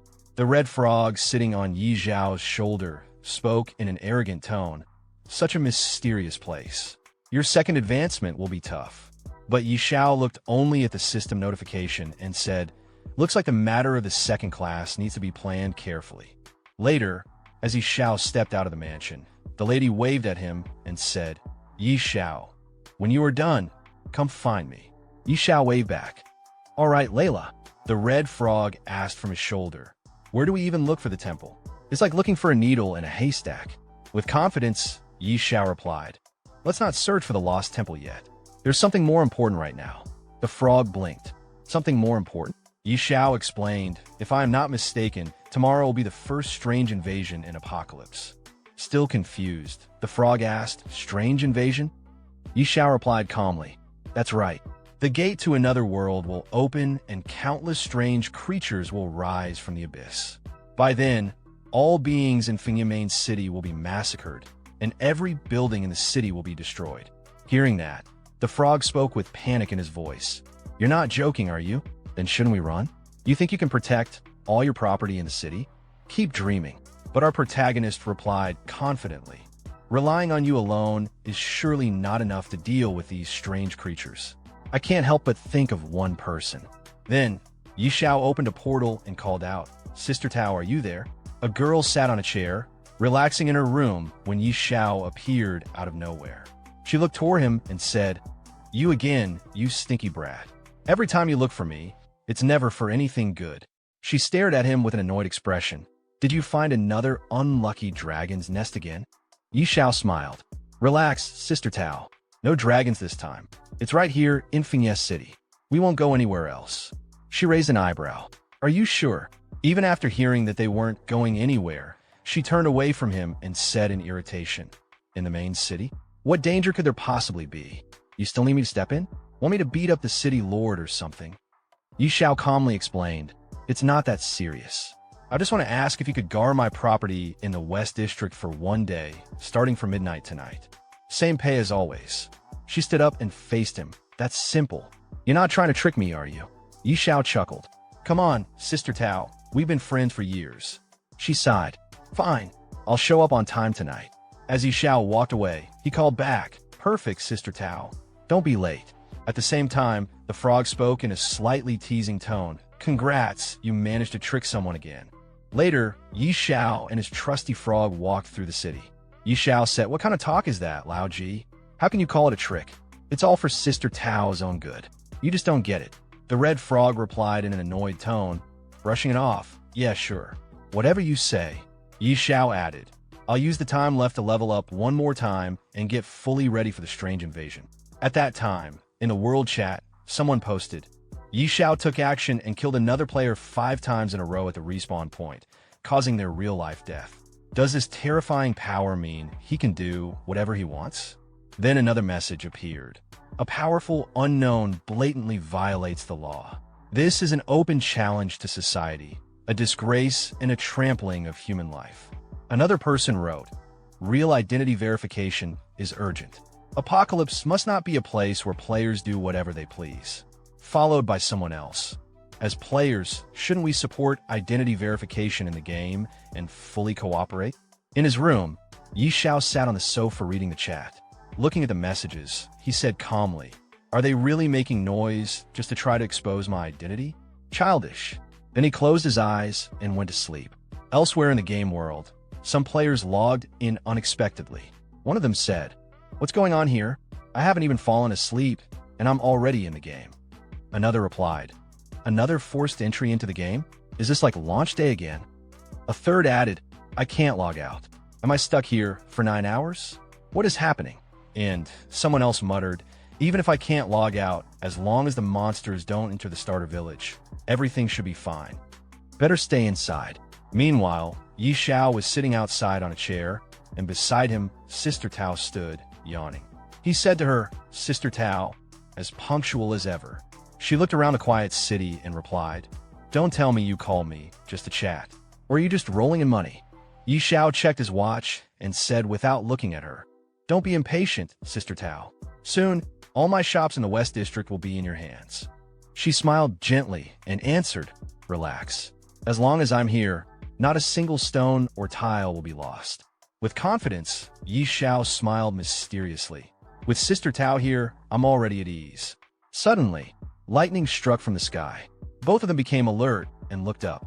Yi Xiao stayed calm and said, Sister Tao, cast a buff. She didn't answer right away. Instead, she kept staring at the sky. What's this? Above, a crack opened in the sky. From it, a swarm of monsters began pouring into the world. Yi Xiao explained, It's the strange invasion. The creatures looked like demonic beasts. Elsewhere in the city, panic broke out among the guards. Invasion. There's an invasion. The whole city is under level 1 alert. No one is allowed to leave. Mages to the walls. Evacuate the people. Monsters charged into the city, smashing buildings and attacking civilians. People ran in every direction trying to escape.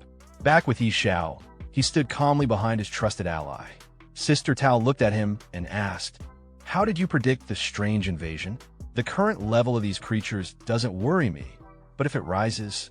Xiao replied with excitement, "Sister Tao, you have to believe in yourself. You are a divine-level sorceress." Right after he spoke, a powerful boss monster appeared in the sky. Sister Tao's eyes widened. "That's a level 100 boss. Lord Class, I fell into your trap again." She looked at him in frustration. "Every time you look for me, it's never for something easy." Xiao responded playfully, "Sister Tao, you said you'd protect every brick and tile of my West District." She answered by launching 5 heavenly lightnings at the boss monster. It collapsed instantly. Xiao said with awe, "Wow." Sister Tao took out a Lord-class boss with just 1 strike. She scowled and said with annoyance, "Do you think I'm some kind of toy?" Suddenly, another Lord-class boss appeared in the distance. Sister Tao looked toward Xiao and said with a bit of panic, "You brat, stop staring and help out." Xiao smiled confidently, "Of course, Sister Tao." Then he summoned his dragon. "Xiao Hui, it's your turn. Let's go." Some distance away from Xiao, chaos erupted along Fungi City's defense walls. A monstrous creature, its hulking form dwarfing the stone barriers, slammed clawed fists against the fortifications with a thunderous roar. Soldiers scrambled while magicians chanted spells, their attacks barely scratching the beast's hide. The city gods stood ready on the battlements, weapons drawn, as a nearby mage shouted urgent orders. "Adi, don't let them get close." Another defender, muscles straining, cried out in desperation, "I can't hold on anymore." The scene shattered as a shadow blotted out the sun. Xiao Hui descended like a wrathful comet. The dragon's fiery breath engulfed the monster in an inferno, reducing it to charred flesh before its massive corpse toppled onto a nearby shop, crushing the structure completely. As system notifications congratulated Xiao on slaying the elite boss, he scowled at his draconic companion. "Xiao Hui, be more careful. Another shop just got destroyed." The dragon rumbled what might have been an apology. No sooner had the words left his mouth than the ground trembled with approaching footsteps. An entire wave of monsters surged toward the walls.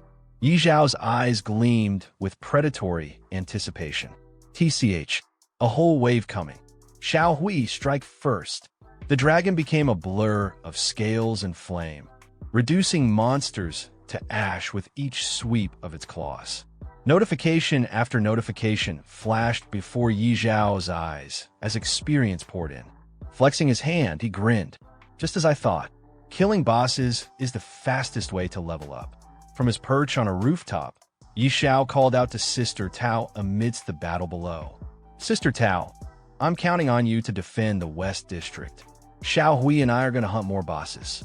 The woman spun toward him, face contorted in exasperation as she bisected a monster mid-turn. "You brat, do you think I have 3 heads and 6 arms? I don't care. You better pay me more." Xiao's chuckle carried over the din of battle. "No problem." Some distance away, Xiao and his dragon continued their boss hunt across the war-torn battlefield. As another monster fell to Xiao Hui's flames, a gleaming item dropped at Xiao's feet. He picked it up, turning the ring in his fingers as a system notification popped up. A satisfied grin spread across his face. "Not bad at all," he murmured, pocketing the rare loot. With a casual wave toward the smoking battlefield ahead, he called out, "Xiao Hui, let's go find more bosses." The dragon let out an eager roar, its wings beating powerfully as it soared toward the next cluster of monsters, leaving scorched earth in its wake. Beyond the city walls, pandemonium reigned as civilians fled through monster-infested streets. "Run! Oh no, I don't want to die!" screamed one man as claws tore through his companions. A young girl collapsed, prompting a bloodied swordsman to turn back in horror. "Little sister, wake up! How am I supposed to live without you?" Nearby, Another survivor raised his weapon with desperate resolve. Damn monsters! If I have to, I'll take you down with me. A shield-bearing warrior intercepted a killing blow meant for the group, the impact rattling his bones. Boss, I can't hold on any longer. At the rear, a bespectacled man scanned their surroundings frantically. Look for a way to escape. Those bosses are too strong. We're no match. The shield-bearer glanced back at his trembling comrades, voice raw with urgency. Boss, go. Hurry up. Take Xiao and the others. I can only distract it for 5 seconds. The monster's next strike sent him flying, but even as he tumbled across the dirt, his final shout followed his fleeing friends. Boss, go. Don't worry about me. The glass-wearing man and his team stood frozen, watching in horror as their comrade Storm crumpled to the ground. Storm, are you okay? Storm, wake up! They cried out, their voices cracking with panic. The bespectacled leader stared at the advancing monster with widening eyes, his breath coming in short gasps. His remaining friends scrambled to drag their fallen defender to safety, but the creature was already upon them, its maw gaping wide for the killing strike. There's no hope, the leader whispered, his glasses reflecting the monster's glistening fangs. One of his teammates grabbed his arm desperately. Are we all going to die here? Then, like divine intervention, a torrent of flames engulfed the beast, reducing it to smoldering bones before their eyes. The sudden heat made them stagger back as the monster's corpse collapsed at their feet. The bespectacled man stared dumbfounded at the charred remains. Wow! The boss was defeated in a single strike. His gaze shot upward, where a gleaming green dragon circled overhead, its wings casting ominous shadows across the battlefield. Sweat trickled down the leader's face as he muttered, "Looks like a baby dragon." But his assumption shattered when a majestic creature unleashed a psychic pulse across the battlefield. Every monster in the vicinity turned as one, compelled by some unseen force to charge recklessly at the dragon. What followed wasn't a battle, it was a slaughter. Before the horde could even raise their claws, Xiao Hui's fiery breath turned them to ash, their dying screams cut short by the inferno. The group watched the carnage with awestruck expressions. This baby dragon is unbelievably strong, one member breathed. The shield-bearing warrior who'd nearly sacrificed himself earlier managed a weak smile, gazing at their draconic savior through bloodied vision. God, did you hear my prayer? Some distance away, Xiao waved dismissively at the scene. Come on, Xiao Hui. Looks like there are more bosses over there. His casual remark drew the group's attention to his presence. A girl suddenly pointed, her voice trembling with recognition. That's the great Xiao. The others whirled around, their exhaustion momentarily forgotten. It really is the great Xiao, they echoed in reverent tones. Their bespectacled leader scrambled forward. Xiao, wait. The renowned cultivator paused mid-step, turning with visible annoyance. You guys, what is it?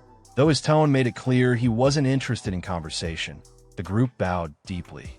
Thank you for saving us just now, the leader said sincerely. Another member added with fervent respect. If you ever need anything, Grandmaster, we'll risk our lives to repay this debt. Yi Zhao's lips quirked in amusement. He gestured toward the city with a lazy flick of his wrist. The West District is relatively safer now. If you don't want to keep hunting bosses, you can head there. As the group murmured their thanks, the girl whispered dreamily to her companions. Yi Zhao is so cool. One of her friends chuckled. If I were a woman, I'd definitely have his children. She gave him a deadpan look. You're way too ugly for that. Their leader clapped his hands, snapping them out of their reverie. Okay, enough talking. Pick up the gear and items. We're heading to the West District. Meanwhile, Xiao was already moving toward the next cluster of monsters, watching as Xiao Hui reduced another wave to cinders. Killing these common monsters is just a waste of time, Xiao Hui, he remarked, though the dragon continued its relentless assault, bathing the battlefield in cleansing fire.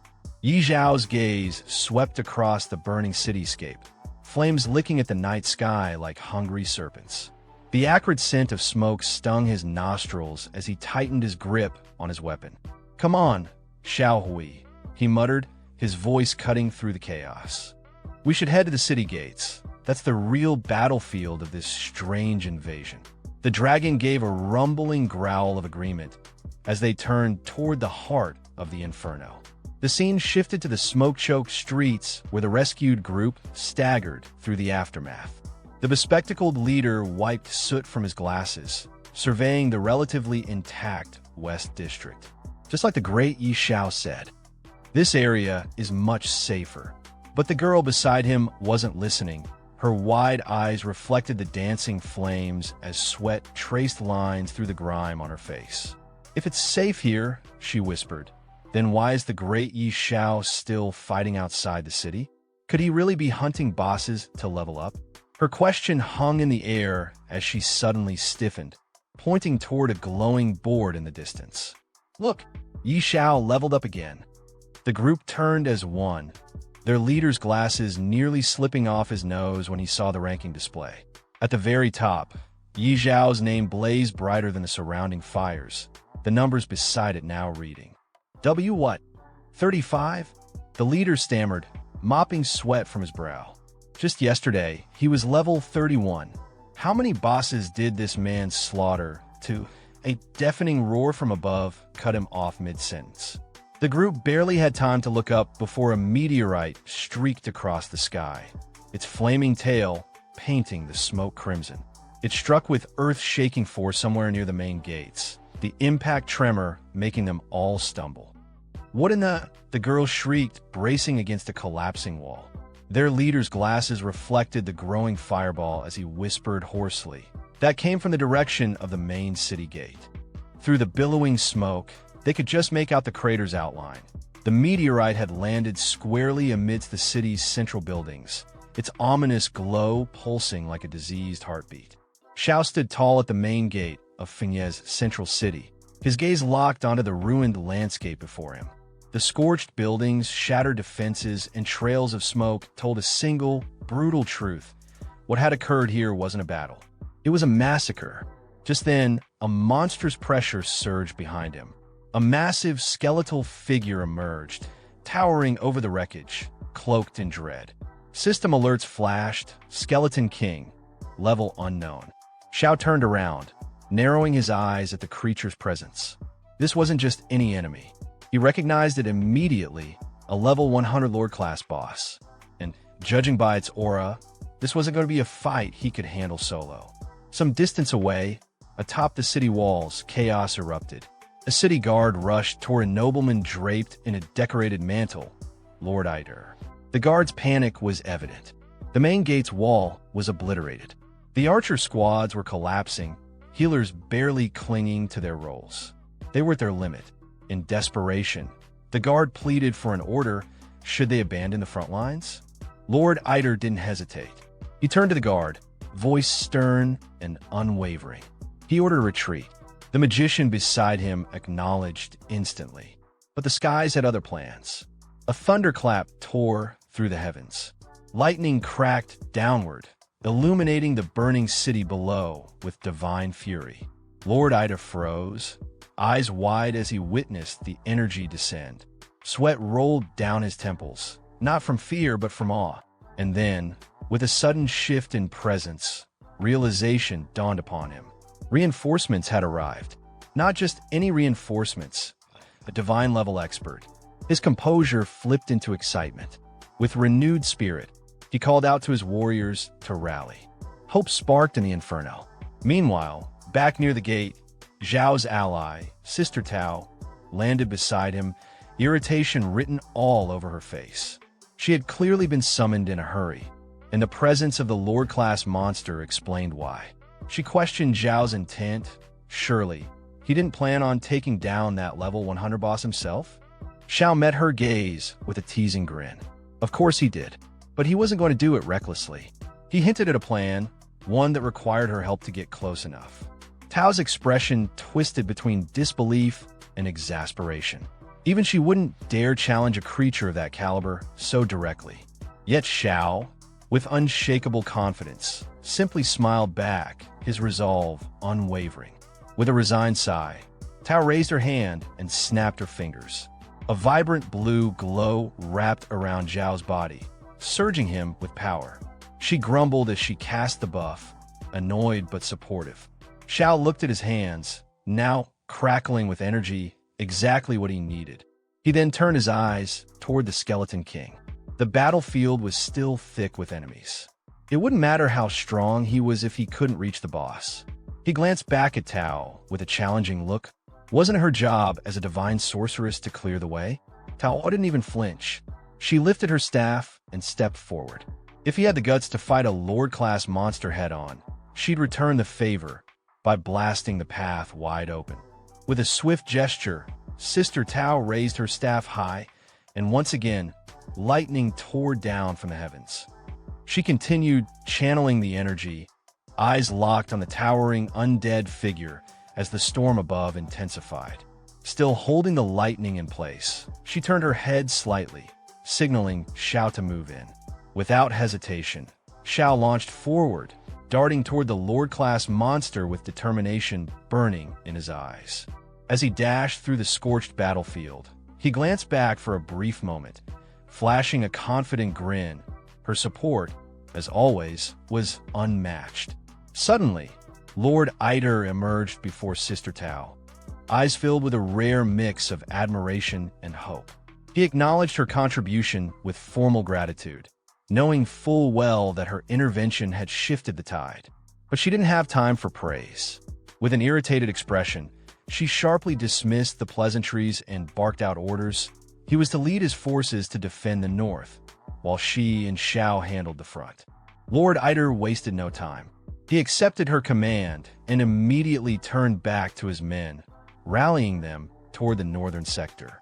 Behind him, one of the city guards pointed urgently toward Xiao, confused and skeptical about the sight of a low-level tamer charging straight toward a boss of this magnitude. Yet the city lord, unfazed, told his troops to focus on the bigger threat. He trusted Lady Dorothy completely, and that meant trusting whoever she chose to fight beside her. With that, he barked out the retreat order, and his men obeyed. A short while later, amidst the burning remnants of the city, Xiao and Sister Tao stood side by side. The monstrous Skeleton King loomed before them, unfazed by the earlier strike. Tao turned toward her young partner, voice sharp, reminding him that the next moment would decide everything. Even the small red frog perched on Xiao's shoulder wasn't holding back its usual sarcasm. The creature gave him a mocking nudge, warning him not to get killed and leave it behind. But Xiao, undeterred, reassured them both. He wasn't planning to die today. This was his moment. With a deep breath, Xiao stepped forward. The Skeleton King raised its massive axe, both hands gripping the weapon as it prepared to obliterate everything in front of it. In response, Sister Tao raised a shimmering shield, her magic forming a barrier just in time to absorb the blow. Sparks and light clashed violently as the weapon struck the magical defense, but she held firm, shouting in frustration at Xiao to move already. Xiao calmly reached into his inventory and pulled out an epic badge, the gleam of power reflecting in his eyes. With unwavering confidence, he raised it up. He was done waiting. As the badge activated, Xiao unleashed its hidden command, Brutal Massacre. A blinding red beam erupted from the badge, slicing through the air like a divine lance. It struck the Skeleton King dead center, and in an instant, the colossal monster was frozen in place. A system notification flashed across Xiao's view, brutal execution, instant death. The massive creature began to tremble. Its skeletal frame cracked, joints loosening, and then, one by one, its bones began collapsing to the ground. It wasn't just defeated, it was annihilated. Xiao stood there, stunned and exhilarated, staring at the crumbling remains of the once invincible boss. A surge of satisfaction filled his chest. He had done it. Even the red frog perched on Xiao's shoulder froze in disbelief. It stared at the crumbling remains of the Skeleton King, utterly stunned. A moment ago, this had been a towering, indomitable Lord-class boss. Now its bones lay scattered like ashes. The frog's expression twisted in shock. Xiao had really taken it down with a single strike. Then came the global tremor. A world announcement echoed across every server and screen. World announcement. Chinese player Yi Xiao has successfully slain a level 100 Lord class boss. First Lord boss kill achieved. Plus 1,000 reputation, plus 200 tribute points. China War Zone, plus 1 ding. Congratulations to player Yi Xiao for reaching level 40. The virtual world erupted. From cities to dungeons, from battlefields to taverns, players everywhere were abuzz with shock and excitement. Confused voices rang out, trying to confirm the impossible. Players demanded to know where the boss had been, how it had been defeated, and, most importantly, who had the power to one-shot a Lord-class enemy. Elsewhere, a group of players, including a young man in glasses whom Xiao had saved earlier, stared at the notification with wide eyes. The realization hit him. Yi Xiao had just left the city moments ago. And now this? His teammates began to murmur excitedly. One was already in awe, calling Xiao a grandmaster and wondering if he accepted disciples. Another, frustrated at the gap in power, half-joked that the game was rigged. Yet another declared boldly that he would start a fan club and be the first member, fully committed to worshipping the great Yi Xiao. Back at the battlefield, the rewards began to drop from the fallen Skeleton King. Glowing items littered the area around its corpse. Xiao knelt down and picked one up, eyes lighting up as he examined the glowing text. Divine Protection Shield grade. Not yet identified. Freezing Stone grade. Not yet identified. Effect. Not yet identified. He smiled to himself. This was exactly what he'd expected. A boss of this level didn't drop ordinary loot. The rewards were on a completely different scale from anything he'd encountered before. He turned toward the red frog still sitting on his shoulder and asked if it had spotted anything valuable. The frog was already staring at a horn-shaped item buried among the drops. It recognized it immediately, an artifact. Xiao reached down, picked it up, and gave the frog a smirk. That sharp eye of its had paid off again. This item was definitely something special. He stood up, satisfied. These rewards weren't just good. They were beyond even what a legendary quest would offer. The invasion had turned into the greatest opportunity he'd ever seized. Just then, the battlefield changed again. All around them, the remaining monsters began retreating, slipping back into the swirling portals from where they came. Townspeople across Fengya shouted in relief and celebration. They had survived. The strange invasion was over. Their city stood. Cries of joy echoed through the streets. The monsters are retreating. We survived. It's over. We won. Victory. Within the governor's mansion, a soldier watched as the city's leader began to stir. As the governor opened his eyes, the soldier rushed to his side, helping him sit up. The governor, still groggy, tried to stand. He was adamant. They couldn't allow those strange creatures to breach Fengya's defenses.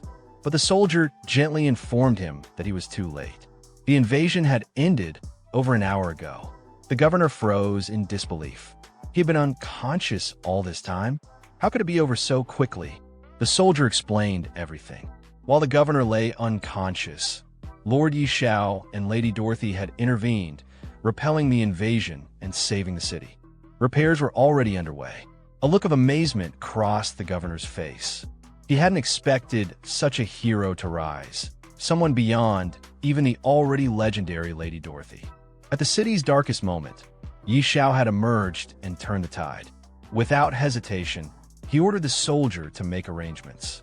He wanted to meet Yi Xiao in person, to thank him face to face for saving Fengya City. The soldier saluted, acknowledged the command, and left the room to carry it out immediately. The next day, our protagonist Yi Xiao arrived at the city lord's mansion, accompanied by his sister Tao. They were warmly greeted by the city lord and the noble lady, Lady Layla. The city lord politely invited Yi Xiao inside. In response, Yi Xiao respectfully thanked him and stepped in. The city lord then extended his hand and, with genuine emotion, expressed his gratitude. He told Yi Xiao that if not for his brave efforts, Fengya City might not have survived the recent disaster. On behalf of all its citizens, he offered his heartfelt thanks. Lady Layla added her praise as well, calling Yi Xiao's actions yet another miracle.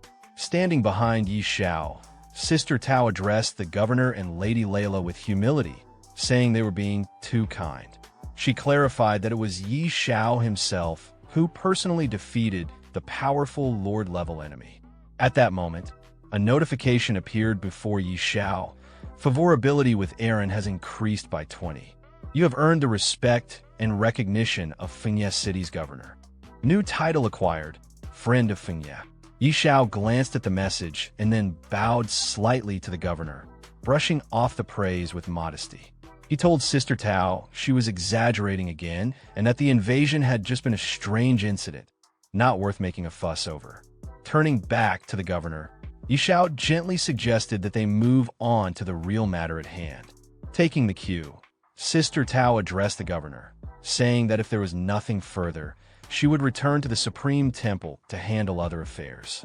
The governor promptly agreed and wished her well, addressing her respectfully as Lady Dorothy. Lady Layla then turned to the governor and asked if there was a particular reason he had called her there. The governor nodded and explained the situation. More than half of Fengye City had been destroyed in the battle. The East District was in ruins, and only the West District still had intact buildings.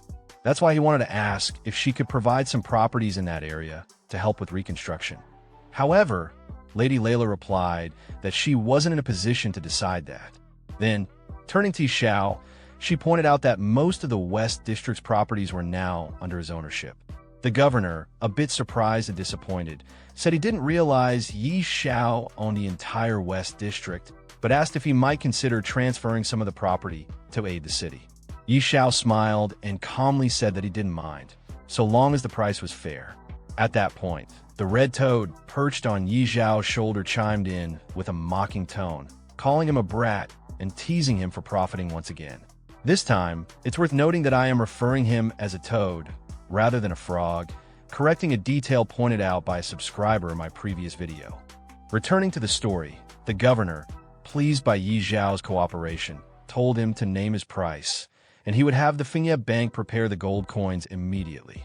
With a hint of excitement in his eyes, Yi Xiao responded that since the governor was being so direct, he would keep a few of the larger shops on the corners for himself and transfer the rest of the properties. The governor thanked him sincerely. Just then, Lady Layla stepped forward from behind and addressed the governor. She said there was one more thing she needed his support with. He encouraged her to speak. She explained that the incident in Fengye City had already been reported to the royal family, and Yi Xiao's contributions were witnessed by all the citizens. With that, she gestured toward Yi Xiao and declared her intention to request that the royal family grant him a noble title. Yi Xiao was stunned. In his mind, he thought, another piece of good news? The red toad on his shoulder gave him a side glance and quipped with a smug expression, "Title plate, you're really lucky, huh?" After hearing Lady Layla's suggestion, the governor turned to her and said he had no objections. He fully supported the idea. Layla's eyes lit up with excitement, and she turned to Yi Xiao, asking what he thought of the decision. Meanwhile, the governor quietly observed her expression. Looking at Layla and then at Yi Xiao, a fleeting thought crossed his mind. Who would have thought? The noble duchess seems to admire this young man. Could there be something more between them? But he didn't finish the thought aloud. In response, Yi Xiao gently took Lady Layla's hand and kissed it with sincere respect. He thanked her and the governor, genuinely moved. Layla, blushing slightly as she looked at him, softly replied that he had saved Fengye City. This honor was only what he deserved. Watching the two of them, the governor smiled warmly.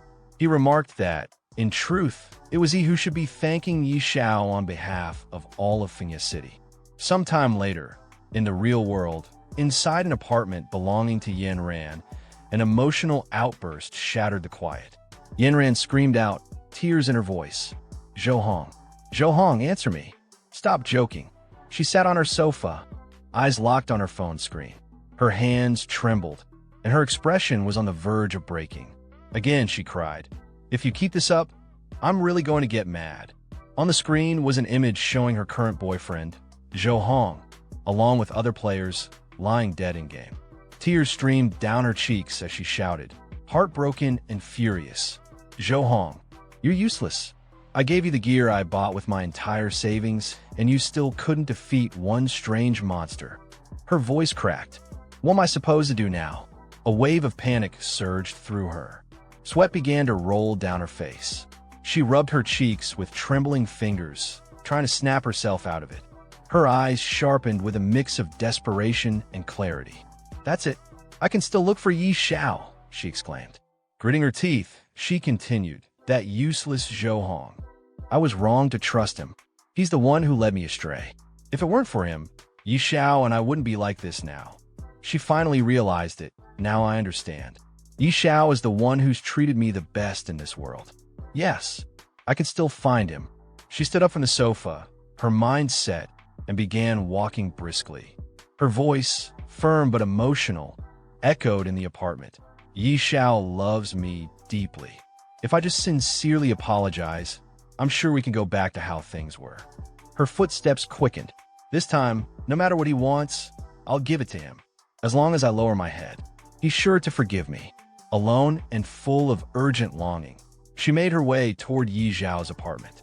"Yi Xiao, I'm coming to you," she whispered to herself. "Wait for me." Sometime later, inside the game world, a large number of players had gathered in the middle of the city, clearly discussing their next move.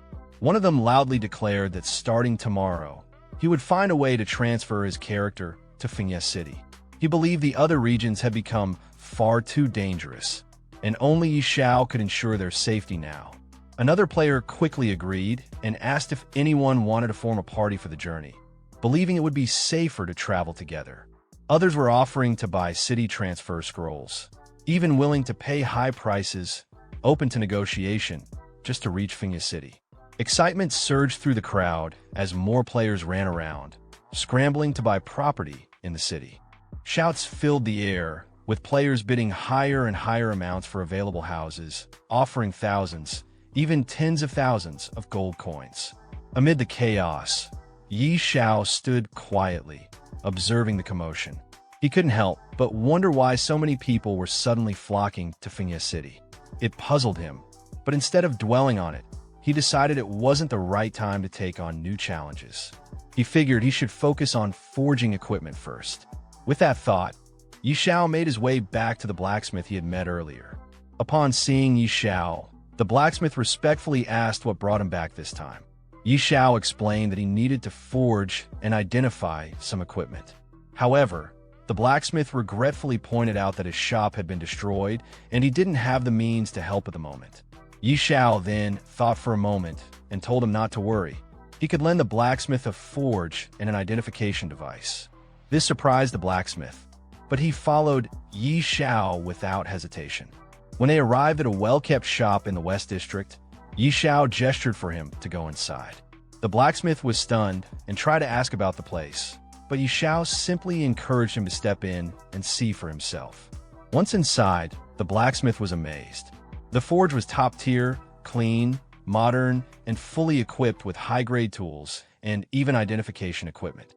He commented on how luxurious it was and asked who the owner might be. Yi Xiao calmly explained that the shop belonged to him.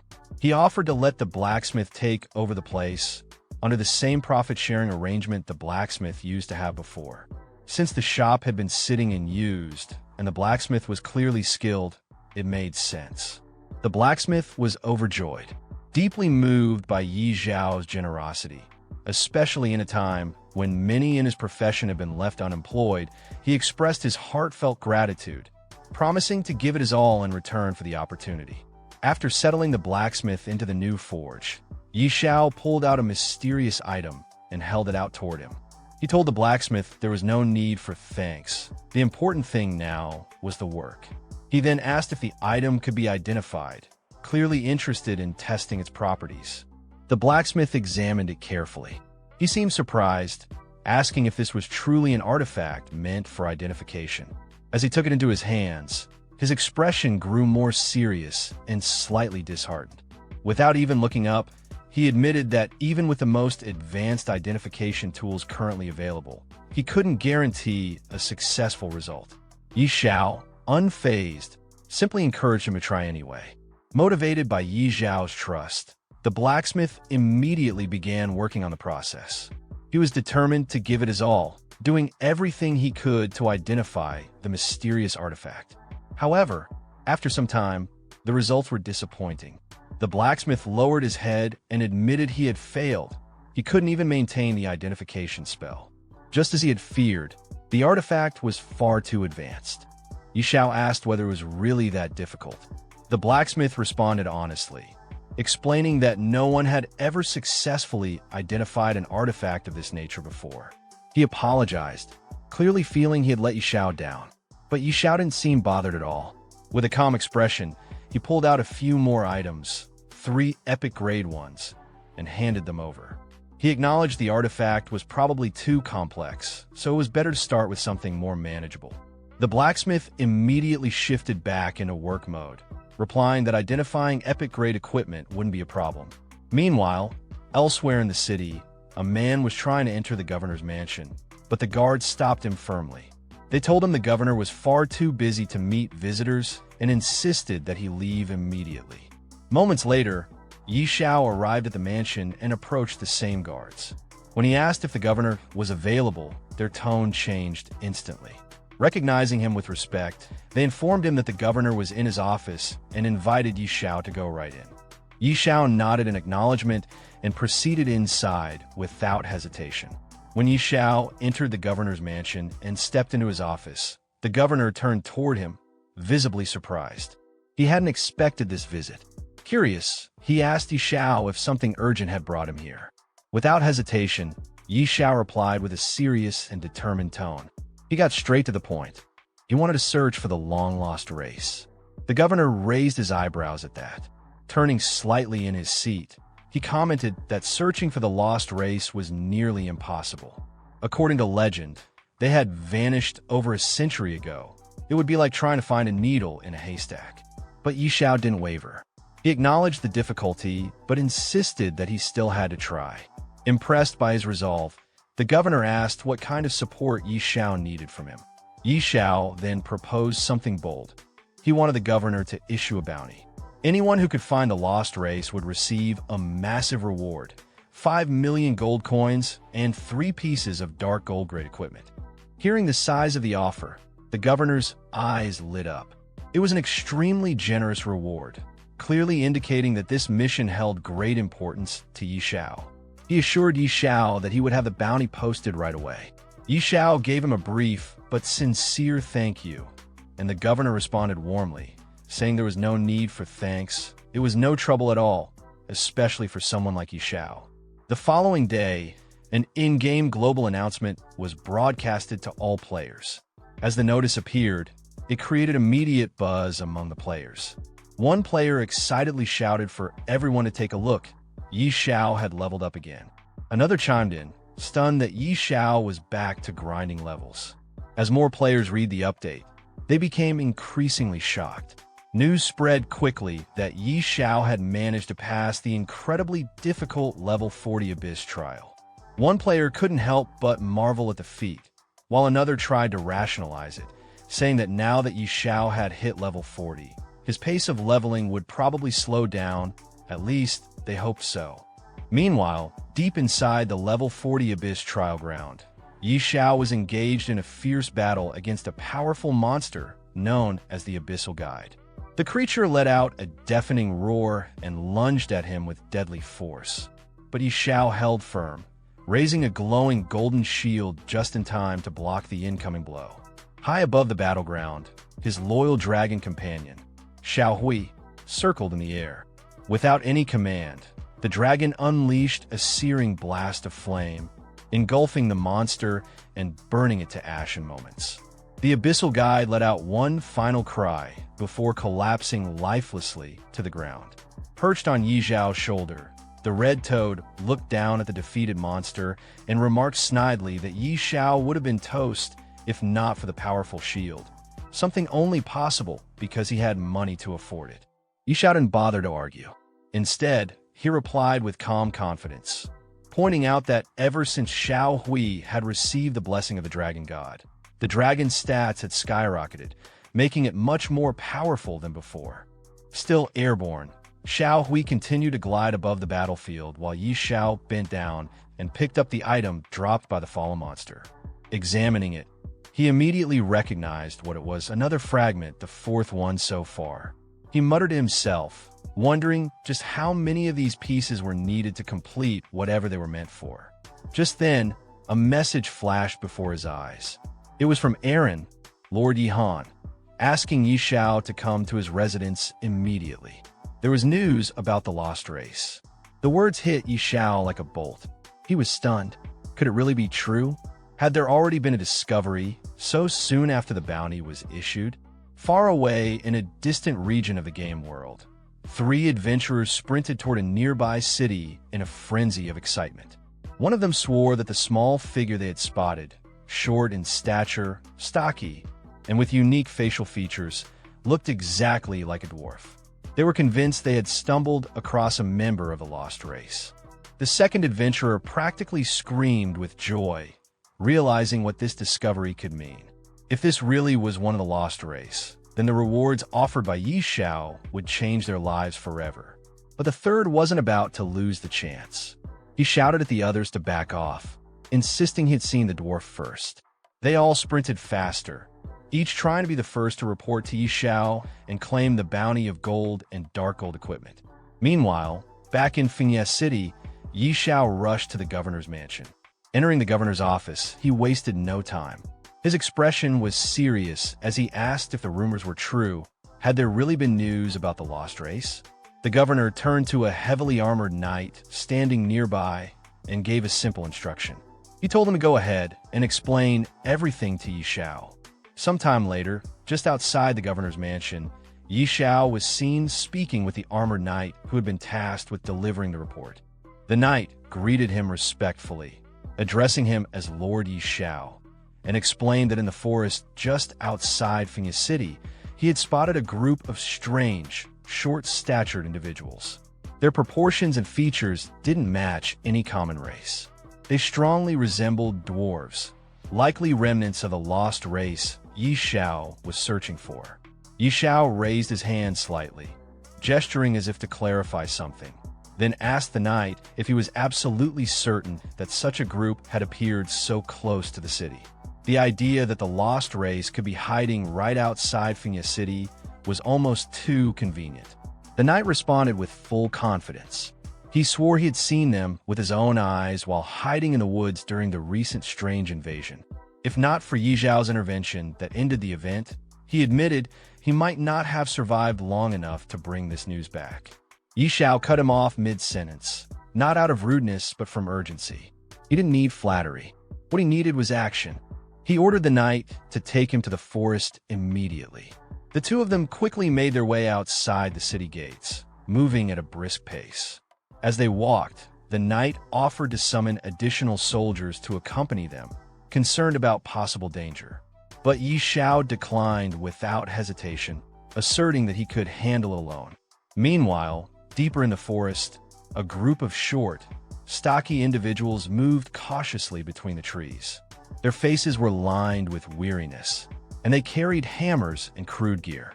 Anyone observing them closely would instantly recognize that they didn't belong to any common player race. They were something different, possibly something ancient. From behind the foliage, 2 players were crouched and spying on the group. One of them whispered eagerly that he needed to capture one of the dwarves alive. If he could bring one back, the reward from Yi Xiao would be massive. His companion quickly proposed they work together. He would claim the gold, and the first player could have the dark gold equipment. But the first player scoffed at the suggestion, teasing his partner to keep dreaming. Greed gleamed in both their eyes. Before they could make a move, however, one of the dwarves noticed them. With alarming speed, the dwarf hurled a hammer through the air. It smashed into a tree behind the players, narrowly missing them but hitting hard enough to send splinters flying and shaving a chunk of HP off both intruders. One of the players laughed arrogantly, remarking that the hammer only dealt about 80 points of damage, barely enough to bother him. He bragged that he could tank that kind of hit all day. But before he could finish his sentence, a second hammer came flying, this one crackling with electricity. It struck both players simultaneously. The impact was instant and brutal. Over 7,000 damage was dealt to each of them in a single blow. They collapsed to the ground in stunned silence, completely overwhelmed. Amidst the chaos unfolding in the forest, another group of players hid cautiously behind a tree, watching the destruction with wide eyes. One of them gasped in disbelief, his voice trembling as he processed what he just saw. Over 87,000 damage dealt in a single hit. It was absurd. His companion, equally shaken, muttered that the dwarves weren't just strong, they were downright broken. Their power didn't seem remotely human. Meanwhile, the dwarves themselves had taken notice of this new group. Their expressions hardened, and a muscular one among them, clearly annoyed, growled about how humans were always troublemakers. Just seeing them, he said, made his blood boil. He turned toward another dwarf, blaming him for choosing a path that crossed through human lands. It was a mistake, he claimed, and he was ready to unleash destruction on them all. Another dwarf, his voice gentler and more reserved, urged the angry one, Dulin, to calm down. But Dulin wasn't finished. His tone grew more aggressive as he declared he had no intention of being treated like a spectacle for human entertainment. If not for the safety of their tribe, he would have already smashed the entire group to pieces. The gentler dwarf, now visibly irritated, cut him off. His voice was firm this time. There was no use escalating things. They had to leave as quickly as possible before things got worse. At that same moment, Xiao and the armored man were sprinting through the forest. The knight ran ahead, glancing back over his shoulder to inform Xiao that the dwarves were just up ahead. Xiao acknowledged with calm determination and urged him to quicken the pace. Back at the treeline, the group of hidden players finally noticed the approaching figures. Recognizing Xiao at once, their tension shifted into anticipation. They whispered excitedly among themselves that the great Xiao had arrived. This, they felt, was going to be something worth watching. Yet, even with their admiration, they couldn't help but remember what had just happened. One of them muttered with unease that Xiao might be strong, but those dwarves? They were monsters. A short while later, Xiao's group slowed their advance. The armored man pointed into the dense woods ahead and reported that the dwarves were just inside. Xiao, completely unshaken by the earlier reports or the dangerous aura ahead, gave a confident nod and declared that they'd go straight in. He wanted to see their strength for himself, up close. As they drew closer to the dwarven group, the armored man beside Xiao glanced nervously at the stout figures ahead. His voice, though calm, carried a warning laced with genuine concern. The dwarves, he explained, were known for their volatile tempers, and worse, their damage output was beyond terrifying. Xiao, however, remained unbothered. His eyes were sharp with confidence, and without hesitation, he told the knight that he knew exactly what he was doing. Then, shifting his gaze forward, he made it clear the knight's job was done. Everything from this point on would be his responsibility. The red toad, still perched arrogantly on Xiao's shoulder, scoffed at his calm approach. He couldn't believe Xiao was seriously planning to walk straight into the dwarf's path without any backup. But Xiao's expression didn't change. The armored man, understanding the command, gave a respectful nod and stepped back, fully trusting Xiao's judgment. Up ahead, the dwarves had already noticed Xiao's approach. One of them growled furiously at the sight, his fists clenching with rage. A human daring to walk this close? He was ready to crush him on the spot. But just before he could act, another dwarf squinted at Xiao with a curious expression. Something about this human felt different, unusual, not unpleasant. Even the first dwarf, still seething moments ago, paused. The more he looked, the more his rage seemed to dissolve. His desire to fight melted into a strange feeling of intrigue. Xiao walked toward them calmly, his hand casually tucked into his pocket. The red toad on his shoulder remained, glancing around with a wary but amused look. One of the dwarves, clearly more sensitive than the rest, stepped forward and closed his eyes as if sensing something beyond sight. His expression slowly shifted into awe. He could smell something powerful, something divine. It wasn't just one artifact, either. There were multiple. The scent was overwhelming. Another dwarf, catching the same scent, gasped softly.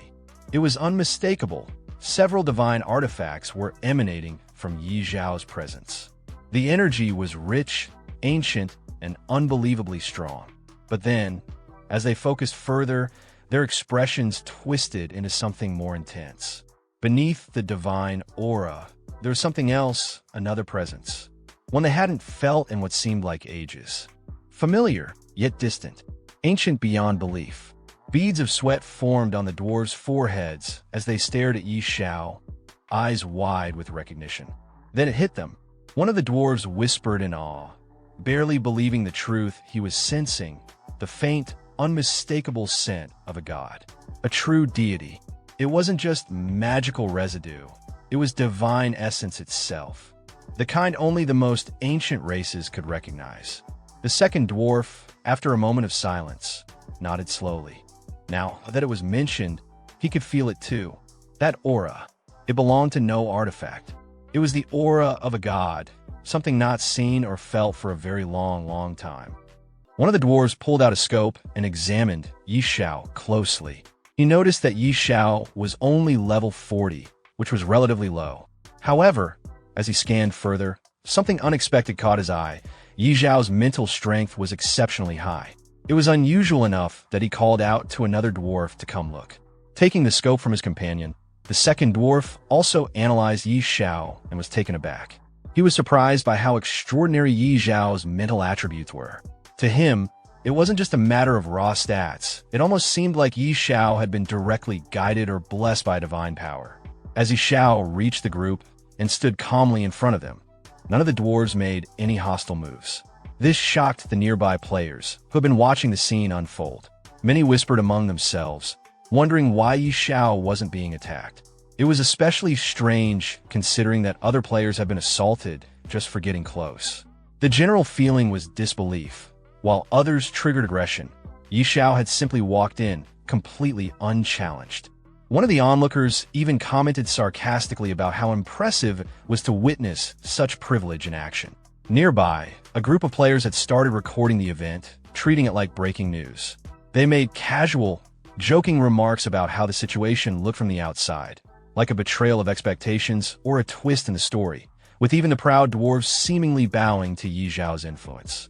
One of them added that this encounter alone was sensational enough to make headlines. Back with the dwarves, one of them finally asked Yi Xiao what his purpose was. Yi Xiao introduced himself and explained that he had come seeking their help, not to fight, but for a specific purpose. Hearing this, another dwarf assumed Yi Xiao wanted them to craft a divine-level item, but Yi Xiao clarified that wasn't the case. He told them his true goal was to locate the lost temple. The dwarves became more cautious upon hearing this. They questioned Yi Zhao's intentions, wanting to know why he would be searching for such a significant place. Yi Xiao responded sincerely, explaining that it was tied to a class quest. His character needed to contact a god, and the only known method was through the lost temple. He assured them he had no bad intentions. One of the dwarves seemed intrigued but cautious. He told Yi Xiao that information about the lost temple wasn't something they could share freely. If Yi Xiao wanted their trust, he would need to prove himself as someone honorable and sincere. Yi Xiao accepted this calmly, even with a bit of amusement. He asked what sort of proof they expected from him. The red toad, sitting on his shoulder, made a snide remark, implying that such a test of character wouldn't be easy. Instead of pushing the issue, Yi Xiao smoothly changed the subject. He mentioned that he had a divine artifact with him and asked if the dwarves could appraise it. This caught their interest immediately. They eagerly asked to see the item. Yi Xiao handed it over and explained that his usual blacksmith had failed to identify it. He wanted to know if the dwarves could do better. The dwarves responded with confidence. They dismissed other forgers as amateurs, proudly stating that their own skills were on a much higher level. One of the dwarves took the artifact and studied it carefully. After a moment, he commented that the item didn't appear to be a typical divine artifact forged by normal means. Yi Xiao, curious about this unexpected assessment, asked the dwarf what he meant by that. One of the dwarves picked up the divine artifact and examined it carefully. He remarked that the item showed no signs of being forged. It had no hammering marks or artificial refinements.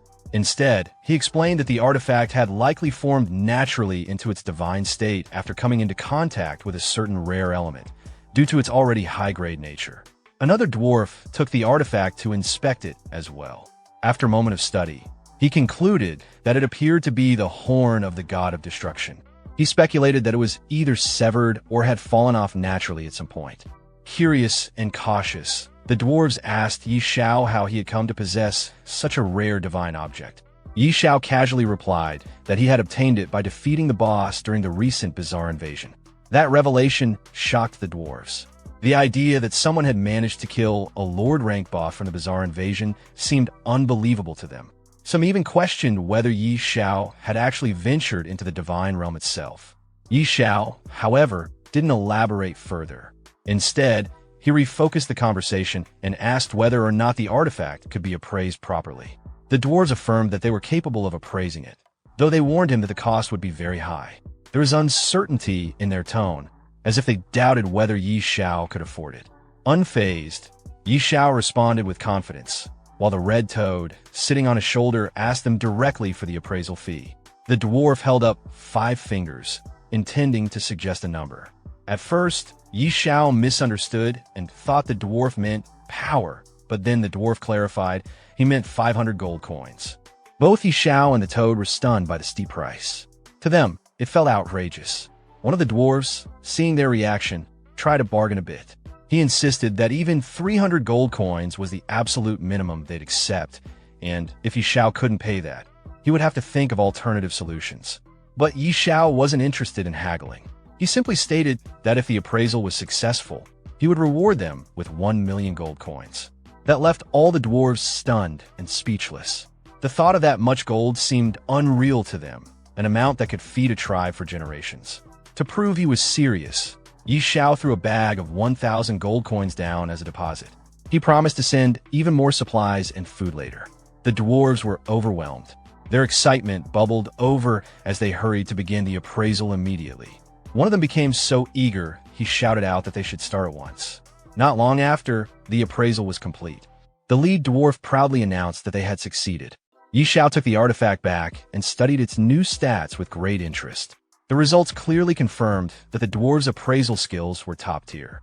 The artifact's properties were extraordinary, so powerful that even Xiao began to suspect a deeper connection between this artifact and the gods. When the dwarves asked if they could now collect their payment, Xiao reassured them he would honor his promise. He instructed them to pack up and follow him to Windleaf, the human main city, where he would personally make sure they were paid in full. That suggestion surprised the dwarves. None of them had ever set foot in a human capital before. They were visibly excited, even honored. Xiao promised them a feast and mentioned that he had more divine artifacts he would like them to examine or forge. The dwarves, thrilled by the offer, began preparing right away. The idea of entering a grand human city and attending a feast was too enticing to resist. Sometime later, as Xiao and the dwarves walked into Windleaf City, onlookers stopped in their tracks. Players and NPCs alike stared, shocked to see dwarves walking side by side with a human, not as captives or enemies, but as honored guests. The murmurs among the crowd ranged from disbelief to envy. Some joked about how these kinds of powerful connections seemed completely out of reach for ordinary people. Soon, the scene shifted to a lavish dining hall. The dwarves were seated at a long table, enjoying a grand feast. They were deeply impressed by the quality of human food. Many admitted they'd never eaten anything so delicious in their lives. A nearby soldier assured them they could eat as much as they liked and that Xiao would cover all expenses. With the atmosphere now relaxed, Xiao finally brought up his main concern. He turned to Thor, one of the dwarves, and asked if he could now share information about the lost temple. Thor nodded and pulled out a strange device. He explained that it was a temple detector passed down from the dwarf ancestors. The device could sense when they were close to the fire temple, and it would react accordingly. With it, tracking down the temple would be much easier. However, Thor hesitated. He advised Xiao not to pursue it recklessly. When Xiao asked why, Thor gave a serious warning. There was a terrifyingly powerful creature residing near the temple. After learning about the dangers surrounding the fire temple, Xiao asks the dwarf what kind of creature resides inside. Surprisingly, The dwarf admits that no one from their race has ever actually seen it. He explains that a long time ago, their ancestors were guided by the fire god to abandon the temple after a terrifying creature emerged. To trap it, the fire god created an extremely hot area that was impossible for regular people to survive in. Since then, the dwarf race has avoided the fire temple, following ancestral warnings passed down for generations. Xiao listens and reflects seriously. Despite the danger, he says he still has to go. The fire temple is directly linked to his class change, and turning back isn't an option. Hearing Xiao's determination, the dwarf admires his bravery. He says there are two things that might help him survive the journey. When Xiao asks what they are, the dwarf presents two items: a special compass that reacts to the presence of the temple, and a crystal infused with fire spirit energy, called the Fire Spirit King Crystal. As thanks for the feast Xiao provided earlier, the dwarf gives them freely. Xiao inspects both items carefully and is impressed by the quality. They clearly reflect top-tier dwarven craftsmanship. Curious, he asks if there are more items like this he can buy, offering to pay with gold coins. The dwarf sadly shakes his head. There's only one of each, and he doesn't have duplicates. But he does offer a few smaller fire spirit orbs, which have weaker effects but may still prove helpful. Xiao accepts the orbs, but admits that the supplies still won't be enough for what lies ahead. The dwarf tells him that's all he has. Xiao thanks him anyway and tells the dwarves to continue enjoying their food while he figures something out. As he prepares to leave, the red toad on his shoulder asks what he plans to do about the temple. Xiao replies thoughtfully, it's clear he can't face the fire temple alone. For a challenge this dangerous, he needs someone to help. The scene then shifts to Sister Tao. She's admiring a new magic robe in front of her mirror, confident that it enhances her power. She remarks that soon even the powerful elders in the temple won't be able to rival her. But her moment is interrupted when a panicked soldier bursts into the room, struggling to speak. When she demands to know what's going on, Xiao casually steps into her room, confident as always, hands in his pocket, and greets her. When Xiao suddenly appears in Sister Tao's room, she reacts with her usual irritation. She's clearly not surprised to see him, but she already assumes his presence means trouble. With a lazy expression, she leans on her chair, asking mockingly if it's a dragon or another strange boss this time. Xiao tries to act innocent, lightly questioning her assumptions, but she brushes it off, saying he absolutely looks like someone who always ends up in dangerous fights. She cuts to the chase and demands he explain what he's planning. Xiao calmly tells her it's nothing serious. He's just planning to explore the fire temple. Upon hearing this, Sister Tao's tone shifts slightly. She's surprised, even impressed, but also not interested in getting involved. She warns him that messing with gods is risky and sarcastically wishes him luck, clearly not planning to join. He tries to bargain, saying the price is negotiable, but she walks away, insisting that the fire temple isn't just dangerous, it's nearly impossible to find. She believes even if he wanted to go, he wouldn't get far. To change her mind, Xiao casually reveals that he got a special compass from the dwarves, one that can locate the fire temple. Sister Tao doesn't believe him at first, thinking he's just trying to trick her with some random gadget. However, as she takes a closer look and realizes the compass really is of dwarven origin and genuinely linked to divine relics, she starts to get nervous. She says she doesn't want to die over something god-related and demands to know the real reason he wants to go. Xiao keeps it simple. It's for his class change. That answer makes things click for Sister Tao. She now understands why he's so determined. She tells him to give her a week to prepare. But Xiao insists there's no time to wait. He's leaving now, with or without her. If she's not coming, he'll go alone. His determination makes her sweat a bit. She's frustrated that they haven't even discussed what she's getting in return yet. But Xiao casually mentions the countless treasures inside the fire temple, leaving her to think it over, and turns to leave. Realizing she might actually be needed, she reluctantly shouts after him, saying that without her protection, he wouldn't even make it into the temple. 2 days later, the two of them arrived near the temple's suspected location. The harsh heat of the region had clearly taken its toll. Sister Tao complained loudly, questioning whether Xiao had been tricked by the dwarves. She was hot, tired, and clearly regretting the journey. Xiao, also drenched in sweat, checked the compass in his hand. Despite everything, the device was reacting more strongly now than ever before. That meant they were close, very close. Just as he said that, a molten eel monster suddenly emerged in front of them. Without hesitation, Xiao turned to Sister Tao and casually left the creature to her. She groaned, clearly not thrilled at the idea of dealing with another fire monster. Joking that she didn't want to spend the rest of her life eating grilled eel, she activated her magic and froze the creature midair with a powerful ice spell, even throwing in a sarcastic one-liner about cooling it down. However, the eel quickly broke free from the ice. Even worse, more of them started to appear all around. Stunned by the sudden ambush, Sister Tao was taken aback by their numbers. But Xiao wasn't fazed. Instead of panicking, he focused on the compass. The signal was now at its peak. Whatever they were looking for, they were right on top of it. But before he could finish his sentence, she cut him off, her gaze sharpening as she muttered that something fell off. And then, without warning, a massive gate materialized right in front of them. Xiao's eyes widened in disbelief. This had to be it, the entrance to the fire temple. Even old Hige, the red toad perched on his shoulder, was momentarily stunned, confirming aloud that there was no mistaking it. Sister Tao, equally taken aback, admitted that this was her first time seeing the place as well. But before they could take a step forward, the sky darkened with the sudden appearance of a swarm of molten eels overhead. Realizing the threat, Sister Tao immediately jumped to defend the group, launching spells to hold back the assault. At the same time, Xiao activated his money shield to absorb the incoming damage. Without wasting a second, he turned to old Hige, tightening his grip as he prepared to sprint toward the gate. Urging the toad to hang on, he called out to Sister Tao, asking for a speed buff and cover while he charged forward. With a smirk, she complied, of course not forgetting to remind him, even mid-battle, about her payment.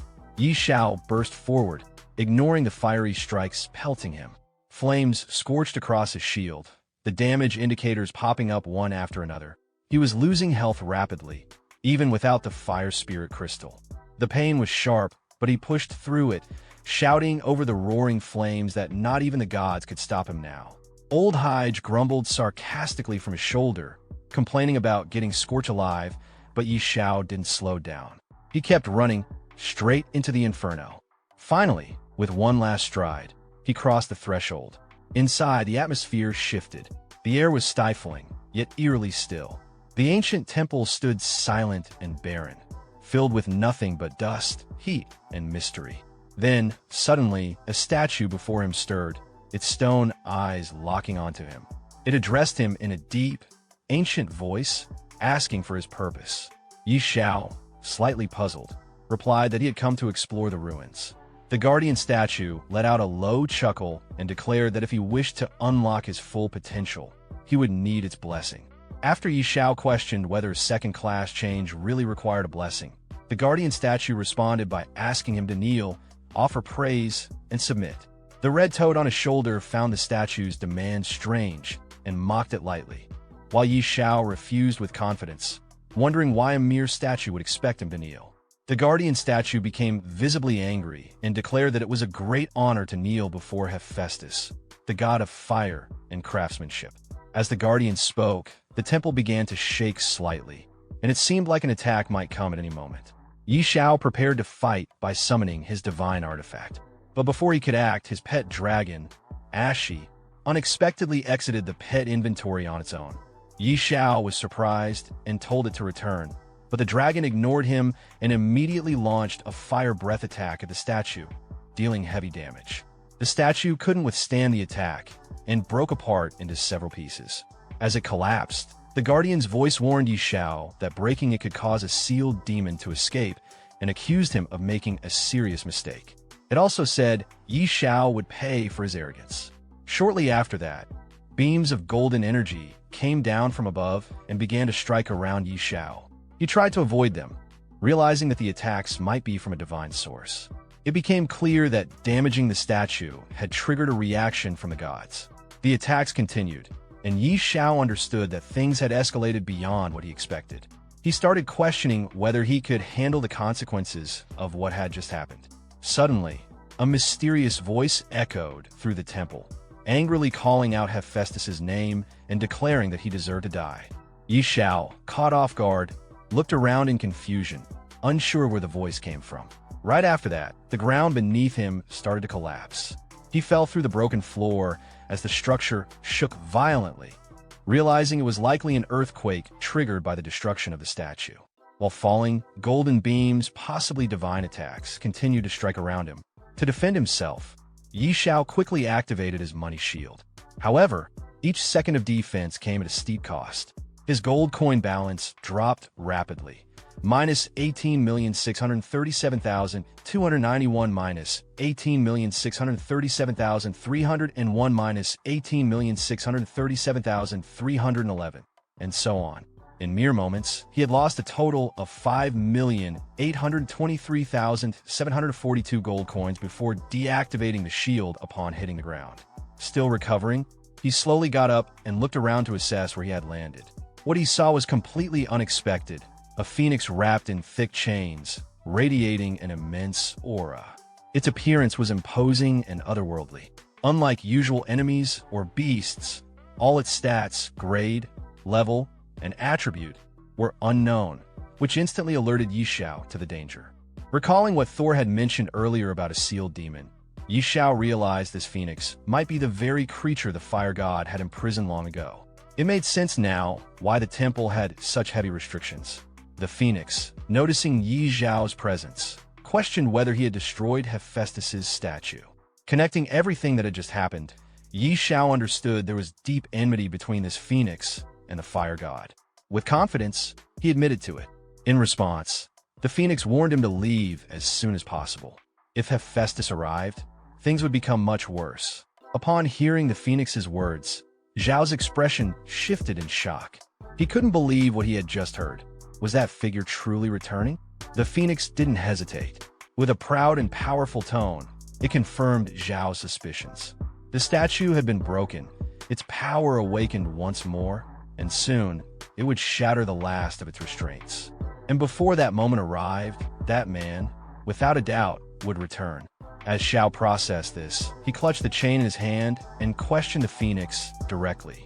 If this creature had the power to break divine shackles, then why had it been imprisoned here in the first place? The phoenix responded almost immediately, flustered and furious.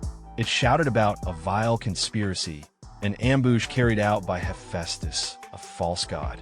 The attack had come at the worst possible moment, when the phoenix was weak and vulnerable after laying its offspring. That last word caught Xiao's attention. Offspring? Did that mean a phoenix chick existed somewhere? With a surge of hope, he raised his hand confidently, declaring his intent to save the child. But the phoenix, filled with pride and disdain, scoffed at him. It reminded Xiao of his status, calling him a mere human and insisting that no one of his kind could ever tame a creature bearing such a noble bloodline. Unfazed by the insult, Xiao stood his ground. He wasn't here for games or meaningless chatter. Above him, a massive presence made itself known. A dragon appeared in an instant, and Xiao called out to it with purpose. He urged the beast, Ashi, to show the phoenix what it could do.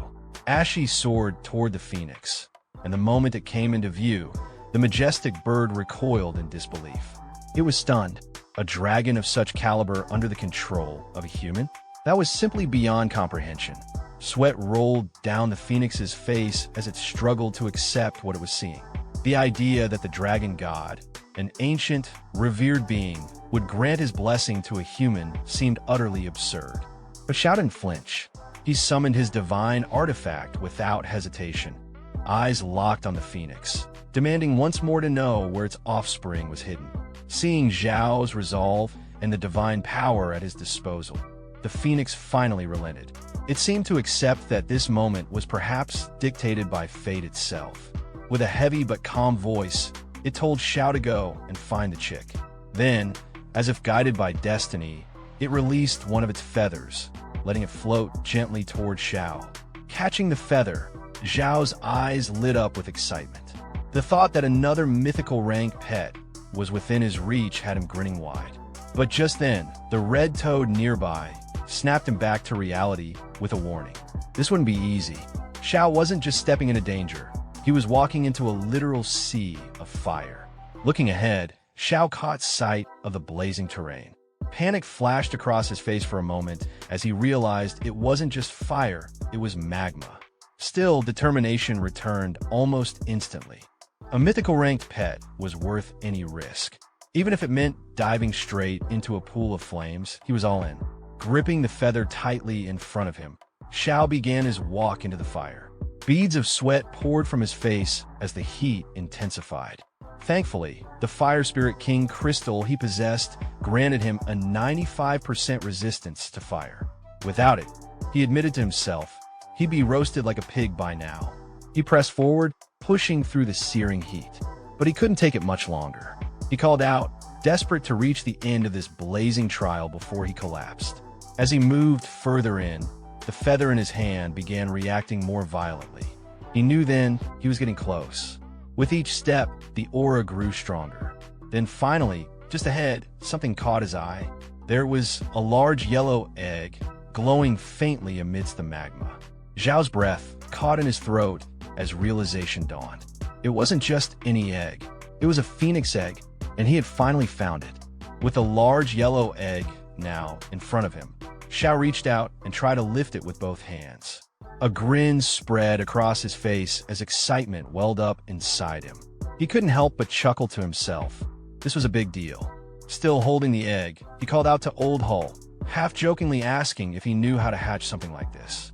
Then, with a laugh, Xiao teased that maybe he'd just turn it into a fried egg if all else failed. But before he could enjoy the moment, another sudden flash of light burst behind him. A voice pierced through the air, demanding to know who was there. One of the light beams struck Xiao directly, making him cry out in pain as the force surged through him. Still reeling, he clenched his teeth and shouted back furiously, vowing that his business with the fire god was far from over. But before he could gather himself, a blazing hand of fire suddenly materialized in front of him, and the red frog on his shoulder panicked. Urging him to run, the frog's voice was tight with fear. Without hesitation, Xiao took off, dodging as the fire hand lashed out again. He sprinted through the flames, shouting as he ran. Meanwhile, the red frog, still clinging to his shoulder, muttered in exasperation, wondering aloud why Xiao always ended up in deadly places just to steal eggs. Finally, Xiao managed to return to where he had started, egg still firmly in hand. He let out a deep breath of relief, gasping for air. Seeing him actually make it back, the phoenix was stunned. It couldn't believe Xiao had survived the lava and returned in one piece. Xiao, still trying to catch his breath, didn't respond right away. He stood there, chest heaving. The phoenix's expression had changed. It now looked at Xiao with fierce respect.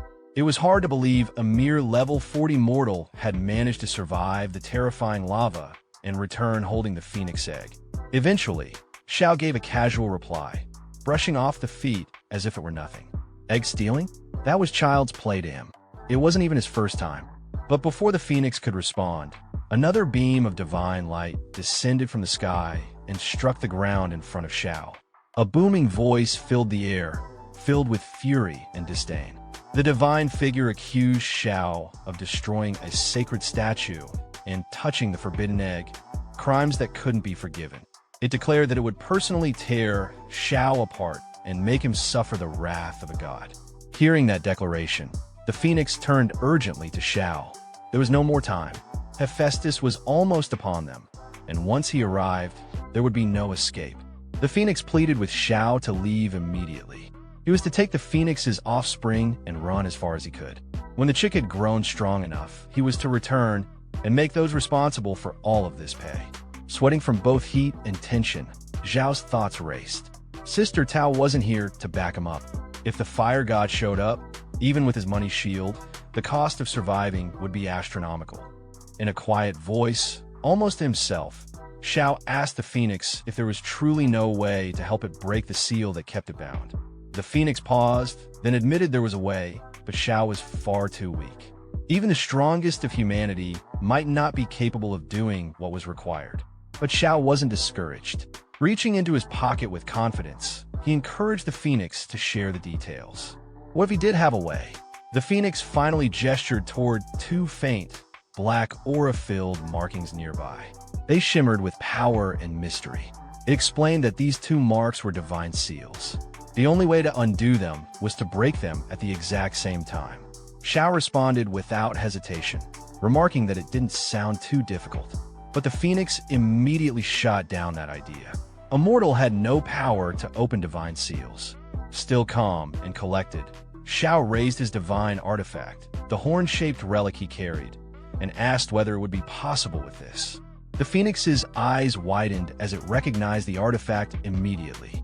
It was the horn of the destruction god. The phoenix was stunned that Xiao actually possessed such a powerful divine item. But even with it, the phoenix warned him it still wouldn't be enough. To break both seals simultaneously, 2 divine artifacts were required. As soon as Xiao heard that he would need 2 divine artifacts, he responded without hesitation. He didn't have another artifact, but he wasn't ready to give up. Thinking quickly, he pulled out a glowing stone with a calm, confident expression. What he did have was a cooldown stone. With it, he could activate the power of the destruction god not once, but twice in a row. The phoenix stared at him in disbelief. It couldn't understand how a mortal like him kept pulling out such rare and strange treasures one after another. Each item he revealed seemed more extraordinary than the last. But before they could continue, the air grew tense, thick with divine pressure. A booming, arrogant voice echoed from the heavens, mocking Xiao. It was Hephaestus, the god of fire, who had finally descended. His tone was dripping with scorn as he proclaimed that Xiao should feel honored. To be torn apart by his divine hand would be the greatest moment of any mortal's life. He declared that both Xiao's divine energy and the beast beside him were destined to become his nourishment. Xiao looked up at the sky, determination replacing fear. There was no turning back. He clenched his fists and muttered to himself, if he didn't act now, there'd be no stopping this old geezer from succeeding. Without waiting another second, Xiao launched himself toward the ancient seal, landing before the ancient mark glowing with black aura. He raised his artifact and focused his energy. His eyes were full of resolve. Then, with a powerful swing, he shouted out for the divine energy to taste the might of the horn of the destruction god, slamming it directly into the mark. But he wasn't done yet. He immediately brought out the cooldown stone, using it to activate the artifact once more. With another swing, he struck the seal again. A powerful rumble followed. The black aura that had once marked the seal began to vanish, its presence breaking apart under the dual blasts of divine power. Xiao stood tall and proud, defiant as ever. He shouted into the chaos with fiery confidence, proclaiming that he didn't care what kind of god he was facing. It was time to shatter. The phoenix, watching from behind, was wide-eyed with shock. This mortal had actually succeeded in breaking the seal. But just as things seemed to be turning, an enormous shadow loomed behind Xiao. A towering figure with a massive hammer stepped forward, none other than Hephaestus himself. He stared down at Xiao, his voice thunderous as he ordered the human to surrender his life. Xiao looked up, sweat beading on his forehead. The sheer size of the god stunned him. He couldn't stop himself from muttering in disbelief. This guy was way too big. Hephaestus continued, speaking with arrogant confidence. He proclaimed that the mighty god of fire had arrived, and Xiao should kneel in submission. But before Hephaestus could make another move, the air around them shifted. The chains that had bound the phoenix shattered, freed by Xiao's destruction of the divine seal. The majestic creature rose into the sky and flew directly in front of the fire god, cutting him off. Facing Hephaestus head-on, the phoenix shouted with a fierce, righteous fury. It declared that the false god had come at the perfect time. Hephaestus staggered in shock. He couldn't believe what he was seeing. The seal was supposed to be unbreakable. How could the phoenix possibly be free? But the phoenix didn't give him time to process. It stared the god down with blazing eyes, filled with wrath and pain. The time had come to make him pay for his sins. This was no longer just a battle. This was justice. The phoenix spread her wings wide, and in a sudden burst, a radiant golden light erupted from her body, flooding the sky with divine brilliance. Xiao, now hiding behind a crumbling stone pillar, peeked out just long enough to catch the intensity of the clash. His eyes widened as he watched the divine powers collide. Cold sweat ran down his face. This fight wasn't one he had any business being part of. Without hesitation, He turned to Old Hull and whispered urgently. This was way above their pay grade. They needed to hide. Now, despite the Phoenix's fearsome presence, the god didn't back down. He raised his massive hammer high into the air and stared the Phoenix down with cold arrogance. His voice thundered as he reminded her that she had been sealed away for years, her origin drained. He doubted she had much power left in her, but the Phoenix wasn't fazed. With her wings spread and flames surging, she charged straight at him, shouting that he'd pay in blood for his despicable crimes. As Hephaestus swung his hammer down in a devastating blow, the Phoenix swiftly dodged it. The attack missed her, but the impact alone was enough to send Xiao flying backward through the air. Spinning uncontrollably, Xiao yelled out in shock. The sheer force had overwhelmed him. This god's strength was on another level. Still, he managed to steady himself mid-air. With a deep breath, he quickly activated his money shield, desperate to protect himself from another blow. Meanwhile, the Phoenix launched her own attack. Her strike landed squarely against the god's arm. The moment her flames clashed with his hammer, it shattered instantly. Hephaestus stumbled back, wide-eyed, stunned to see his weapon destroyed. Without giving him a moment to recover, the Phoenix lunged forward again, declaring that she'd let him feel what it was like to be melted alive. Hephaestus growled in fury. He called her a traitor, accusing her of defying a god's will. But the Phoenix wasn't backing down. With flames raging around her and her eyes burning with wrath, she roared that he didn't deserve the title of god. In her eyes, he was unworthy of such power. Then came the final strike. With one swift, blinding attack, she pierced through him. The god let out a pained scream as his body was torn apart in midair. As he collapsed to the ground, broken and defeated, his last words were filled with disbelief. He couldn't accept what had just happened. Xiao, still hiding behind a pillar and watching the entire battle unfold, was drenched in sweat. His voice trembled with shock and awe. Was the Phoenix really this terrifying? She had just ripped apart the fire god like it was nothing. Even the red toad perched on his shoulder was in full panic mode. He reminded Xiao, nervously, that they had just stolen this Phoenix's offspring. Wouldn't she be furious enough to snap him in half too?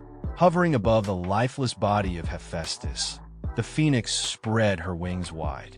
Her voice echoed with divine energy. With the blood of God, she would now be reborn from the flames. Xiao, still shaken, gently placed the egg on the ground. He raised both hands, slowly and nervously addressed the Phoenix. He tried to explain that this was all a misunderstanding and that he was perfectly willing to return the egg. The Phoenix turned to him, confused at first. A misunderstanding? What was he talking about? She laughed softly and told him that he had nothing to worry about. Instead of anger, she owed him thanks. Then, without warning, she extended her hand and handed Xiao 2 glowing drops of divine blood. He stared at the droplets in amazement. What was this? As he took them into his hands and examined them closely, a system notification materialized in front of him. Blood of a divine spirit. Grade, unknown. Description: the powerful god of craftsmanship and fire, Hephaestus, has existed on the lost continent for tens of thousands of years. His blood flows with divinity. But who could possibly obtain the blood of a god? Zhao's hands trembled slightly as he held the divine liquid. His eyes gleamed with excitement. The blood of a god? A huge grin spread across his face. Laughing to himself, he turned to the red toad and cracked a joke, showing absolutely no shame about keeping the treasure. The toad, looking thoroughly annoyed, snapped back at him, saying he really was shameless. But the Phoenix quickly brought the focus back. She explained that the divine blood wasn't just a reward, it was necessary. It would help Xiao hatch her offspring. Xiao pointed at himself in surprise. Wait, he was supposed to hatch the egg? The Phoenix nodded firmly. Her chick had yet to emerge from its shell, and now it was up to Xiao to find a way to bring it into the world. As Night Xiao held the blood drop in his hand, a notification appeared describing the item, blood of a divine spirit. It was the blood of Hephaestus, the powerful god of craftsmanship and fire, said to have existed on the lost continent for tens of thousands of years. The description hinted at its overwhelming divinity. raising the question of how anyone could possess a god's blood. Xiao, noticing this, responded with a light-hearted grin, clearly impressed and amused by the unexpected find. Just then, the red toad, standing nearby, reacted with a mocking expression, clearly unimpressed by Xiao's excitement. Before their exchange could continue, the phoenix suddenly interjected. She clarified that the divine blood wasn't just a treasure, it had a purpose. It was meant to help hatch her offspring. Xiao looked puzzled. He pointed to himself, questioning why he was the one chosen for such a task. The phoenix explained further. Her child, still unhatched, needed a way to awaken, and Xiao had to find a method. The situation triggered a change in his class. Now, he had become someone capable of taming divine beasts. As she flew upward, the phoenix expressed her gratitude for his help in breaking the seal. But time was short. She warned that the place was collapsing, and word of Hephaestus's fall would soon spread. Before leaving, she reminded him once more of his responsibility toward her child. She then told him they had to leave immediately. Xiao, still dazed, protested he hadn't collected the loot yet. But the temple had already begun to crumble, stones falling from the ceiling. The phoenix brushed off his concern, calling the remnants nothing but broken junk. Despite her dismissal, Zhao's attention locked onto a particular artifact. To him, this was no ordinary debris, it was a drop from the fire god. Leaving it behind felt wasteful. He reached out and picked it up. Another notification appeared. It was Hephaestus's divine staff, damaged but still powerful. The stats showed a significant boost to spirit and fire-based skills, though many of its abilities were currently inaccessible due to the damage. Xiao smiled as he examined the staff. Even in its broken state, it was epic grade. With full repairs, it might even reach divine artifact level. Just then, the phoenix activated a magic circle in front of him, insisting once more that they needed to escape. The entire structure was coming down fast. Xiao, glancing nervously at the collapsing temple and the activated circle, quickly agreed. He muttered to himself about losing only a clone and hurried toward the portal. Far above, in the heavenly realm, lightning danced across the sky. Statues of gods stood tall, radiating presence as if they were alive. One of them commented quietly about a clone and the loss associated with it. Another responded, reminding Hephaestus not to make such a fuss. It was only a clone, after all. Hephaestus looked down at his hand after hearing the others. Calmly, he acknowledged that what had been destroyed was the clone assigned to guard the Lin-dead divine phoenix. From what he could sense, that world had already collapsed. One of the other god statues responded with concern. The Lin-dead divine phoenix was crucial to their plans. They had sacrificed their divinity to seal it away, and now that world was gone?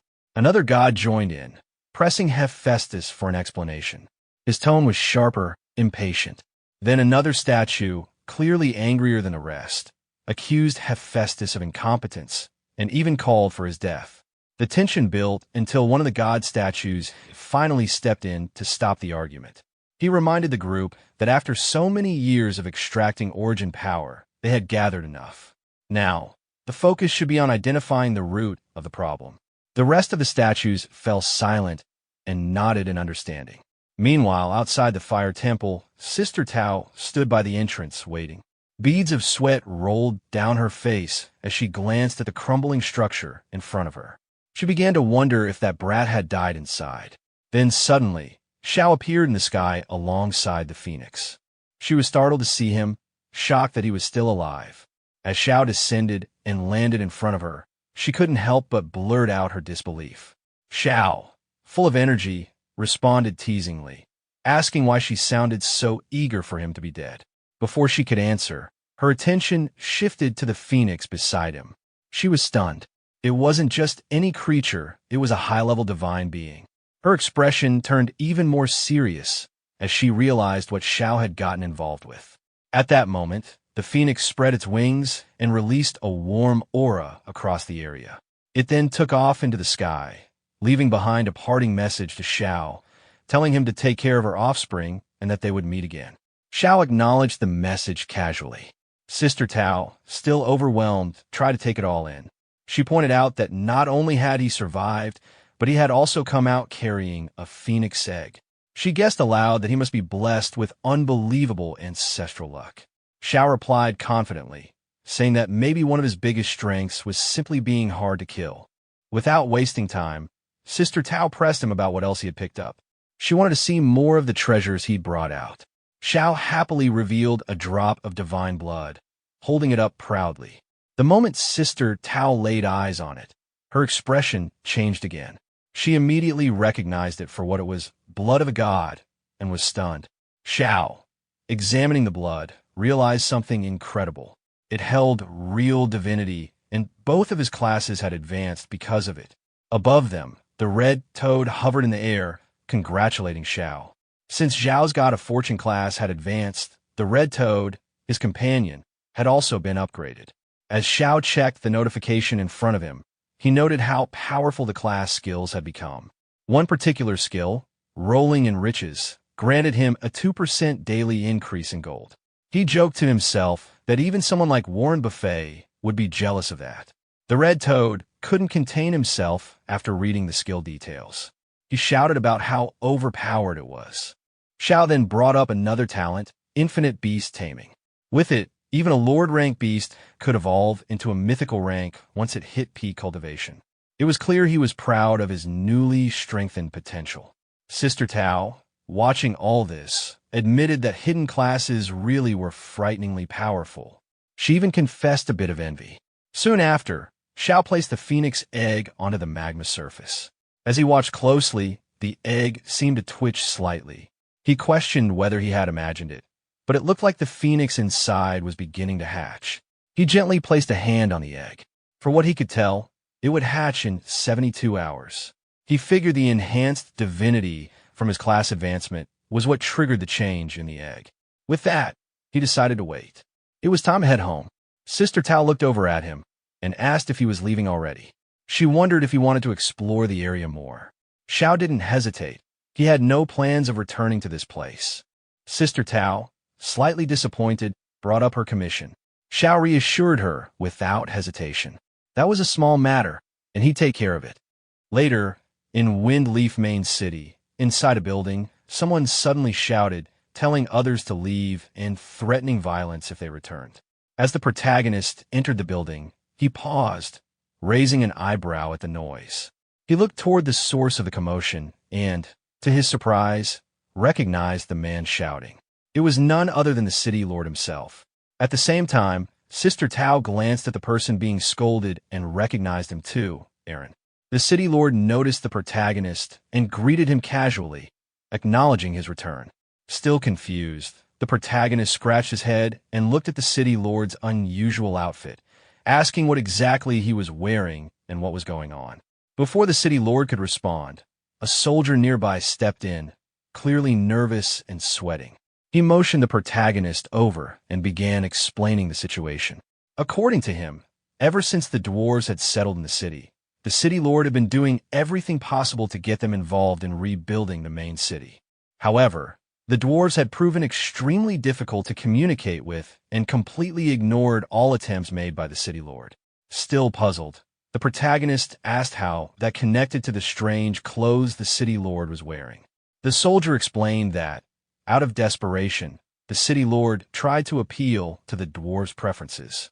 After hearing they had a particular fondness for rice, the city lord decided to dress up accordingly, hoping it would gain their favor.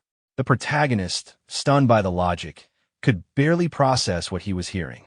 Holding his face in disbelief, he questioned how anyone could come to such a bizarre conclusion. After a moment, he calmly turned to the soldier and instructed him to tell the city lord to change his outfit. He would personally handle the situation with the dwarves. Relieved, the soldier quickly agreed and left to deliver the message. As the protagonist walked toward the dwarves' location, he muttered about how stubborn they were. Suddenly, one of the dwarves, gripping someone by the collar, shouted in frustration, warning him not to come back or else face a beating, even if he was a friend of Xiao. Hearing this, the protagonist called out from behind, calmly revealing his identity. The dwarf, Thor, turned around in surprise. Seeing Xiao back so soon, He immediately asked if the fire temple had been found. The protagonist confidently replied that not only had he found it, but he had also entered it. Thor's expression lit up, and he eagerly asked if they could return to the temple together.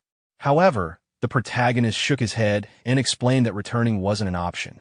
When Thor asked why, the protagonist pulled out the divine artifact he had retrieved and showed it to him, revealing the fire god's divine staff. The temple had collapsed, and this was all that remained. Thor was visibly shaken. Seeing the staff, he immediately recognized its significance. The other dwarves, upon witnessing it, fell to their knees. To them, the one holding the staff was the chosen emissary of the fire god. With utmost sincerity, they begged Xiao to guide them as their emissary and to lead the dwarf race forward. Accepting the role, Xiao instructed them to stay in Windleaf Main City and assist in its reconstruction. The dwarves pledged their full support without hesitation. Thor, reaffirming their loyalty, said he would go and inform the rest of the clan immediately. Before he left, Xiao turned to him with a final request. He had a few more pieces of equipment that needed forging. After hearing the emissary's reassurance, the dwarf responded confidently, saying that any number of pieces would be fine. The emissary simply chuckled and reminded him not to joke about the gods, even if jokes were otherwise acceptable. With that, he gave the signal to proceed. The scene then shifted to Windleaf City, where the city lord stood in front of a mirror admiring his reflection. He had dressed himself in an outfit styled to resemble a flatbread, wondering aloud if this unusual appearance might help him win favor with the dwarves. Just then, a soldier rushed in behind him and urgently announced that the dwarf Thor had already departed with Lord Xiao. Shocked, the city lord immediately asked where they had gone. The soldier pointed out that the dwarves were on their way to help rebuild the main city. Elated by the news, the city lord assumed his efforts must have touched their hearts. However, the soldier hesitantly clarified that it was actually Lord Xiao who had persuaded the dwarves. The city lord was stunned to hear this, especially after trying fruitlessly for days. In disbelief, he questioned how Xiao had managed to convince them so quickly. The soldier, unsure of the details, reported that Xiao had only exchanged a few words with Thor, and Thor had agreed without hesitation. There didn't seem to be anything particularly special about the interaction. As the city lord turned to leave, the soldier asked where he was going. The city lord muttered a self-deprecating remark about joining a circus, clearly feeling defeated. Sometime later, at the Duke's Manor, a discussion was taking place. One of the nobles commented that Xiao seemed a bit too arrogant. Lady Layla, the host, was in the middle of speaking with several noble envoys. One of them reminded her that they were royal envoys sent to Windleaf City under the direct orders of Prince Karami, and they couldn't proceed with the official title bestowal without meeting Xiao. Layla immediately recognized that they were trying to use Prince Karami's name to pressure her. The envoy, taking a more aggressive tone, pointed out that Prince Karami had long been infatuated with her and suggested that a private meeting between her and the prince might resolve the issue. Unimpressed, Layla dismissed the idea and told the envoy to give up on such thoughts. The envoy, clearly frustrated, said that her attitude was putting him in a difficult position. At that exact moment, Xiao arrived and overheard the conversation. Without hesitation, he interrupted, voicing his displeasure at what was going on.